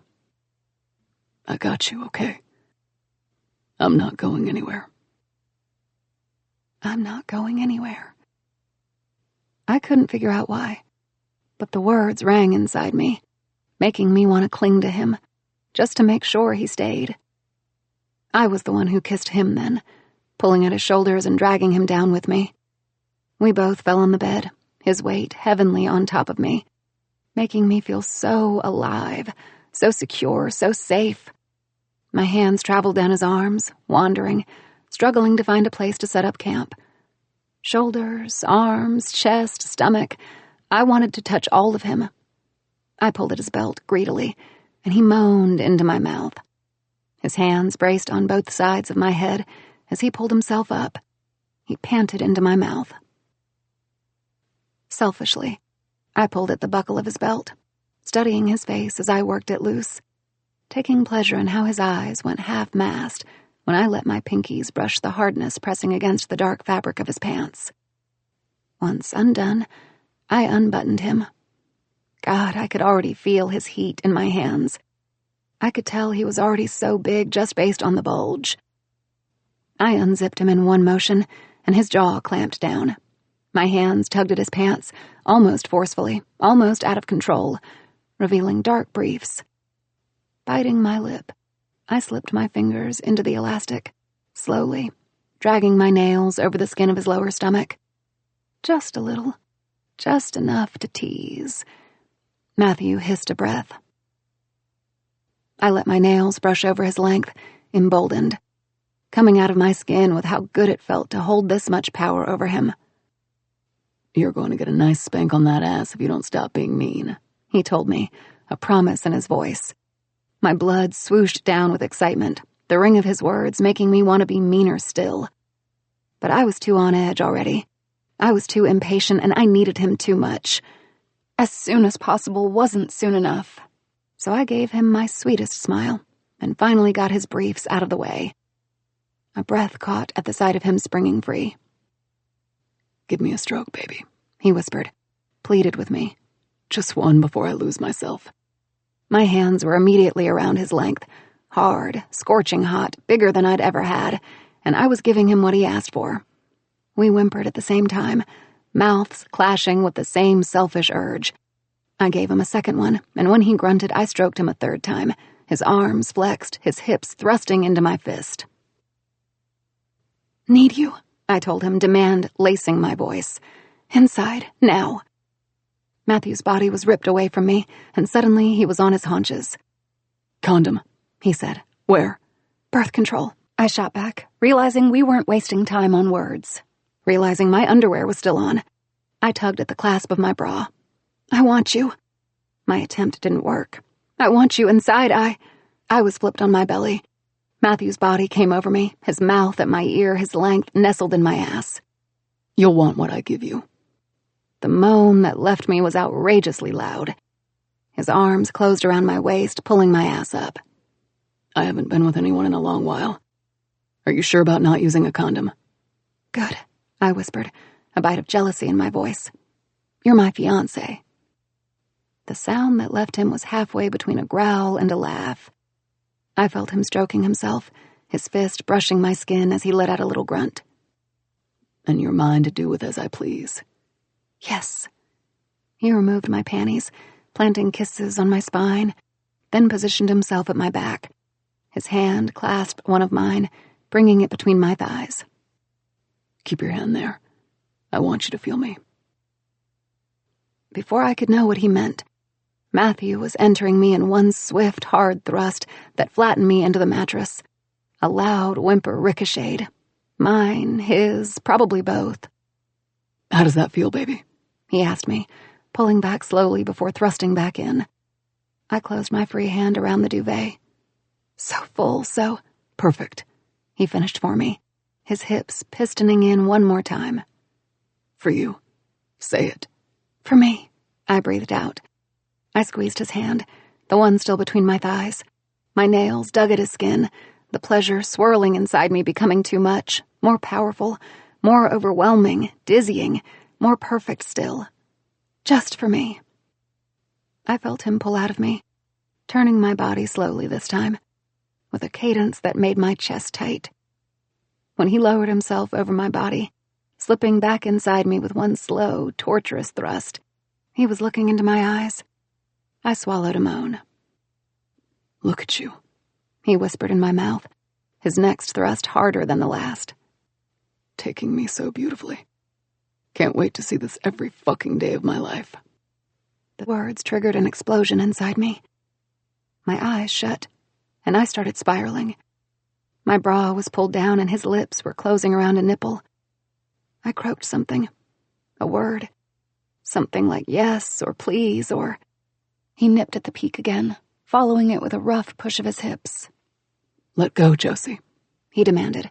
Another thrust. "Let go so I can make a mess of you." My lips popped open, but before anything left them, Matthew was pulling my hips up with one hand while the other one flew to my clit. I opened my eyes and it was the sight of him with everything else that made it for me. Pleasure rose, peaking, propelling me into the sun. "Matthew," I whimpered, burning and emotion filling my chest as I rode the crest. Matthew slipping out was the only thing anchoring me back. "I'm pulling out, baby." He fisted himself. "I'm making that mess." His words were nothing but a growl, and his hand barely had a chance to move before he was coming all over me. "Mine, Josie. You're mine. Say you'll have me." I didn't know how my brain was computing anything at all. But I knew I'd never heard or seen anything more erotic than Matthew on his knees, panting, his hardness wet from being inside me, hand on my hip and his spent covering my skin.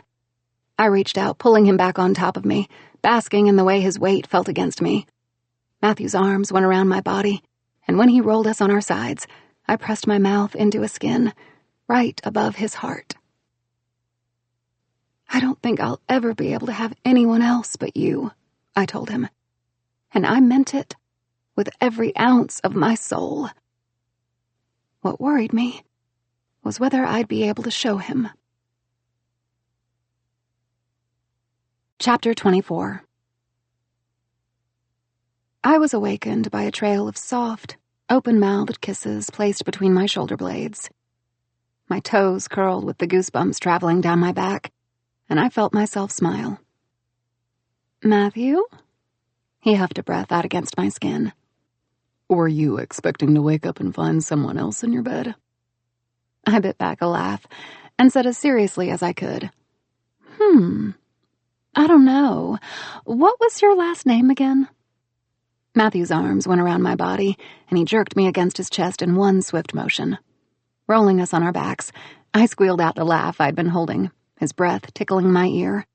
It was deep and rowdy, and it made me feel the kind of happy I hadn't been in a while. He tickled my sides, and I rushed out. Okay. But Matthew didn't stop, and so I squealed some more, wiggling my body on top of his to free myself, and I felt him.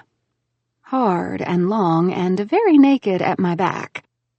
My laughter died off, immediately replaced by a powerful wave of awareness. Need, sultry and warm. I felt his smile when he kissed my shoulder from behind me. Can I ask you something? He asked, and I nodded my head, squirming, moving my ass against him. We both let out a hitched breath. Why are you wearing so many layers of clothing? Don't get me wrong, I want you warm, cozy, and happy, but I don't even know when you left my side to suit up like this. I breathed out a laugh, although it sounded strained, still very aware of the heat at my back. God, I wanted him again. Several times. All day. All the time. Yes, Blue, Matthew insisted. And to make a point, he rearranged me, nestling himself right against my ass cheeks. A shudder rocked me. Stupid pajamas. I can't sleep naked, I confessed. I feel too exposed. I swallowed at the way his hold changed. I knew he was going to do something, hopefully. What if a monster comes and gets me? What if there's a fire and I need to climb out the window without clothes? There was a pause. Then I was being rolled to the side, and as anticipated, Matthew turned me so I'd face him. He kissed the tip of my nose. I frowned at the tameness of that, and he chuckled in return. I'd protect you, he told me. From the monsters. You don't think my explanation is silly? I'm closer to 30 than 13. Nah, he said quickly, easily. His arm came around my waist, and he pulled me in, secured me against him. You're smarter than me. It never occurred to me that I might end up flashing my junk to a firefighter. The corners of my lips inched up. Would you even care if you did? Not really, no. He shrugged. I have great junk. I tried to stop it from coming out, but boy, I couldn't not laugh. His eyes lit up, gaze going a little crazy, as if he couldn't decide where to look. You kinda do, I guess. Maybe. He brought me closer still.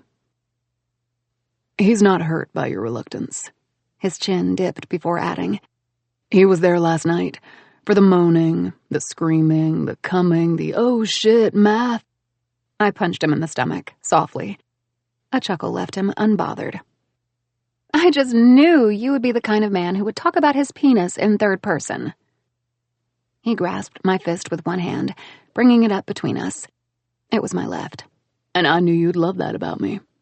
Matthew's gaze lowered, and as much as that happy glow didn't go away, something else entered his expression too. Do you? He swallowed. Do you love that about me? I looked down at what had captured his attention. My ring finger. his grandma's Claudia ring, mine for the last few weeks. I do, I said, the words squeezing out of me. His eyes climbed up to mine. I love that about you. I love every single thing about you. Are we really doing this, Matthew? He inched closer, not letting go of my hand when it pressed between his chest and the flannel of my top. We'll do anything we want. Anything we decide. We. My chest expanded with hope. It was fuzzy and overpowering, the kind that filled you up, bringing bubbles to your head. I think I could really marry you. His laughter was soft, intimate, and it fell on my lips. Flattery, meet Josie. You know what I mean, I told him. I was talking about walking down the aisle to him, like it had been planned. I never thought it would really happen. Do you think it's going to make any difference? Outside of us. I think I don't give a shit what it does for Andrew, if that's what you're asking me. I only care about you. I shot him a glance, even though I couldn't blame him. Not after last night. I have a reputation, too, which is kind of justified by real facts, you know. You have a life, he told me, his mouth pressed against mine. You don't have a reputation. You have a heart that chose to believe in love. A beautiful mind that singled out every bad or ugly thing that came at you and stayed hopeful. You have the kindness to give second and third and fourth chances. You'd rather lose hours of sleep baking so someone can feel a little better the next day than take care of yourself. You showed up on some guy's doorstep with a folder filled with printed job ads that you'd color-coded. You have a fucking sun painted on the wall because it makes you smile. If someone fails to see all of that, or who you really are, then good. A throaty sound left him. More of you that's just for me. My smile was slow, but I knew it was there, parting my face, mirroring the butterflies filling every gap inside my chest. Even the hole that Mom had left, even if just for a little while.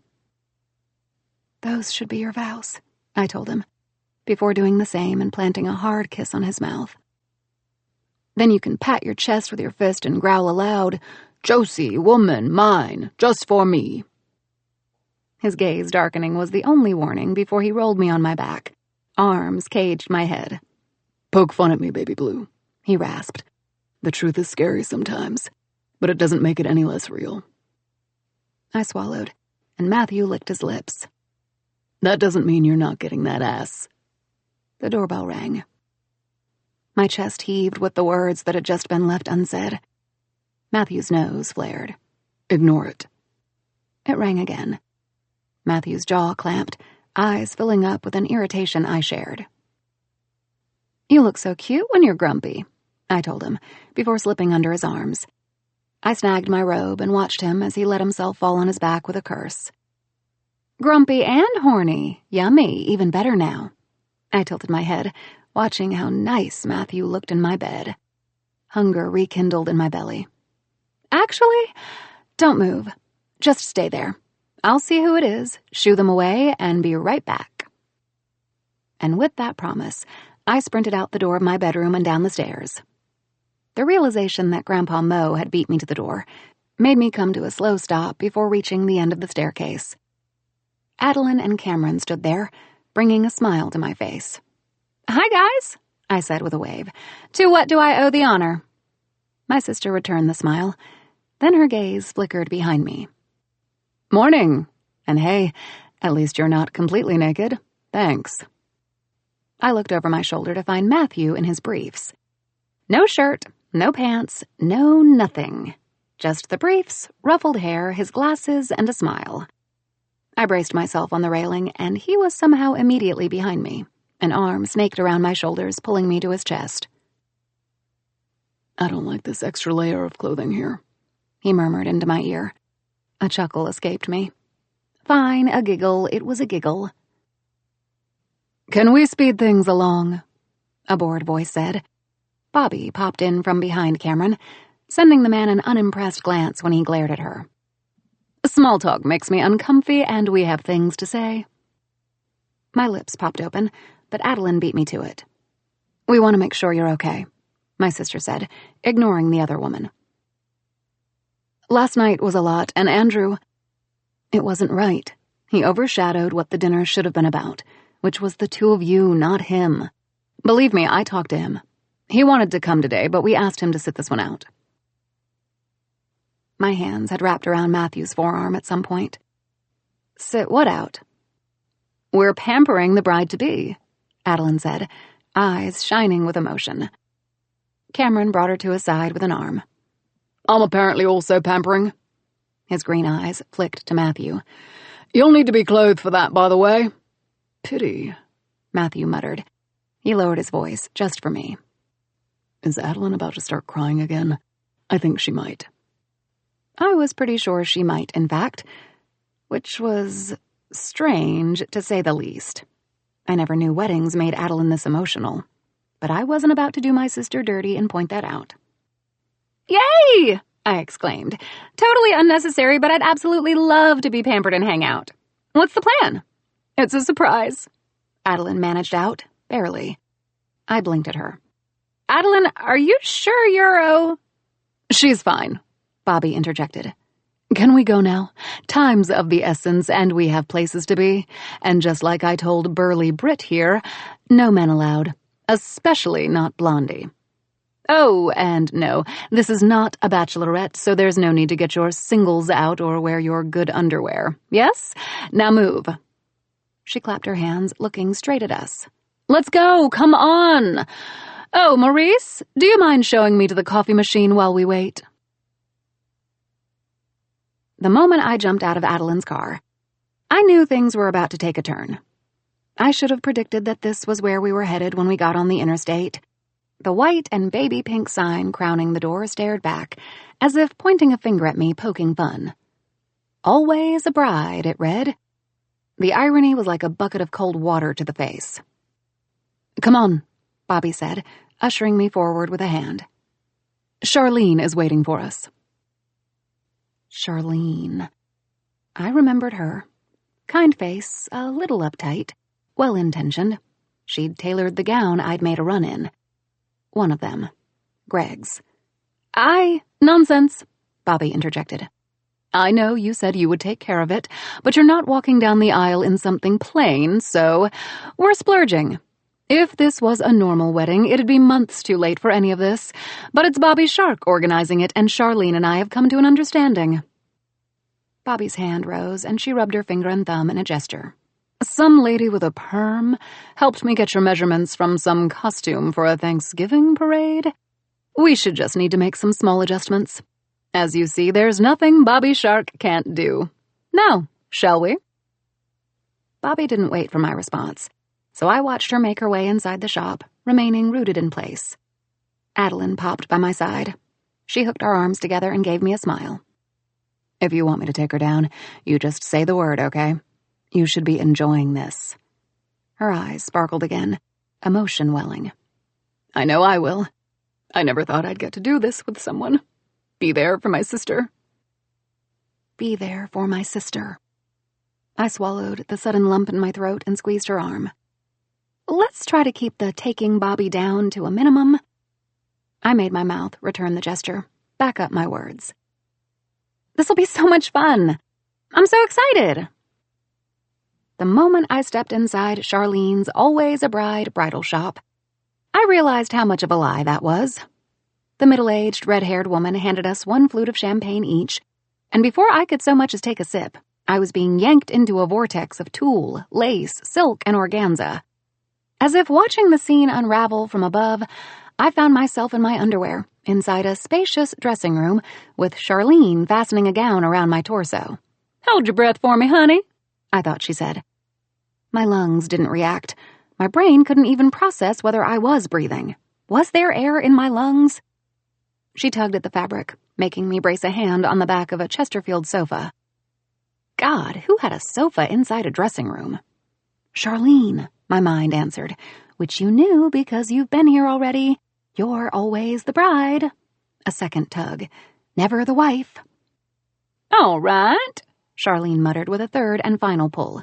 I think this'll do. My head dipped, appraising the gown. White. a layered skirt covered in tiny flowers. I swallowed. "I don't have shoes," I heard myself say. "Don't worry," Charlene responded, clasping my arm and leading me out the door of the dressing room. "I have a pair out here. A 6.5, right?" I stumbled down a narrow hallway, walking beside the woman for what seemed an eternity. Was the dressing room that far? She smelled like peonies and bergamot. The whole shop did. It had all those years ago, so some things never changed. "My feet," I mumbled. Every step felt like I was putting weight on a twisted ankle. Blood pumping in joints and odd locations of my body. "My ankles feel a little weird. I don't think the shoes will fit." All Charlene did was laugh. I didn't know why. It was strained and strange. And the sound was the last thing I heard before somehow being shoved onto a platform. Bobby and Adeline materialized in front of me. My sister's brown eyes welled up, and a tear slipped down her cheek. She mumbled something before whispering, "Oh my God, Josie."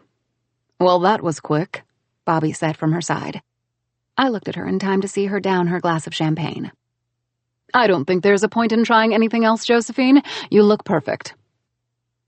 Perfect.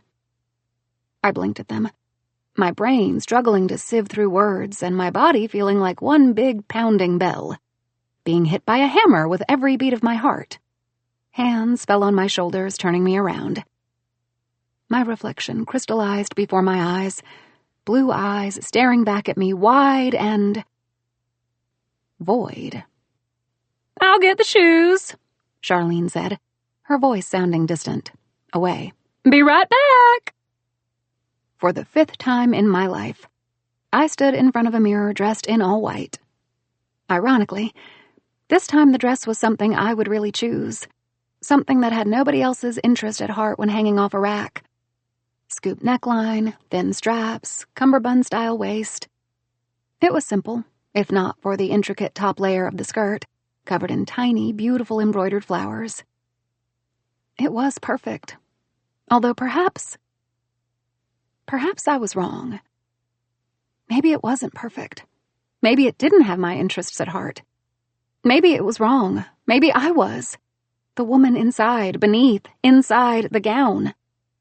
I flexed my hands, feeling funny. Images of what Saturday was supposed to be, to look like, with me in this dress, started taking form.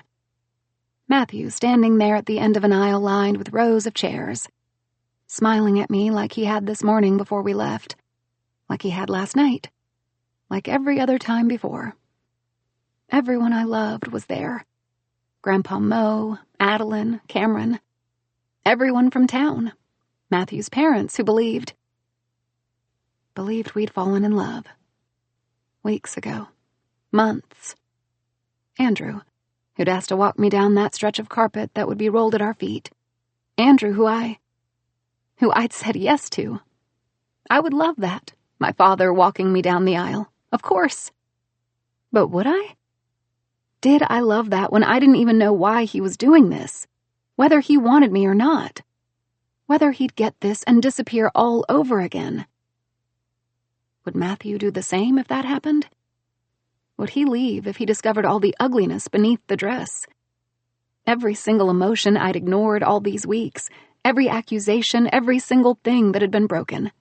By me or somebody else. We were backward after all. My ring. Dear God, my ring wasn't even turned around. How could Matthew accept that? How could he accept me? How could I let Andrew walk me to the man I loved when he wasn't even supposed to? It should never have been Andrew. Not like this. I looked down, brought my hand up, pulled at my finger, trying to make this one wrong right. At least one, just the one. It was the least I could do. "Josie?" Adeline's voice slipped in, pushing through the ringing I hadn't noticed in my ears. "Josie, breathe." My head turned. Was I not breathing? Adeline paled.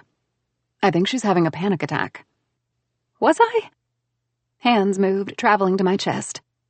I noticed it was heaving, the sound of the air as it barely went in or out, reaching my ears. But that wasn't important now. My ring was. Matthew's ring. So beautiful, so unique, and I couldn't get it off. Make it right for him. I can't, I heard myself mumble. My hands clashed, fingers fumbling against each other, fighting for control. Something was stuck. Something always was. I can't, I don't. Air erupting out of me stopped my words. Out of the corner of my eye, I saw a blonde bob approaching before being intercepted by someone. My sister. Soft hands were on me. Josie. Adeline's face, her eyes, sharp and filled with concern. I pulled away, feeling too overwhelmed, feeling like I was going to implode. Josie, you're scaring me. You're crying and you need to breathe. Please, please. Do that for me?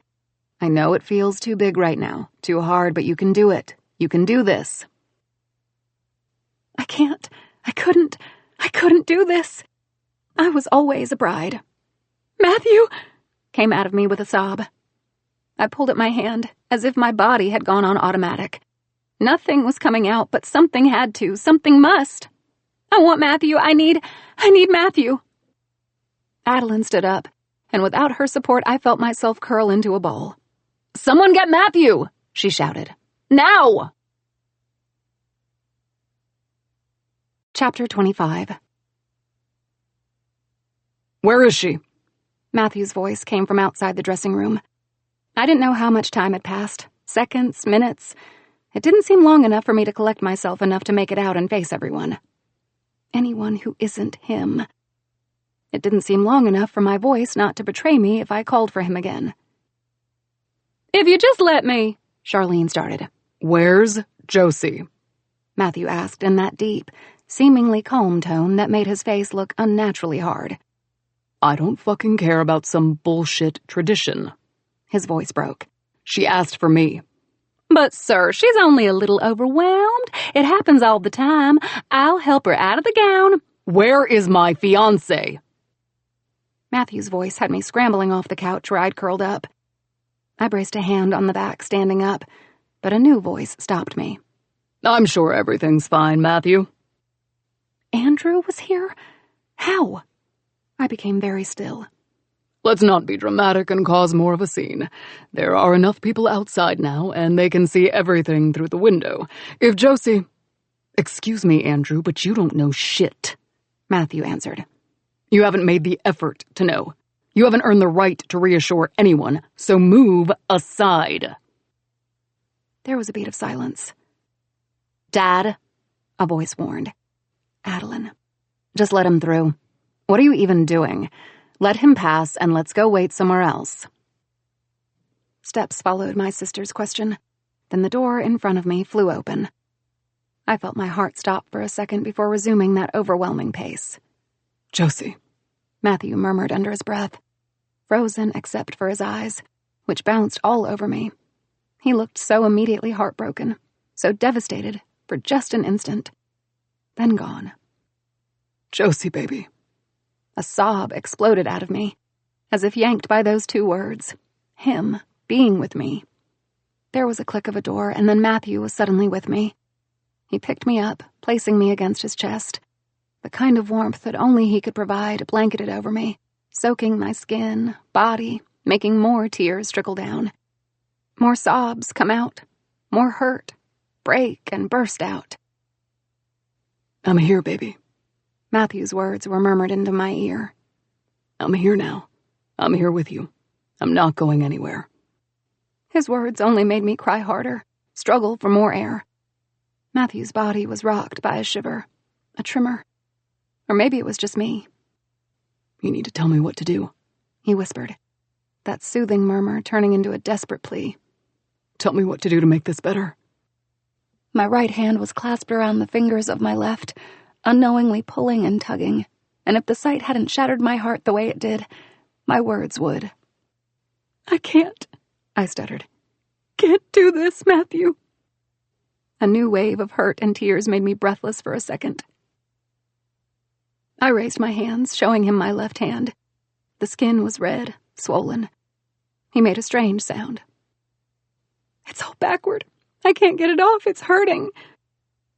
A pained expression crossed Matthew's face. One moment it was there, and then it was gone. But God, I hated myself all the same. Then something else was replacing that. I didn't know what, but slowly, gently, he wrapped his fingers around my wrist. He brought my hand up until the tips of my fingers brushed his lips. My crying subsided, my breath easing at the contact. He pressed a kiss on my palm, his eyes closing for a moment. Then another one on my knuckles. Then a third, right above the beautiful ring that was making me hurt so bad, and hurting him in return. His head lowered, chin touching his chest and gaze meeting mine again.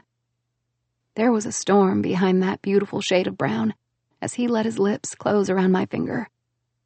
A whimper left me, and Matthew's whole body shuddered in response. I felt his tongue on my skin. Then gently, firmly, his teeth were locking around the band. He pulled. A strange and powerful tide rolled over me as I felt the ring being dragged along my finger with his teeth. And even as his eyes flared with an emotion I didn't want to look at too closely, I felt relief. Matthew spat the ring into his palm, his eyes not leaving me. Something broke at the sight. Whatever had been put together a heartbeat ago, crumbling down again.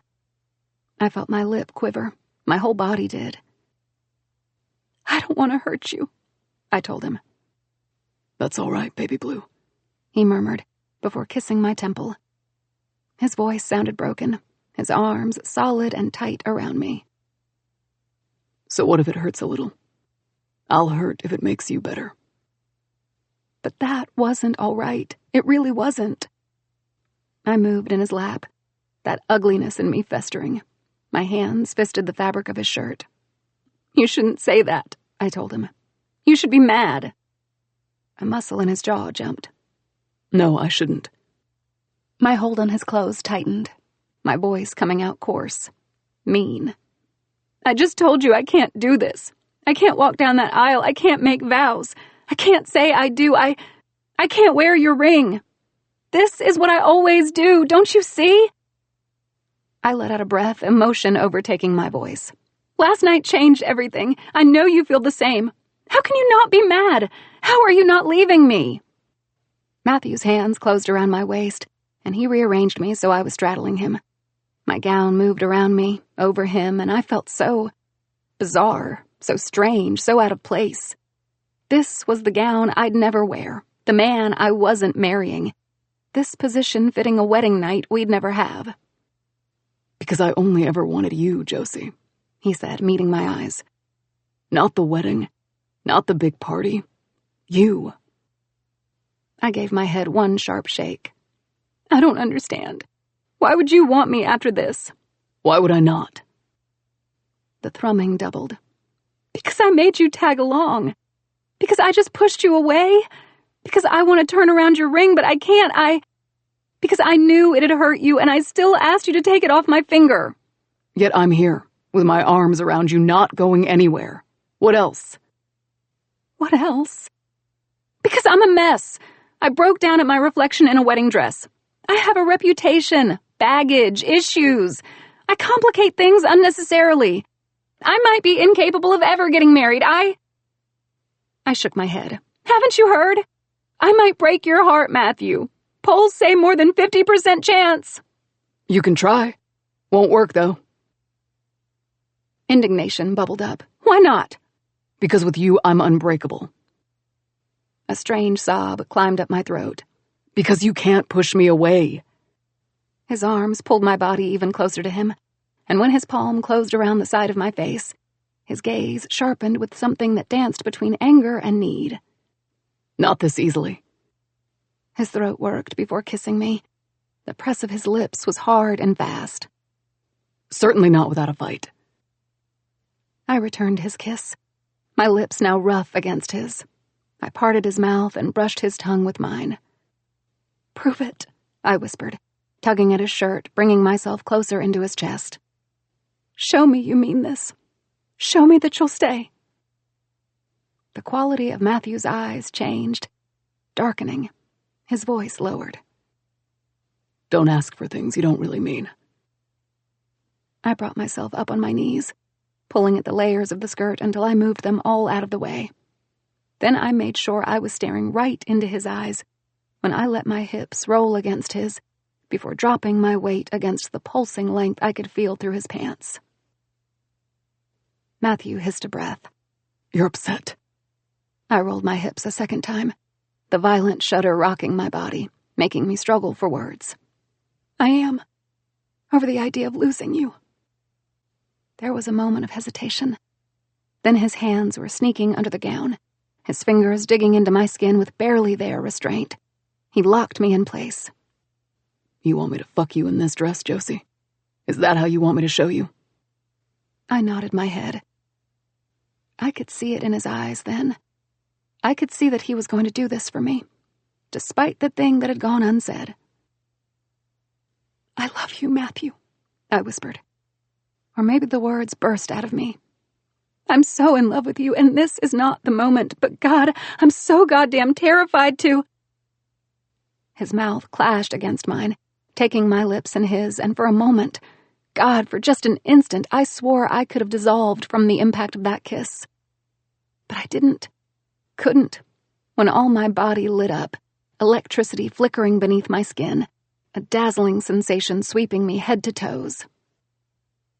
My eyes closed, blinding me to the world, to everything around except for him, and I surged up, parting my mouth against his once more. Matthew groaned, and my hands closed around his face, locking him against me. There was a rip of fabric. My panties.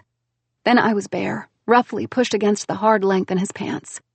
Matthew's hands guided me up and down, up and down, up and down until I was breathless, panting, both of us gasping for air.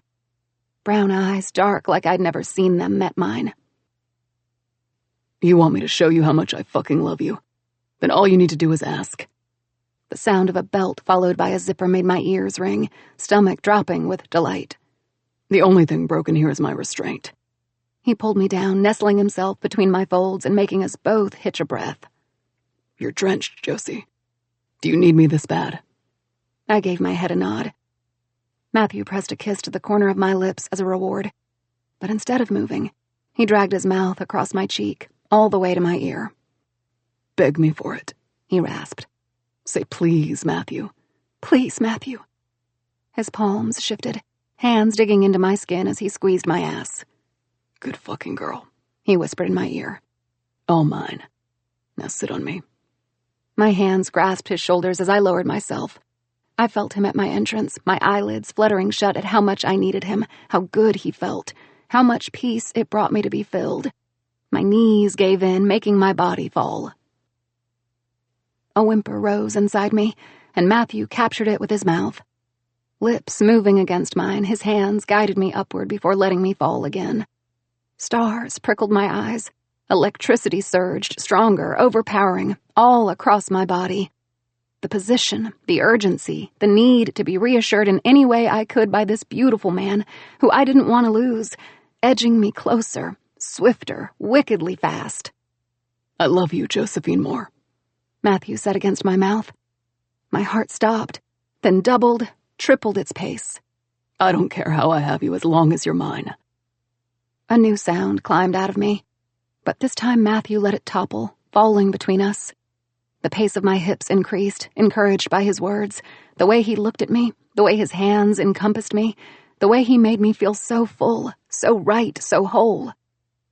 My heart is not broken, he said, low, voice rocky in a way that told me he was so close, as close as me.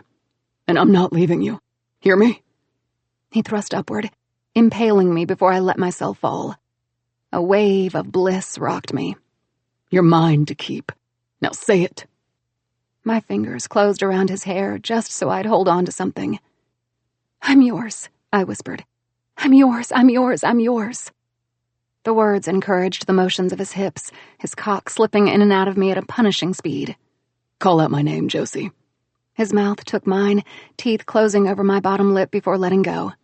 Let them hear, I don't care. I never did. Let it rock you while I come inside you. My eyes closed just as Matthew's hips rolled, his thrust somehow deeper, somehow closer, sharper, tipping me over the edge with a gasp. Matthew! Before feeling him pulse inside me with a growl. He pulled me against his chest. You're not running, Josie, he said, planting kisses all over the side of my face, hips rocking, slowing down. I'm not them. I'm not anyone. I'm not fucking letting you. I closed my eyes as tightly as I could, letting those words soothe me, letting the feel of Matthew's body under mine soothe me too. He felt so solid, so certain and sure and safe, unlike anything I'd ever had, unlike anyone. He really felt like mine. And I loved him. I loved Matthew in a way that made me wonder if I'd ever known how love felt before him. It was so scary. It made me feel so vulnerable, so frail, and perhaps that was how this was supposed to feel. Perhaps that was fine. Perhaps I love yous were meant to feel this big, to make you feel this naked, this exposed, so big you were terrified to hurt, so safe no one could touch you. Perhaps to love was to leave a mark.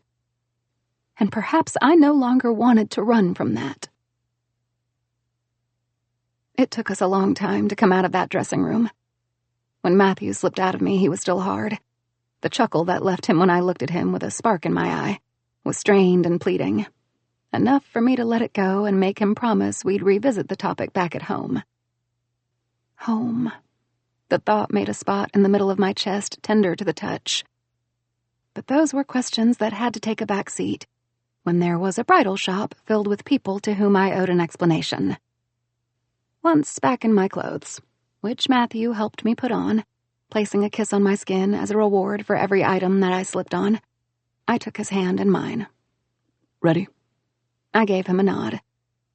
We walked along the hallway that led to the front of the shop, and the moment we got there, all heads and eyes turned.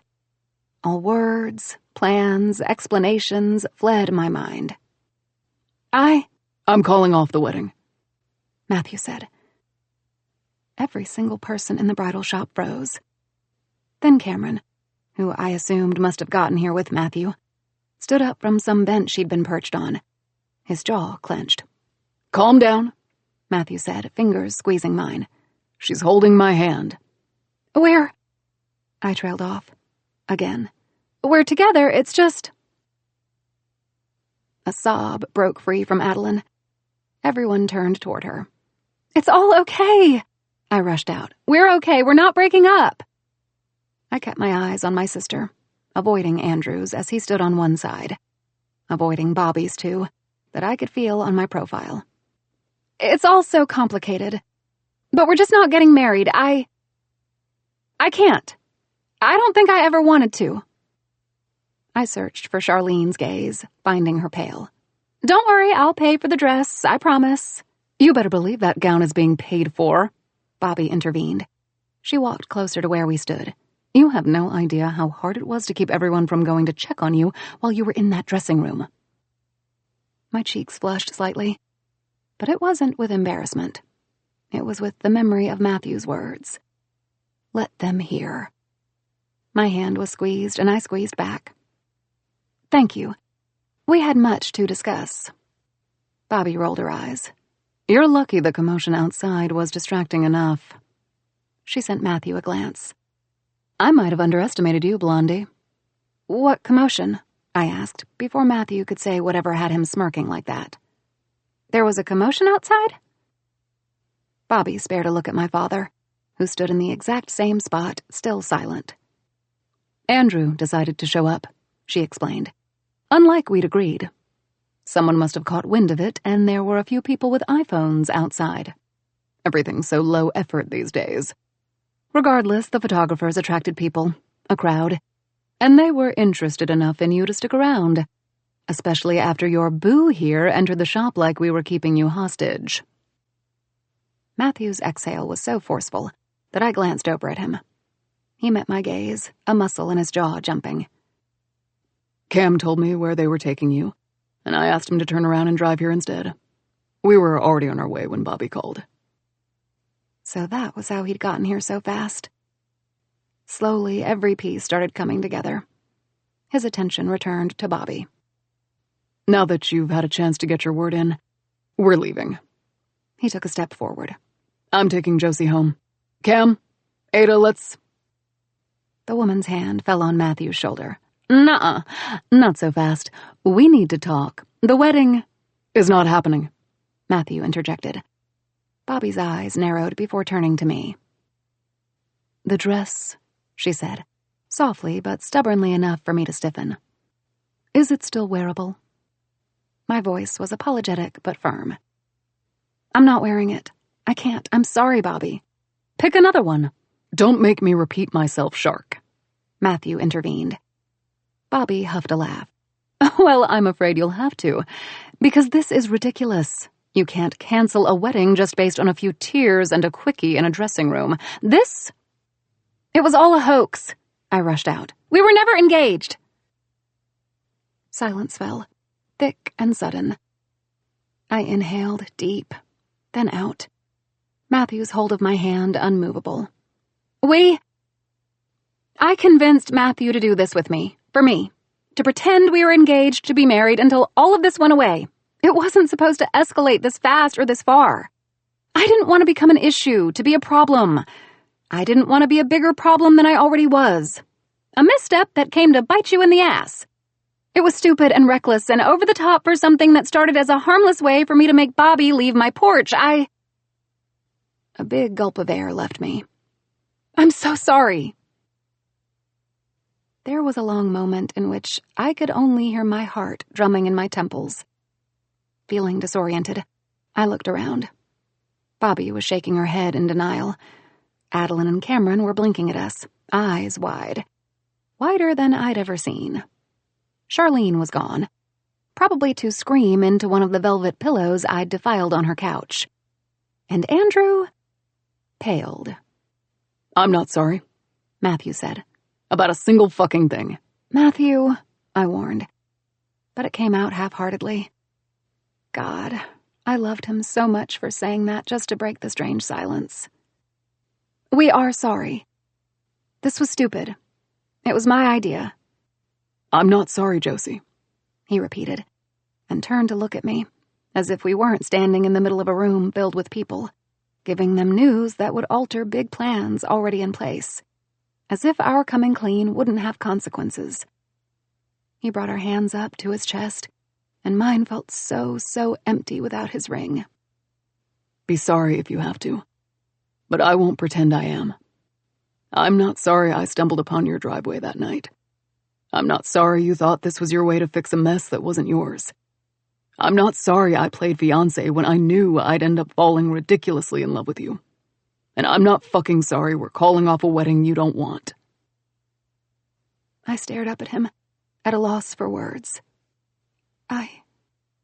I love you. I really did. His smile was as big as it had ever gotten. Okay, but listen, Bobby said from our side. I know this feels like the right thing to do. I know you're honorable and want to come clean or whatever, but you're not great liars. Just FYI. And no one seemed to care. Wait, someone does care. The whole freaking internet. So how about we... The wedding is off, Shark. This time the words hadn't left Matthew. Andrew had said that. I turned to glance back at my father, finding his eyes already on me. For a moment, I thought he would say something to me. Anything. He glanced at the PR strategist. Do whatever is necessary to do your job without using my daughter as a prop. Either of my daughters. Did I not say that? His face changed in a way I didn't comprehend. You had a task, and it wasn't this. Yet you still lied to me, knowing she was doing this? But, Bobby said, we'll talk about this later. His frame whirled around, but before setting off, he shook his head. I'm so genuinely sorry, Josie. Now, if you'll excuse me, I need to go handle things, just like I should have done from the beginning. Bobby cursed under her breath when Andrew left, and for a second she remained rooted to the pink carpet covering the shop's floor before shooting after him. Matthew's arm slid around my shoulders, pulling me into his side. You good? He murmured against my hair. I nodded my head. That was a lot, and you were so brave. My lips popped open with an answer, but it was silenced by a cry. We both turned in time to see Cameron pulling my sister into his chest, much like Matthew had with me. She cried harder still, the occurrence so unlike her, so out of the blue, that it froze both Matthew and me. "Oh, for fuck's sake," Cameron muttered, squeezing another sob out of her. "You're killing me, love. Just tell them already. Not saying a word is hurting you, and it's killing me to see you like this." "Tell us?" Matthew asked. "Tell us what?" It was Adeline's face that made my stomach drop with a realization I had been too blind to see. "I'm so sorry," Adeline said against Cameron's chest before extricating herself out of the man's body so she could speak. "I wanted to tell you, but I didn't know how without making everything about me. And I didn't want to intrude or steal anyone's thunder, so I stayed away." Her eyes snatched mine. "But you weren't talking to me like you used to, and I just didn't know what to do because I was lying and keeping things from you, too." "Love," Cameron murmured, placing a kiss on her temple. "You're not saying the words." Adeline huffed out a strange laugh, tears welling up in her eyes. "I'm pregnant, and I'm so overwhelmed with happiness and hormones that I seem to be crying all the time." Chapter 26. Adeline and Cameron stayed the night in Green Oak. We all bunked at my place, Grandpa Mo included, only he stayed in his room, and this wasn't anything like the girls' sleepovers we'd done in the past. Adeline and I shared my bed, and Cameron and Matthew spent the night camping out in my living room. Telling the whole story to Adeline wasn't easy, especially not when the poor woman was so ridden by her hormones that she seemed to go from happy to sad and back in the blink of an eye. She'd also told me everything I'd missed about her pregnancy, from the moment she'd been late and suspected to the doctor's visit when they'd been told the pregnancy was free of risk. We both cried, though. That strange coincidence, our misguided senses to protect each other by lying, had taken a toll on us both. Maybe we weren't particularly good at having a sibling. Good thing was, there was nothing in the world we couldn't learn to do, at least not when people were as stubborn as we were. "Are you awake?" she asked. "Yep," I answered, rolling on my side so I could face her. She smiled just as a ray of sunshine poured into the room between the blinds. "Psh, you look so pretty right now it's almost insulting. I don't think it's just the pregnancy, but happiness. It looks really nice on you."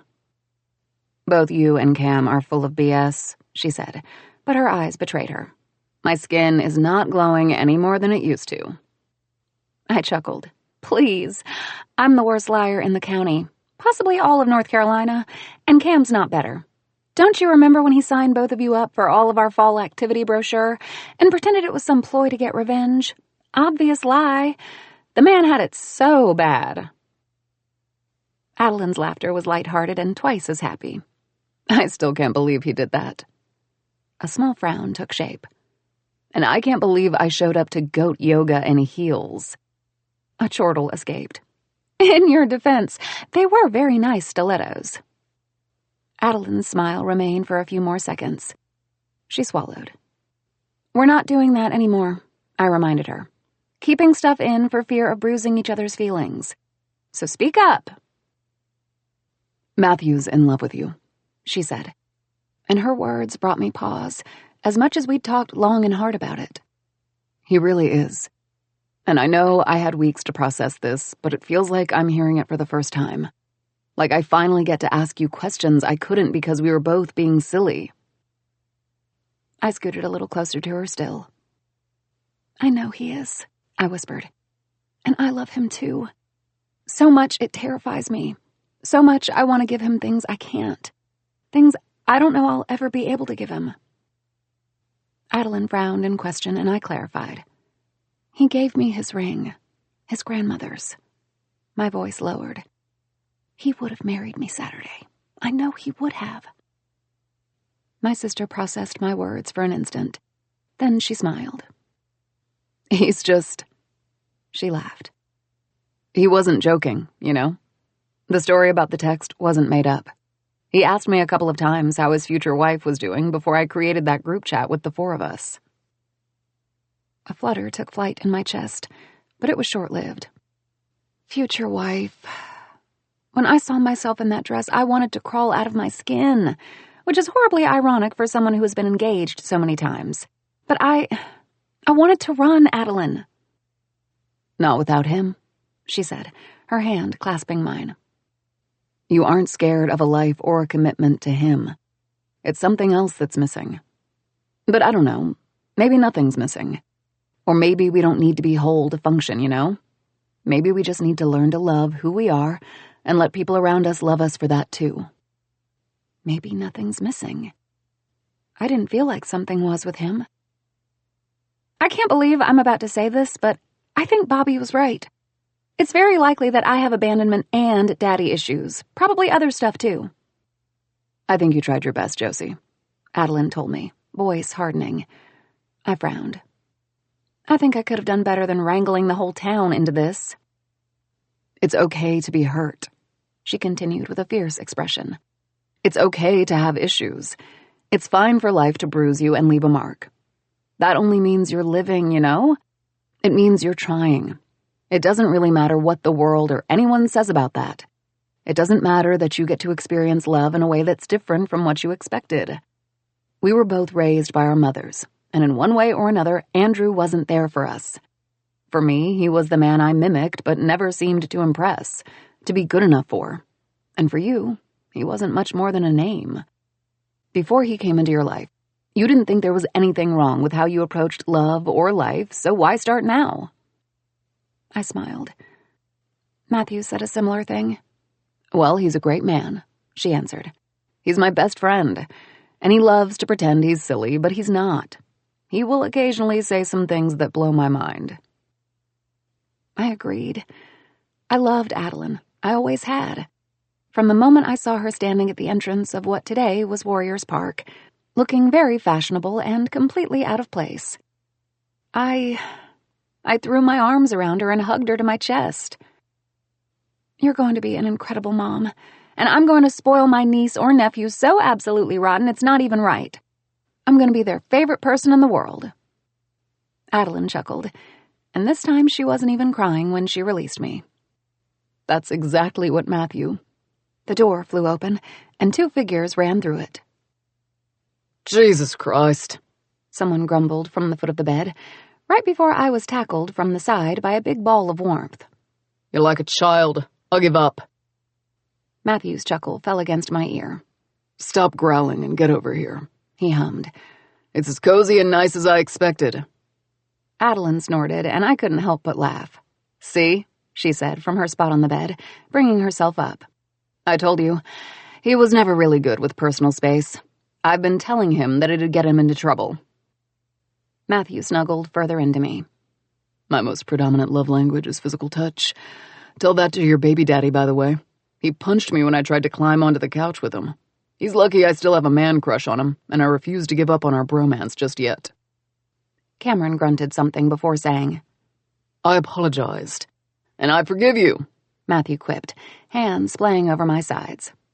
If you take your woman and leave, I've been respectful of sister time, now it's Matthew time. I huffed out his name, feigning that the implication of spending alone time with him hadn't just sent my belly twirling. I was thinking it'd be nice to have breakfast. The 4 of us and Grandpa Mo. Matthew time has just been officially rescheduled. The man, inappropriately but deliciously plastered at my back, barked. I'm starving for more than cuddles. A laugh rolled out of me as I watched a smiling Adeline being helped off the bed first, then led outside the room by Cameron. We'll be downstairs. Matthew's lips brushed a kiss on my jaw the moment we were alone. All goofiness gone. Do you feel better this morning, after talking to Adeline? I turned in his arms so I could look at him. Yes, I feel a lot better. He kissed the tip of my nose. Good. Did you have a nice time with Cam? His smile was lopsided. He gives me shit, but I know he loves me. His voice lowered. Don't tell him, but I still can't believe I got to share a couch with one of my idols.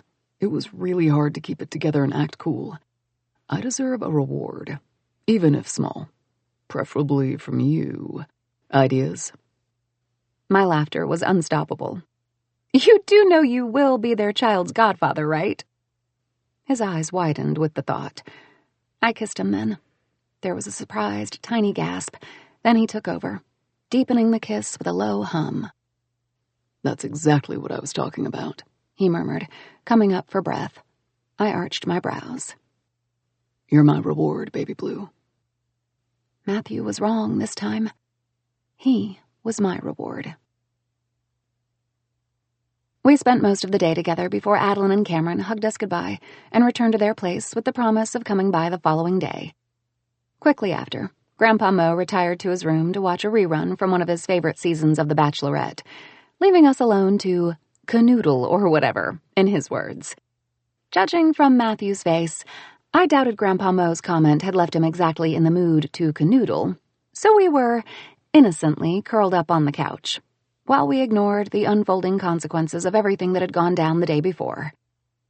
I'd been trying not to think too much of it, or at the very least, not to speak of it, so I wouldn't make it any more real than it was.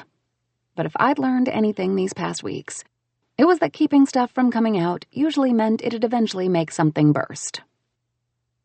The town's going to be unbearable tomorrow, I whispered.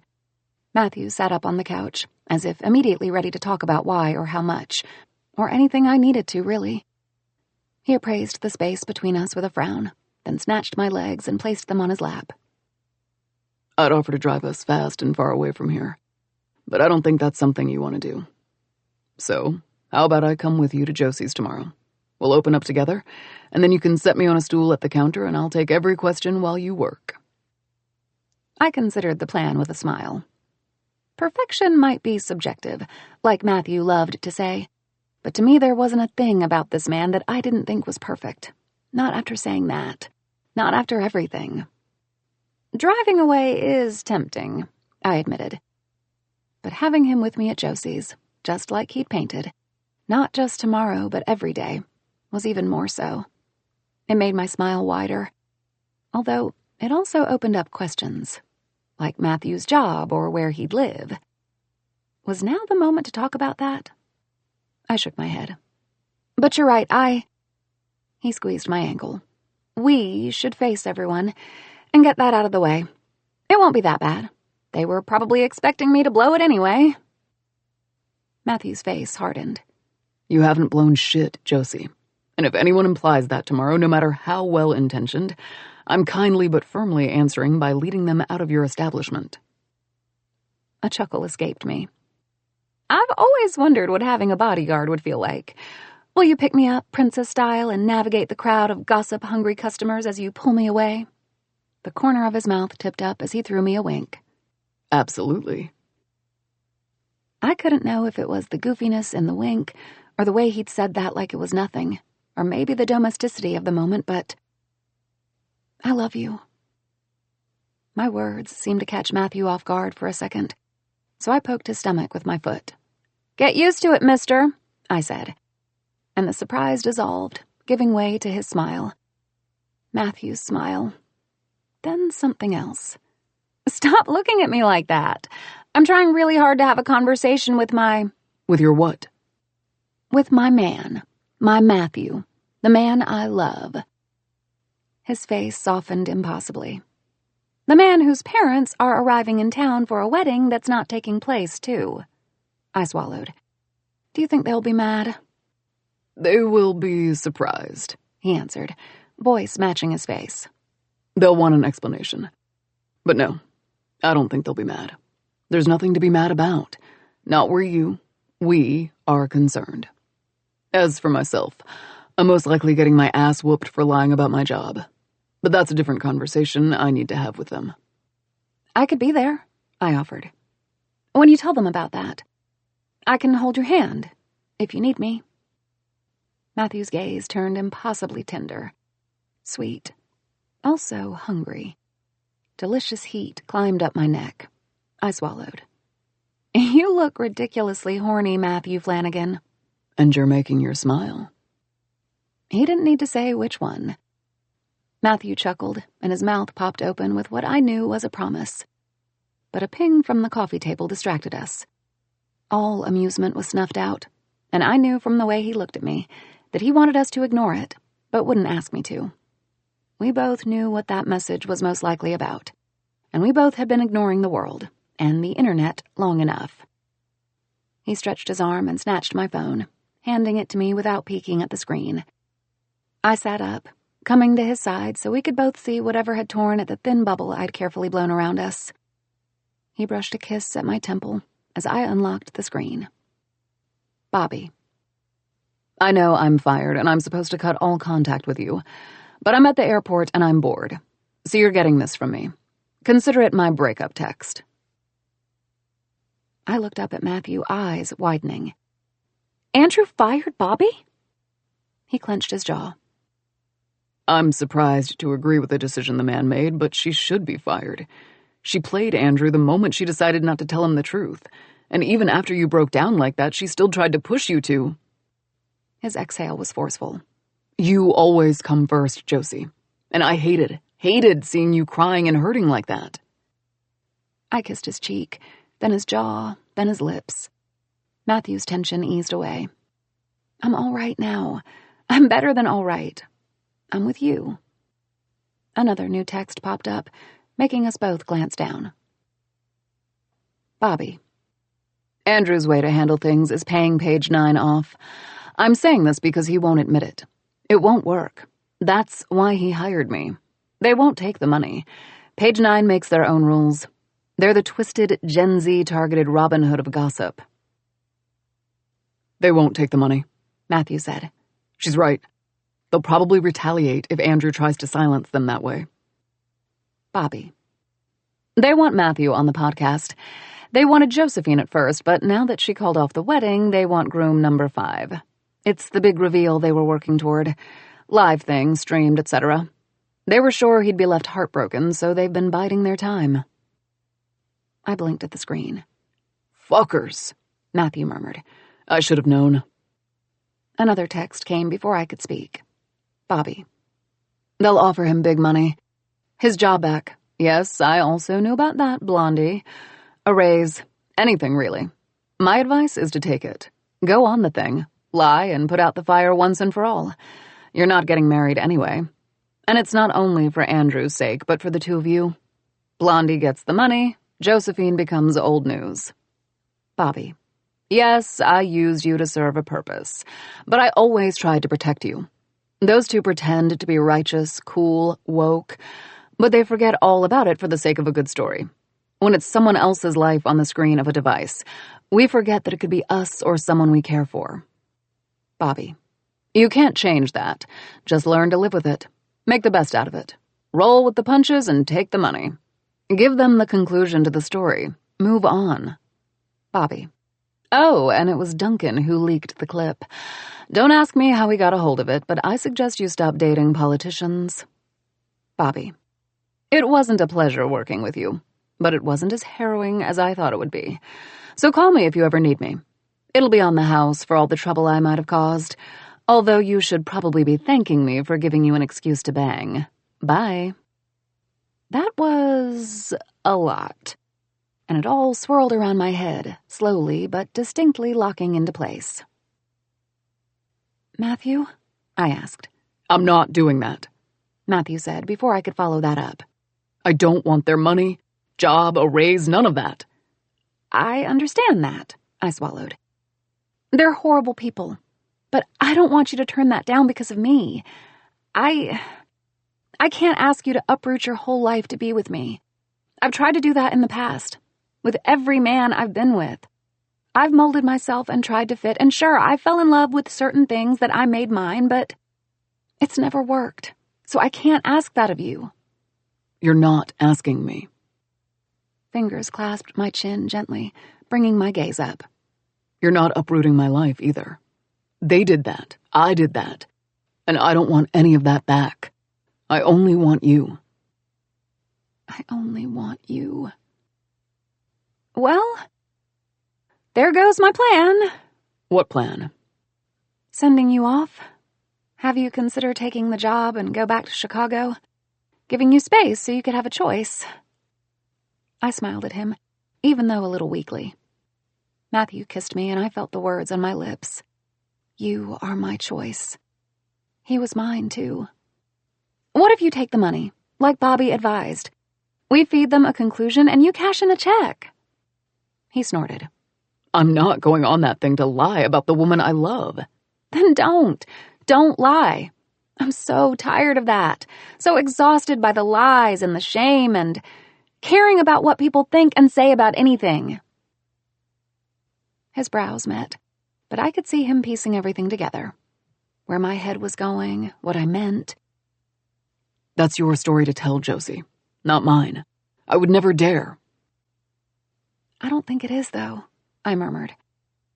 And when I heard the words, it solidified something in my head. I twisted my body so I could fully face him, so he could see my face. That I wasn't sending him off or running, but the opposite. I think it stopped being mine the moment all of this started. And they want you, not me.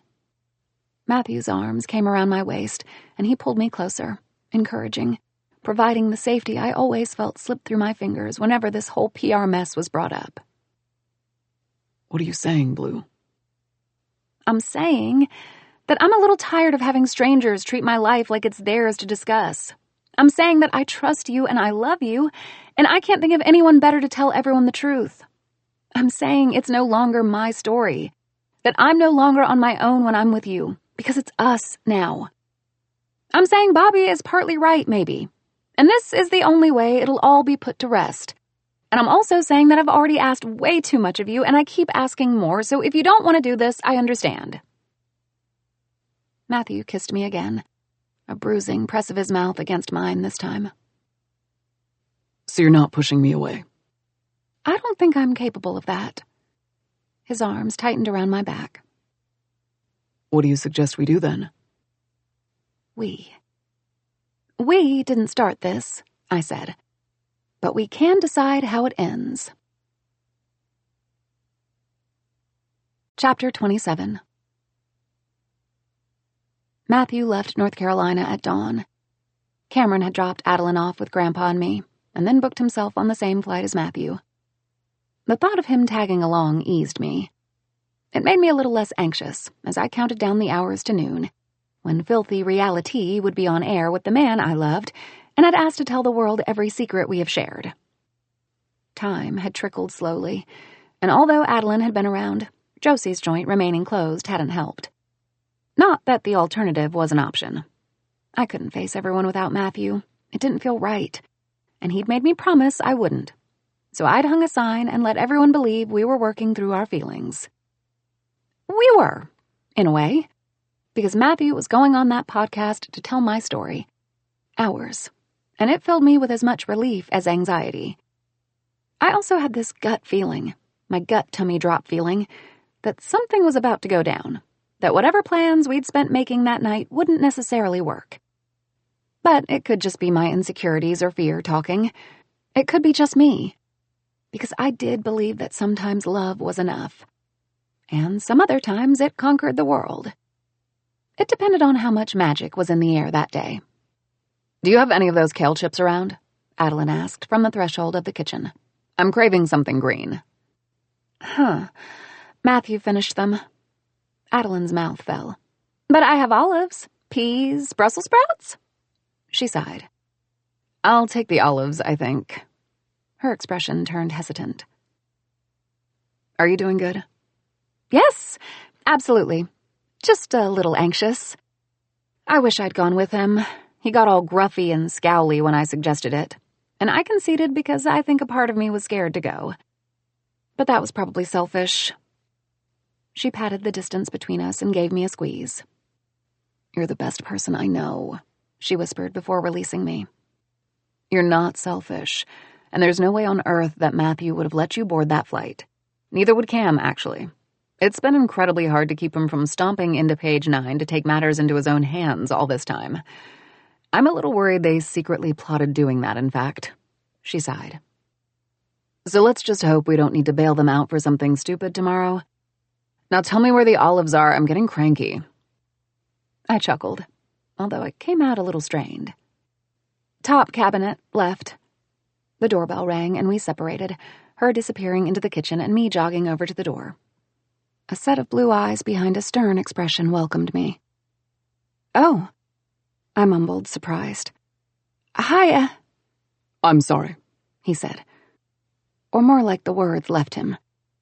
My body stumbled back a little, the weight of those two simple words hitting me harder than I expected. I swallowed. Thank you. You shouldn't be thanking me. Andrew shook his head.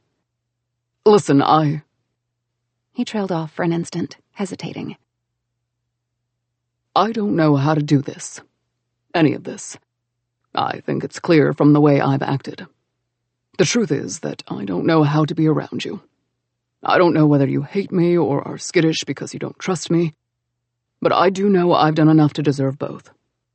That's why I'm here. I frowned, not really understanding what he referred to.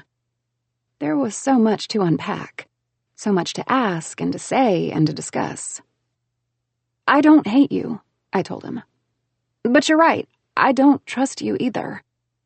Trust is something you earn, not through video calls or turning a person into an agenda item or unilaterally deciding you're moving closer to them. And I wasn't brave enough to say that earlier, but I am now. His expression opened up, as if finally receptive to what I was saying, receptive to who I was. I wanted a relationship with you, I continued, embracing that surge of courage I'd found in my words. I don't blame you for the mess I made, and I also owe you an apology for lying. I'd love to say that it's fine because it was well-intentioned, but it wasn't. It isn't fine. And while I have a lot of work to do on myself, I think you should also do that. Emotion rose, attempting to clog my throat. I pushed through. I wanted you, Andrew, as my dad. But I'm realizing you don't owe me that. I'm wondering whether wanting that relationship was a mistake. I'm realizing I no longer want to bridge the gap to you. So until you decide to do that, I'm not sure I want to keep in touch with you. It's too much. And I'm sorry, but... But nothing. Andrew interjected, voice softer than ever. You don't need an excuse, or to justify yourself. The mistakes that have led us here are mine. Eloise wanted to protect you, and I can't say I blame her. His head shook, and my chest tightened at the mention of Mom. You're not a misstep. My lips parted, my emotion coming out in a single breath. You're not a regret, Josephine. I'd love to say that my biggest regret is allowing the circumstances to define how we met. But I'm the only one to blame for that. I see that now. I pressed my lips just so nothing would come out. Just so I would stay strong and not break the promise I made myself to give us space to grow, whether that was in the same or different directions. He pulled something out of his jacket. These are my responses, he said, gaze cast down on the stack of letters he held between us. To the letters your mother sent me while you were growing up. I wish I could tell you some big tale about star-crossed lovers, but we were far more pragmatic than that. I never cheated on Adeline's mother. It wasn't an affair. It was just two people feeling lonely one night. He sighed. It all unraveled quickly, and I was selfish enough to convince myself I had a say in more than just my life. It's all in the letters. I think that's why I never sent them. He took a step back. Read them. Burn them. Feed them to the press if that's what you think I deserve. They're yours to do with as you please. I blinked at him as I took the stack, at a complete loss for words. Andrew continued. I'll fly back to Miami today. This is not something you should care about, but the book is not happening. It's what started all of this, in a way. I was concerned with the tabloids smearing that. My name, my legacy. I suppose the dream had always been a byproduct of my ego, like Bobby said a few times. He huffed out a laugh. I don't really see how much wisdom I could impart any longer either way. Don't you think? My lips fell open, but nothing came out. My brain was struggling to process all of that, to deal with the fact that this was the most Andrew had ever told me, the most we'd ever talked, the most he'd shared. Thank you, I finally mumbled. I won't burn the letters or publish them. I never could. That was what I should have said. But I didn't. Matthew's telling everyone the truth. Today.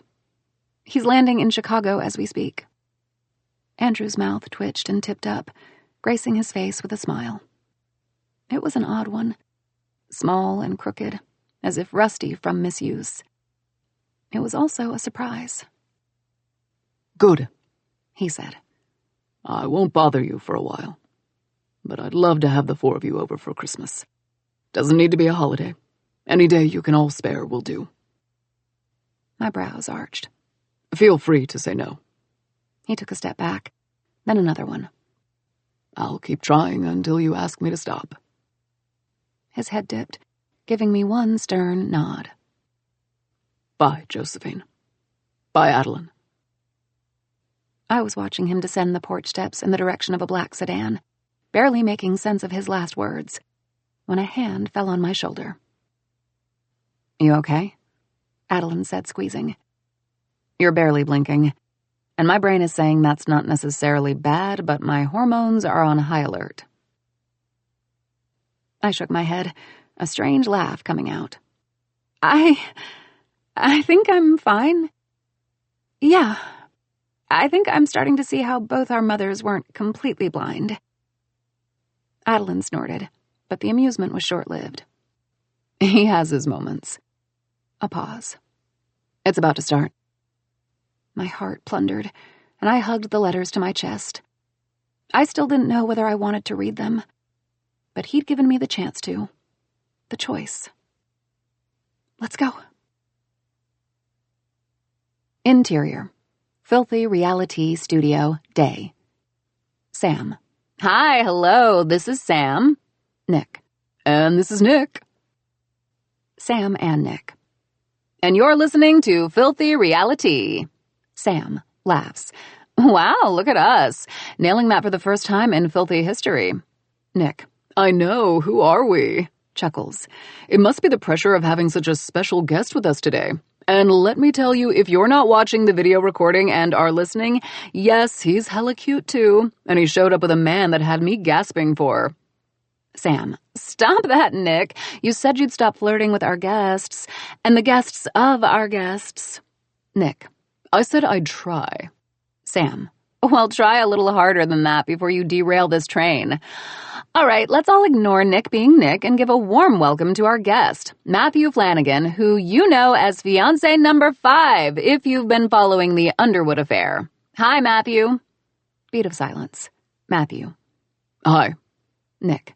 I mean, I do love a man who makes us work for a laugh. So, Matthew, hi again, and thank you for being here.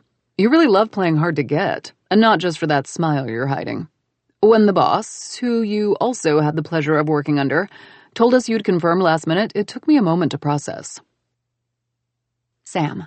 We should tell our realityers that Matthew used to be a colleague until not long ago. He was the man you can't see behind the glass window, making sure everything ran smoothly and things like this podcast had. Matthew. A script. Nick. Awkward laugh. No need to throw us under the bus here. We like to call that script more of a guideline. We bring the authenticity, right? There's no podcast without a good podcaster, and that's just fact. Sam. Period. But for legal reasons, all jokes belong to the pod, not us. Nick. So anyway, we're super excited to have you here, so we can finally get the real scoop straight from the source. But first, tell us, how are you? Sam. Heartbreaking news. We were all rooting for you. Well, I was rooting for her, to be honest. Matthew. You weren't rooting for her. You never were. Nick laughs awkwardly. Hey, I would be touchy too. And don't worry, we are more than happy to be your emotional support blankie. Just grab onto us and tell us how you feel. How did this start? How did it crash and burn? The wedding is clearly off now, but how is the news affecting you? Did you see it coming? Long silence. Matthew. I don't really want to be here. Nick. Gee. Chuckles. Don't go around being so mean, Matthew, or I might fall in love with you. Matthew. We had a plan. She asked me to do this. To come onto this and tell her story. Our story. That it all started as a PR issue that wasn't hers to deal with. Sam. gasps loudly. Nick. I'm sorry, what? Hold on, are we getting some tea on Rich Daddy? Sorry, Andrew Underwood? Did he hire one of those PR teams and have you guys trained or something? You can tell us, Matthew. But there was never an issue. She was never an issue. And hers is not my story to tell. Laughs to himself. I'm fucking done with hearing her name in your mouth. Anyone's mouth. So you're going to hear my side. Sam murmured. What is going on right now? Nick. I don't know. Muttered, then clearer. But let's hear it, then. This is all we've ever wanted by bringing you on. The story beneath the story. The wedding is off now. You clearly are hurt by that. So tell us about that. Tell us your story, Matthew. How everything unraveled. Thick silence. Matthew. Josie's the love of my life. Plain and simple. Sam. Hesitant. Whoa. I feel you. Matthew. You don't feel me. No. Spare no details, she asked me before I left. Let's dictate how this ends. She meant about her and her story, her reputation, as she loves to call it, as you've made her believe. Well, fuck that. I'm going to tell you about mine. I'm, for the most part, what you would call unserious. I never took much besides this job seriously. I joke about everything because I feel that's what's expected from me. There's one thing I'm always serious about, though. That's love. When I was little, my grandmother told me that a Flanagan man just knows. She gave me a ring, and I kept it ever since. Decades later, I got a text from my best friend saying she'd met my soulmate. Laughs with disbelief. This is the second time in a few days that I'm talking about that damn text, but the truth is that I have been thinking of it for a long time. Pauses. It was meant as a joke, a comment she made in passing. But I immediately remembered Gran. I had the suspicion, the inkling of a feeling that my best friend might be right. Months later, I was fired. From page 9, yes, just because I refused to be a complete hypocrite. Josie thinks it's because I wanted to protect my friends, but I also wanted to protect her. I knew she'd be dragged into it. It'd be a matter of time. Nick, in a low voice. Can that be cut? I don't think... Matthew. Life uprooted. My gut immediately screamed at me. A part of me knew where I wanted to go. To her. Before I knew what I was doing, I was calling my best friend, asking for a favor. Brief pause. The 10 hours of driving I spent convincing myself that I was being an idiot, a fool. What was I even doing? Then I finally saw her, in the flesh. And as much as I tried not to build her up in my head, as much as I'd told myself not to be a fool, that there aren't such things as soulmates or fate or love at first sight, there she was, in a fucking face mask, a towel wrapped around her hair, and a robe covered in strawberry jam, while she stood in the middle of the strangest fucking situation I'd ever stumbled upon. And I kept looking at her eyes, gut telling me something I couldn't understand, something I couldn't quite piece together. I was so fucking tired that night, dead on my feet. And I hadn't recognized her, you see. Not right away. I hadn't immediately known it was her. I was so furious at myself. You have no idea. In an instant, I'd gone from having a chance, a clean slate to see if my grandmother's words were a fantasy, or nothing more than words an old woman brought with her from a past life, to having none of that. She was asking me to play her fiance, to act like we were in love to make some PR shit go away. But the moment I agreed, I knew she'd think all I did was pretend. I knew she'd push me away, eventually. I've watched enough movies and read enough books to know everything would get too complicated, too hard to discern what was true from what was fake. Hell, I worked in a world that profited from that. By some miracle, I managed to make her see past that and fall in love with me. I showed her I'm giving chase. I'm not letting her run on me or push me away. And yet, when she heard that she would tempt me with money or job offers or a raise, I saw it right there, in her eyes, the doubt. That's why I'm really here. Not because she asked me to tell the truth and put all of this to rest, but to tell you to show the decency you love to brag about. To tell her, the world, to show her that there's nothing to choose. There's no settling, sacrificing, or molding myself to anything. Dear God, this is what those men, what Andrew Underwood, what you two with this bullshit you call entertainment have led her to believe. That she's either meant to leave or be left. Goddamn fools, all of them. I'd personally thank them if I didn't want to break their teeth for not seeing what was in front of them. Luckily for me, I'm not them. I'm not changing my life for her. I'm not settling. I'm not sitting here and telling you anyone's story over mine. I'm not choosing her over something else. I can't, because there was never a choice. I don't give a shit how corny or cliche this sounds. But I knew when I saw her, and I know now more than ever before.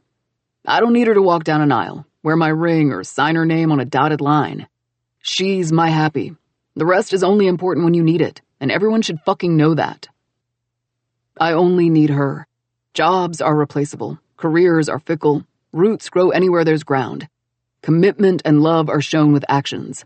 And I plan on doing that every fucking day of my life as long as I have her. Easy as that. Long moment of silence. Nick. Wow. Sam. Clears throat. Holy shit, that was not planned. Nick.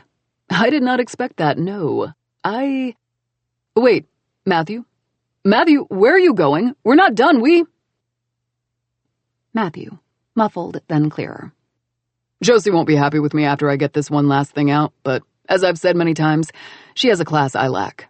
Duncan Aguirre, if you ever so much as think to use my woman or anyone in our circle in the future for your own benefit, I'll tell the world where you were on September 15th, and who you were with. And yes, I'm talking about her mama too. I might have principles sometimes, but I'm still a petty man. That's it. I have a flight back home to catch. Chapter 28. Matthew. Irony had a sick sense of humor sometimes. Or maybe it always did. Either way, something had to explain why the only structure still set up on the farm was the arched arbor. The one at the end of what should have been the aisle Josie would have walked down. There was no grief in the sight or the thought of something she wouldn't do. I would have loved to watch her make her way down to me, dressed in a gown, a veil hanging delicately off her head. But I never needed that dream. And Josie had always been Technicolor in my head, not white. The only reason I was here was because Josie hadn't been home when we'd pulled up to her place. She'd been here, surely trying to help finalize clearing the farm. So I'd asked Cam to drive me here instead of waiting for her. My own words were still whirling around my head. I'd always suspected I was a hopeless romantic, mostly because that would explain why I was so good at looking at everyone else's love affairs under a clinical lens. One needed to really know about a topic to be able to pick it apart. It was either that or the fact I was incapable of taking shit seriously. Serious people didn't believe in the things I did or go on a podcast with national reach and swear a total of 7 times, then threaten a senator and walk off. Ma wasn't impressed with me in that regard. I'd been saved by the fact I'd asked them to tune in, and she somehow believed my words had been the first real thing I'd said in a long time. Years. They would be getting to Green Oak tomorrow instead of today, after my father's suggestion to give everyone a little room to breathe. I didn't regret lying to them, but I regretted not giving them more grace, a little more credit. I owed them everything, and now that included an apology. But I didn't even mind catching some heat. They were meeting Josie, and I couldn't fucking wait for them to meet her. There was something I'd kept from someone else, too. I'd always been looking for jobs in the Charlotte area, from the moment I was laid off. It hadn't been just about Josie. Although I'd be a fool and a liar to deny that, after going on air and saying all of that. It partly was, but there was always more. Ever since Adeline had found a home here, it made me see things differently. Wonder what the fuck I was doing with my life. Josie hadn't been wrong to ask me why I wasn't doing something I loved, something in sports. That was a dream I snuffed out a long time ago in favor of being pragmatic, comfortable, content. The only reason I hadn't told her that was fear. Fear of chasing a dream I wasn't sure was for me, and fear of scaring her away. It had always been difficult not to come off too strong around Josie. and it had never been like I'd decided she'd have me in her life whether she wanted me or not. I would have settled for being her friend.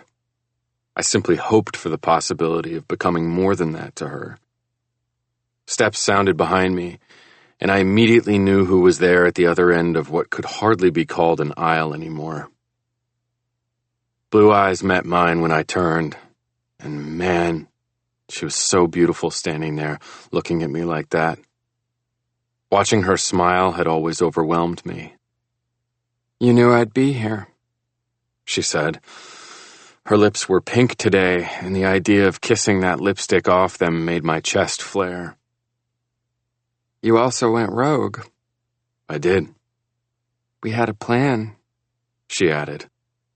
"I had hoped you wouldn't mind me changing it." Her frown was small, but it was one. "I minded." I took one step forward. It was small too, and it made her raise a hand to stop me. "I also made plans on my own," she said, voice going breathless in that way that told me she was also overwhelmed at the sight of me, walking toward her. "They were great romantic plans, to reward you." "You are my reward." She nodded her head, her gaze going a little crazy for a second, taking in every inch of my expression, then all of me, head to toes, toes to head, stopping at my chest, shoulders, then eyes. I loved the way her face went hazy when she did that. "I found your ring, your grandma's, in my box. It doesn't belong there." My words barely made it out. "It's yours, it always was." "I'd like you to put it back on my finger, facing the right way, knowing it's there for us, not for anybody else." She took a tiny step forward before eyeing what was behind me, the arch adorned with colorful flowers. Her attention returned to me. "I wanted you to before you went on air like that and said all those beautiful things, though." "How about you come here?" I said. My tongue peeked out, wetting my lips. I was dying to kiss her. "Tell me more about it. All about these plans." "You're standing at the altar." My smile was unstoppable, my words a plea. "I know." I saw how my words affected her and the way her lips parted, that light pink flush I'd grown so familiar with covering her cheeks. "Have you not learned anything?" she said, recovering. She took a second step forward, smaller this time. "I don't do this part." "You do when it's me on the other side." Josie's bottom lip shook for an instant. She didn't move, but a smile broke through. "Did you mean that, what you said?" "Every fucking word." A breath left her. "So you do believe in magic? Fate, gut feelings, soulmates?" "That's a part of it," I answered, widening my stance. It was physically difficult to restrain myself from going to her. But she wanted to do this. I could see it in her eyes, in the beautiful way she was stalling, and I wanted her to do it. I'd wait as long as she needed, too. I also believe in compatibility, in falling in love, in two people finding each other because perhaps they were meant to, but in them also making it work when they do. "You should have told me," she said after a beat, a beautiful emotion clogging her voice. She shifted her feet, moving. "That night, you should have said all those things. Preferably in my ear. It would have saved us a whole lot of trouble." Something caught my eye as she took a new step, larger this time. It was on her wrist. Her mom's handkerchief. My restraint broke then. God, I was going to cherish this woman as long as she let me, as hard as I could.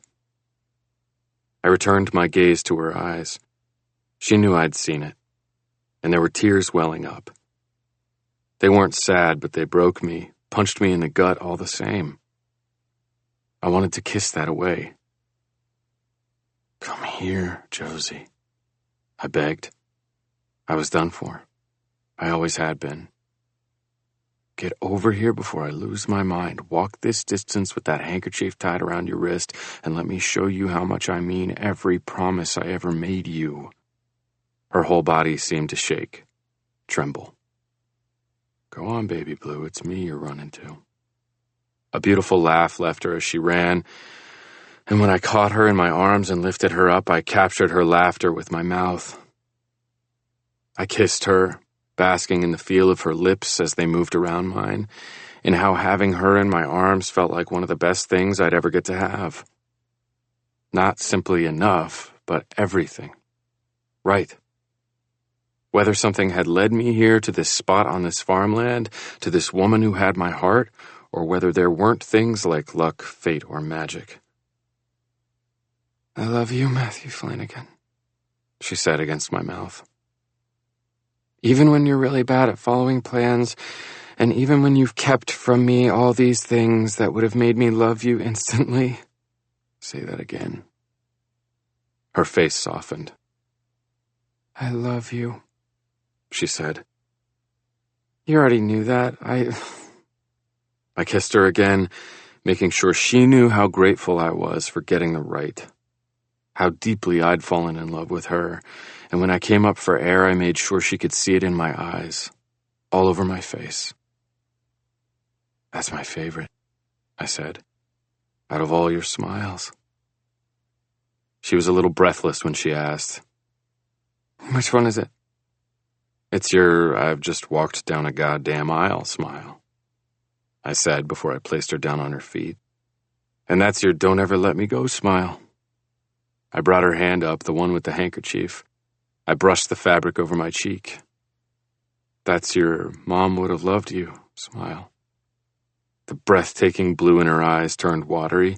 I kissed the corners of them, then the tip of her nose, then her lips. And this one's your fuck I love you so much, please take me somewhere I can show you smile. Josie laughed, and the sound felt like a bell, signaling the start of something. It was the start of a life with her.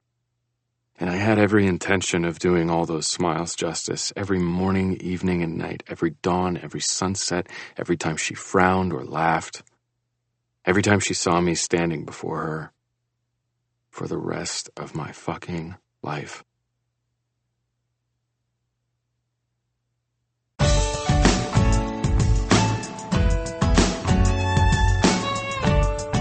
The Fiance Dilemma, a novel, was written by Elena Armas and read by Brittany Presley and Zachary Weber. Editing and post-production by Common Mode. Paul Fowley, technical director. This has been a presentation of Simon & Schuster Audio.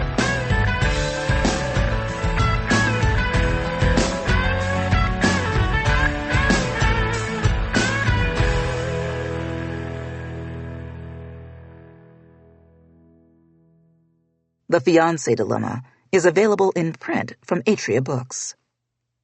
Also available from Simon & Schuster Audio, The Long Game, a novel, by Elena Armas.